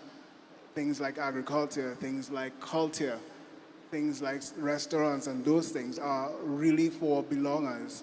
To have other people come in and try to take away from that market is something that we frown on and is also considered illegal. And of course, money laundering and terrorist financing, which is universal. It is also something that we look out for. Of course, with the help of the FIA and FSC, we tend to deal with these activities. Strategies to catch and enforce. Interdepartmental collaboration. We have been working particularly now a little bit much more closely with the Royal Virgin Islands Police Force. And as I said before, we are working with the FIA and FSC. Other departments that we work with, because we don't have all the necessary information and disciplines and knowledge within the department. So we will have to also rely on that from health, from the Department of Motor Vehicles, the city manager, and the shipping registry, and even agriculture also, to give us that information. Strict penalties are some of the ways in which we try our best to see how best we could prevent any sort of criminal activities. So we consistently want to apply fines and penalties, as well as we also look at revocation of licenses when people are stepping out of bounds. So, strategies to dissuade and prevent. In case you all don't know, we have launched our Facebook page, and I would like you all to visit it from time to time. So we want to inform people through different channels. And also, we want to bring about a certain amount of public awareness. We would have gone to every district so far to tell people what trade is about, tell people about different things they can do for some of their problems, get their feedback. And we also want to do regular audits. We are looking at that as something essential that we have to do coming up in the later months. And also ethics trainings for staff, because we want to make sure not only that they within the law, but we also want them to be informed so that they can inform people coming forward. I will pass on this mic on to Mr. Hastings, who will give you the information about labor. Thank you. Good afternoon. At Labor Department, we too see our fair share of crimes. Very similar to what Can you please the mic here? Thanks. I'm sorry. Yeah. Here at Labor, we also see our share of crimes, which include human trafficking, obviously different types of human trafficking for sexual trafficking, labor trafficking. Luckily, we haven't found anything when it comes to child trafficking, but there's several impacts when it comes to that, which includes physical and emotional trauma, loss of freedom, and long-term psychological harm. There's also a lot of abuse that we find that's happening on the jobs, whether or not it's verbal, physical, or visual abuse on the jobs. So we've also seen lots of fraud that happens when people put in work permit applications, whether or not it's fake resumes, fake medical. We've seen fake trade licenses in certain cases before we went to our online system. So that's also been reported. We have also extortion. Believe it or not, we have a huge problem when it comes to extortion in the BVI, where you have employers extorting their staff, especially financial extortion, where they're being threatened not to renew their work permits unless financial payments are made to them to renew work permits. So we're trying to combat that as well. And we also have exploitation in different forms, whether or not it's labor exploitation, sexual exploitation, doing favors. We also have child exploitation, where you would have using kids underage on the workforce. Anyone under 16 under law are not allowed to work in the workforce. Why does this matter? It threatens and undermines criminal activities and the rights of the safety for owners, for workers. These have significant global impacts and local impacts. Some of the strategies to catch and enforce that we try to do at the department is obviously we try to work very closely with other departments. We work extremely close with the Department of Immigration. We also work with the Royal Virgin Islands Police Force. We work with the Financial Investigative Agency. And because we're online now, we try to work very close with Social Security and NHI to make sure that employers are paying in these benefits, because it's a very quick way to find out whether or not someone is working illegally or not when it comes to a renewal. Some of the strategies for prevention is that since we've had the LMS, we also have a lot of education built into the labor management system. We also have a Facebook page that we recently launched. So you can go on our Facebook page and find lots of information. We're trying to get out there and do a lot more training and meet the public when it comes to training the employers, training employees on the value of better labor practices. We're finding a lot of people break the law because they don't know about the law. So we're trying to get out into the communities as well and partner with stakeholders so that we can better educate people about the labor laws in the Virgin Islands. Okay, pledge. In conclusion, we pledge zero tolerance for corruption, trafficking, smuggling, and all forms of illegal activity. We commit to upholding integrity, enforcing the law, and protecting our systems from abuse. We will work with partners and the public to ensure that migration, labor, and trade are safe, fair, and transparent. Thank you.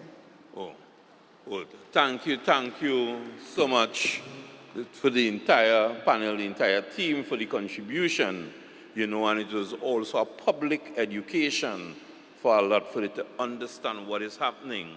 I know that the social media is being recorded and live, so a lot of persons will get information, but this sort of public engagement need to be continued with some of the information you all provided there, which is so pertinent, right? I heard the pledge, and as we go forward in relation to designing a proper crime prevention plan, right, your roles need to be significant in that, because the link to the street crimes, sometimes that gap is missing, that some persons not seeing that link and how that influence behavior on the streets, which may interfere with them, right, with their property and with their person, right, when this aspect of it is not seen about.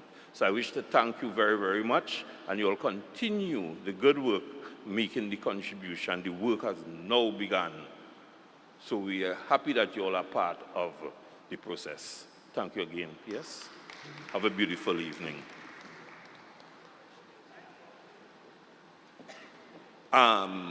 We are now coming to our total end and conclusion to this very important symposium, summit as you all put it. And I think they are permitting what we are doing, what we are going to do, just to go on record. There are persons who wanted to make contributions, and because of time, it was virtually impossible. But we've given them the opportunity, one by one, to make a pledge. The pledge to be committed to the crime prevention plan as it relates to their organization. So, can I get the individuals one by one to come up who are making the pledge? Do you have the persons who are making the pledge?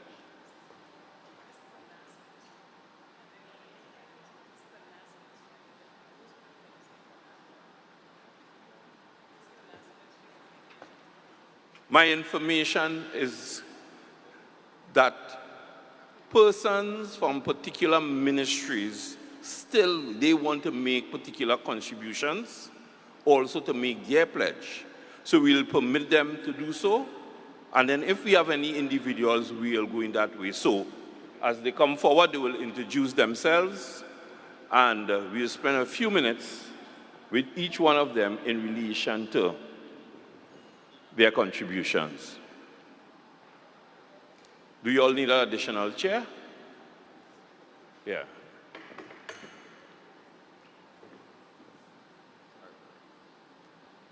Again, don't feel inhibited. Everything will be recorded and will be utilized in the crime plan. All right? So 3 minutes each for persons.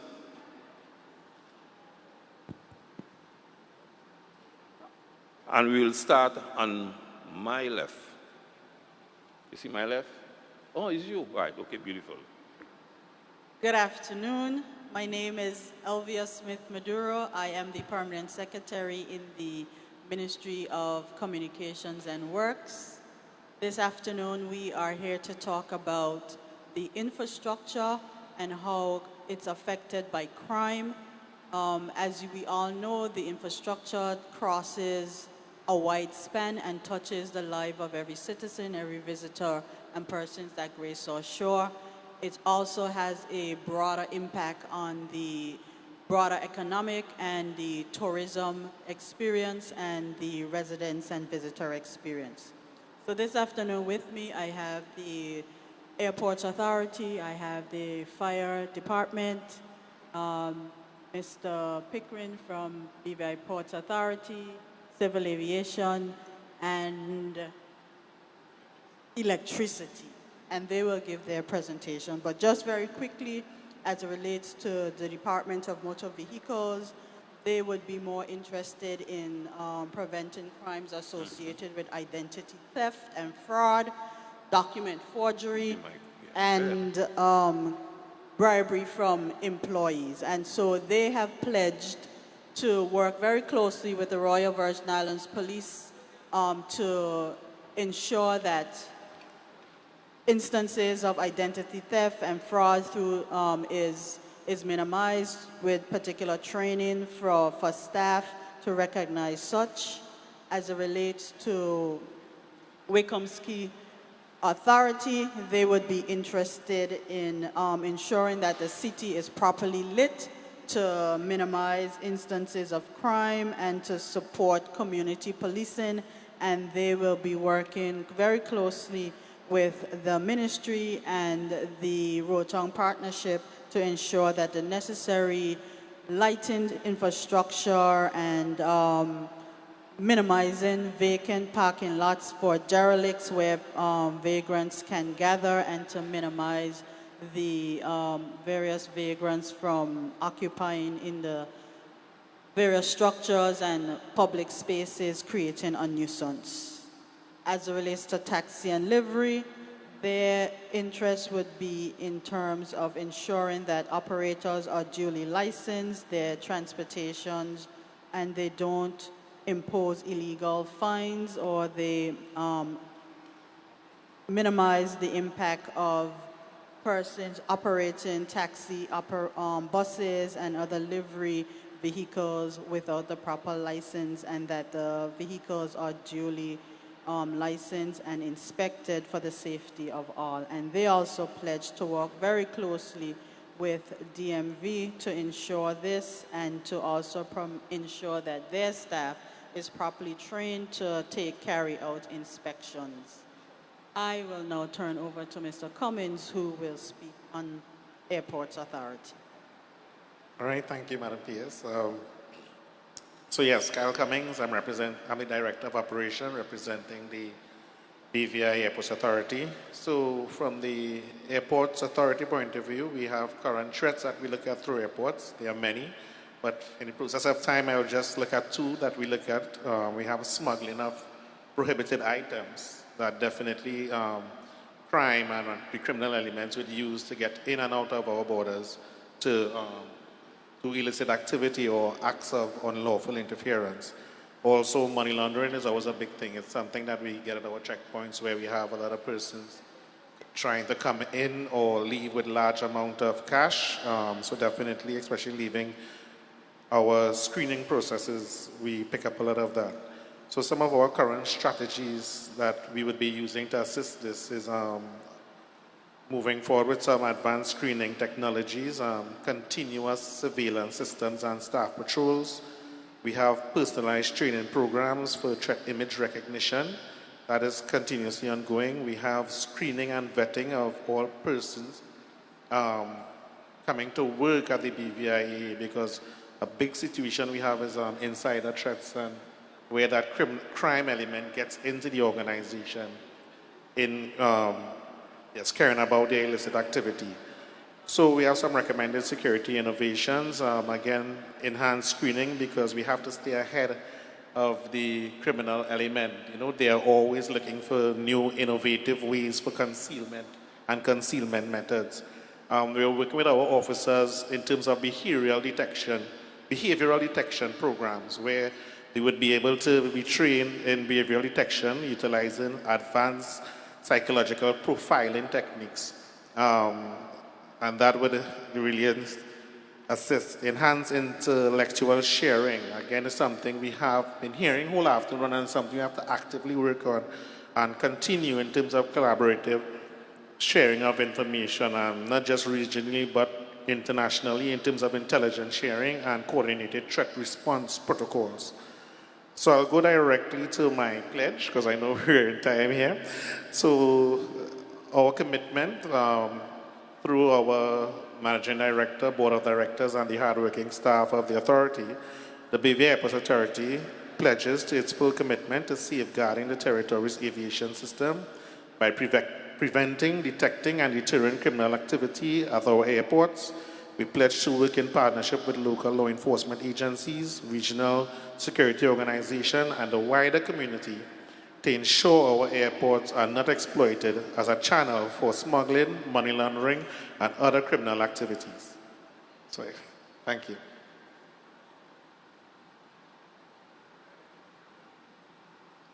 Thank you very much. In the Virgin Islands Fire and Rescue Service, we have found that our efforts to fight crime parallel for members of the public as well as the business owners. To prevent crime, you need to secure what you have. Your fences, your doors, your windows, whatever compound you house your equipment in, you have to ensure that it is protected and safe. You have to plan. Plan with your neighbors, plan with your fellow business owners, plan with the people around you, so you can have more than two pairs of eyes. So you can share video surveillance so you can meet together and tell each other what you are seeing, who you saw, and when you saw it. Protection. Technology is taking over, so we might as well take advantage of it. It's gotten to the point now where you could be 100 miles away and use your phone to check to see who's in your room, who's in your lobby, who's in your backyard. So as technology advances, we too have to advance to fight crime. And also, lastly, practice. We have to practice the business of fighting crimes. And how do we do this? We practice it by not qualifying what a crime is. If we are using illegal tints, if we are parking in no parking areas, if we are breaking the law in some small way, then we can't point to someone who is accused of theft, who is accused of vandalism, and who is accused of murder and say, well, these crimes are really bad. Crime is crime is crime. We are not supposed to break the law. We are supposed to encourage a culture of lawfulness. So in closing, our pledges would be thus. Number one, we pledge to encourage and foster and maintain a culture of lawfulness. We pledge to work with our neighbors, everyone around us, to have a collective effort to be vigilant and fight crime. And we also pledge not to break the law and have ourselves be the example of lawfulness. Thank you. Sorry, Zebulon McLean, Chief Fire Officer. Okay. Good afternoon, folks. Akeem Pickering, Managing Director of BVI Ports Authority. BVI PA is known as the warehousemen and landlords of all cargo entering and leaving the territory. Our current issues are corrupt employees that may be bribed to facilitate safe passage of illicit materials, and lack of current technologies such as X-rays to scan cargo and containers and land space for the container scanner. How we handle our current issues: 1, implementation of extra checks and balances and signatures of supervisors to increase the eyes of cargo leaving the port and decrease the possibility of staff involvement. 2, currently we rely on intel provided by international counterparts and random searches based on sorting flags on manifests to combat criminal activity. Going forward, cargo and container X-ray machines are our very near future purchases. The BVI PA pledges to continue to improve the security measures at our ports through technological advancements that will assist us in securing our gateways and, by extension, the borders of our beautiful territory. Good afternoon. My name is Coyle Evans, and I work in the capacity as the Director of Civil Aviation, the designee on the ground that works along with the UK regulator. From a perspective of regulatory compliance, we are more concerned with the unauthorized access into our airspace. So, and this is nothing strange. You would have heard about the situations in Anegada where you have a remote airport, and with that remote airport, we have had the importation of illegal contraband, well, all contraband illegal, of contraband. And one of the things that we have to look at from a regulatory perspective is we have to look at how do we combat that. Now, the way that we operate, I must say that our regulatory framework is intact, meaning to say that we have Annex 17 that governs the security, the baseline. Then we have the regulations, which is the overseas territories regulations that govern the airport. So as you would hear Mr. Carl Cummins just mention, that they have security protocols in place. But from a regulatory perspective, one of the protocols that is very important is your response protocol. So what we have noticed is that the big issue in the aviation sector comes down to detection and deployment of resources to be able to pick up a transitional crime. And where we falter is we don't have proper detection systems.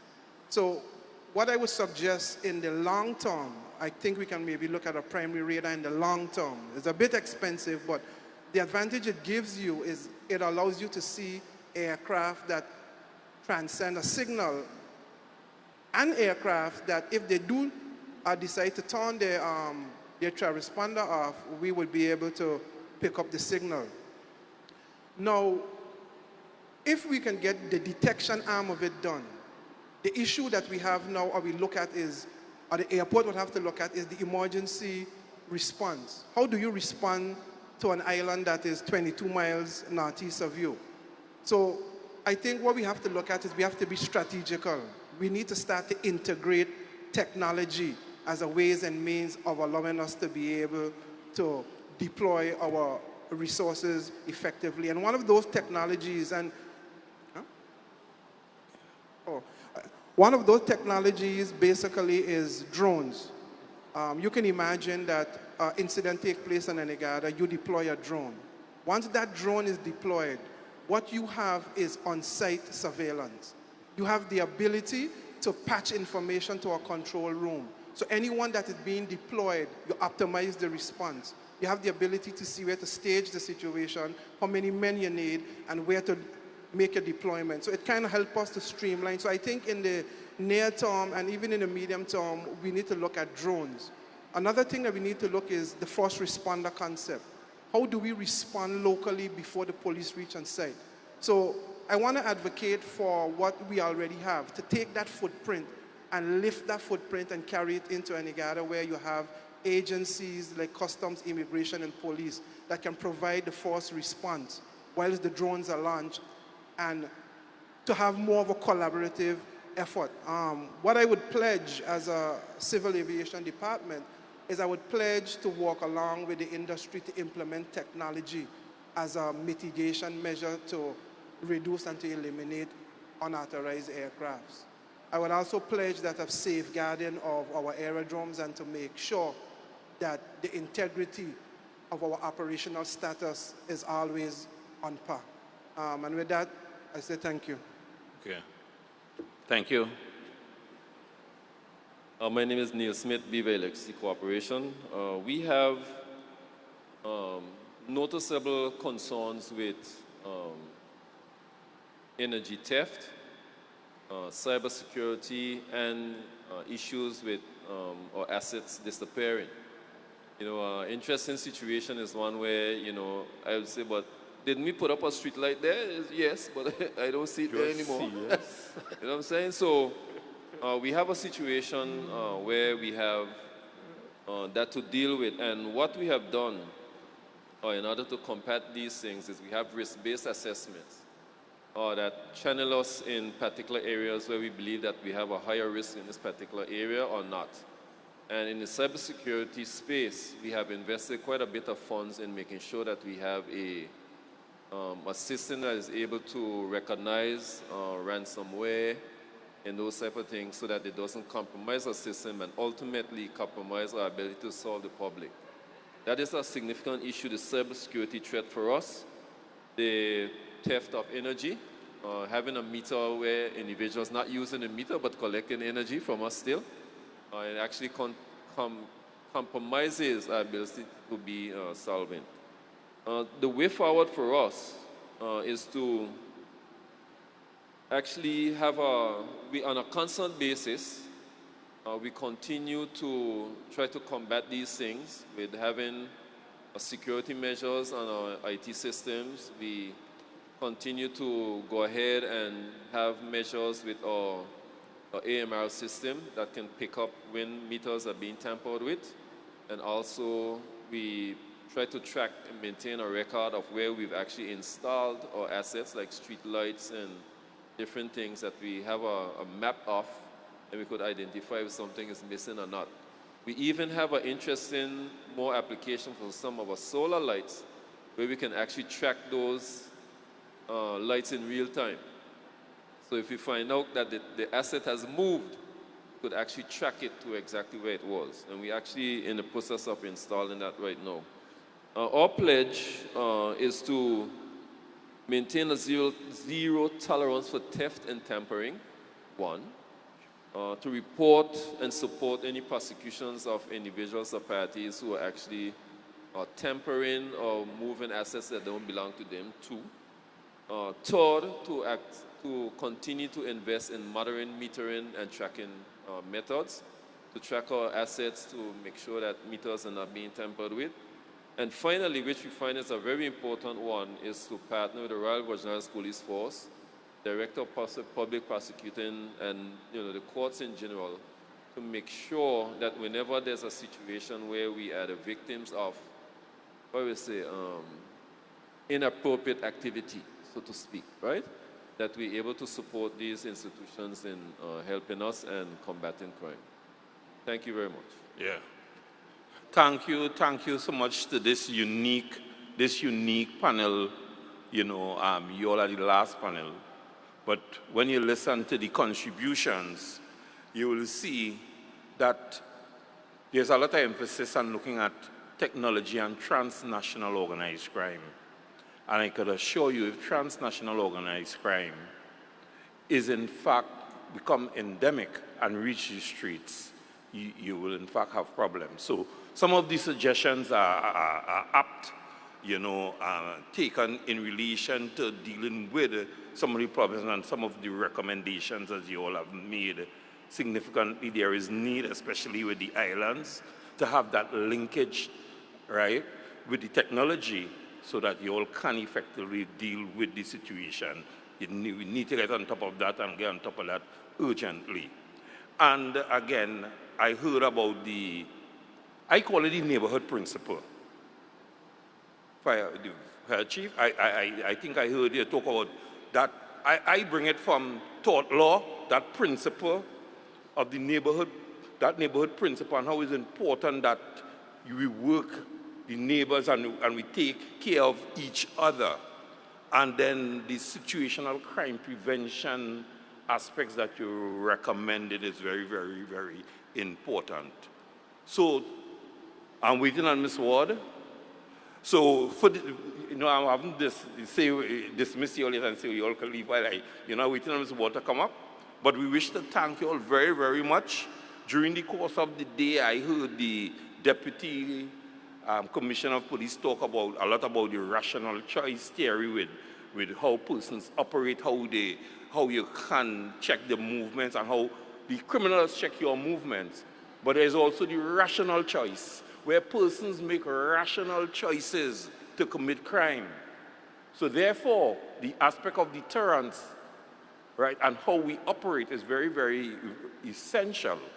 And then you had the NGOs coming, and they deal a lot with what I call social cultural theories, where they are looking at all the various forms of interventions that can take place to deal with crime. So we had a body of information coming here today that can, in fact, impact on the ultimate crime prevention plan. So your contribution is taken, was recorded, and I could assure you all, that idea of the use of technology, drones, and all the others can assist tremendously, and that collaborative effort, approach that is needed, because each department depends on the other in order to be successful. I'm not seeing Ms. Ward. Oh, okay. So I now leave the podium to Ms. Ward to officially close off on behalf of the government and all the persons who participated. So thank you very much. You all are now dismissed. All right, thank you very much. Thank you very much, Mr. Jacobs, and thank you to everyone who stayed with us throughout the day. We know it has been a long day. For those of you who remained with us on Facebook, we want to say thank you ever so much. We thank you for the comments that you've posted, and we really appreciate your interaction. So again, this is an initiative of the National Security Council. So on behalf of the NSC, I'd like to thank everyone who presented today. Your comments, the content of your presentations will help inform the crime prevention and reduction strategy that government is committed to producing. So thank you very much again, and remind you that day 3, we conclude the summit tomorrow, and it is going to be geared at our secondary school students. So they'll be here tomorrow. You saw the energy, you felt the energy, you felt the excitement this morning with our primary school students. So tomorrow, our secondary school students will be here. And for Facebook viewers, we ask you to tune in tomorrow at 9:30. So have a pleasant evening, and we thank you very much again for joining us.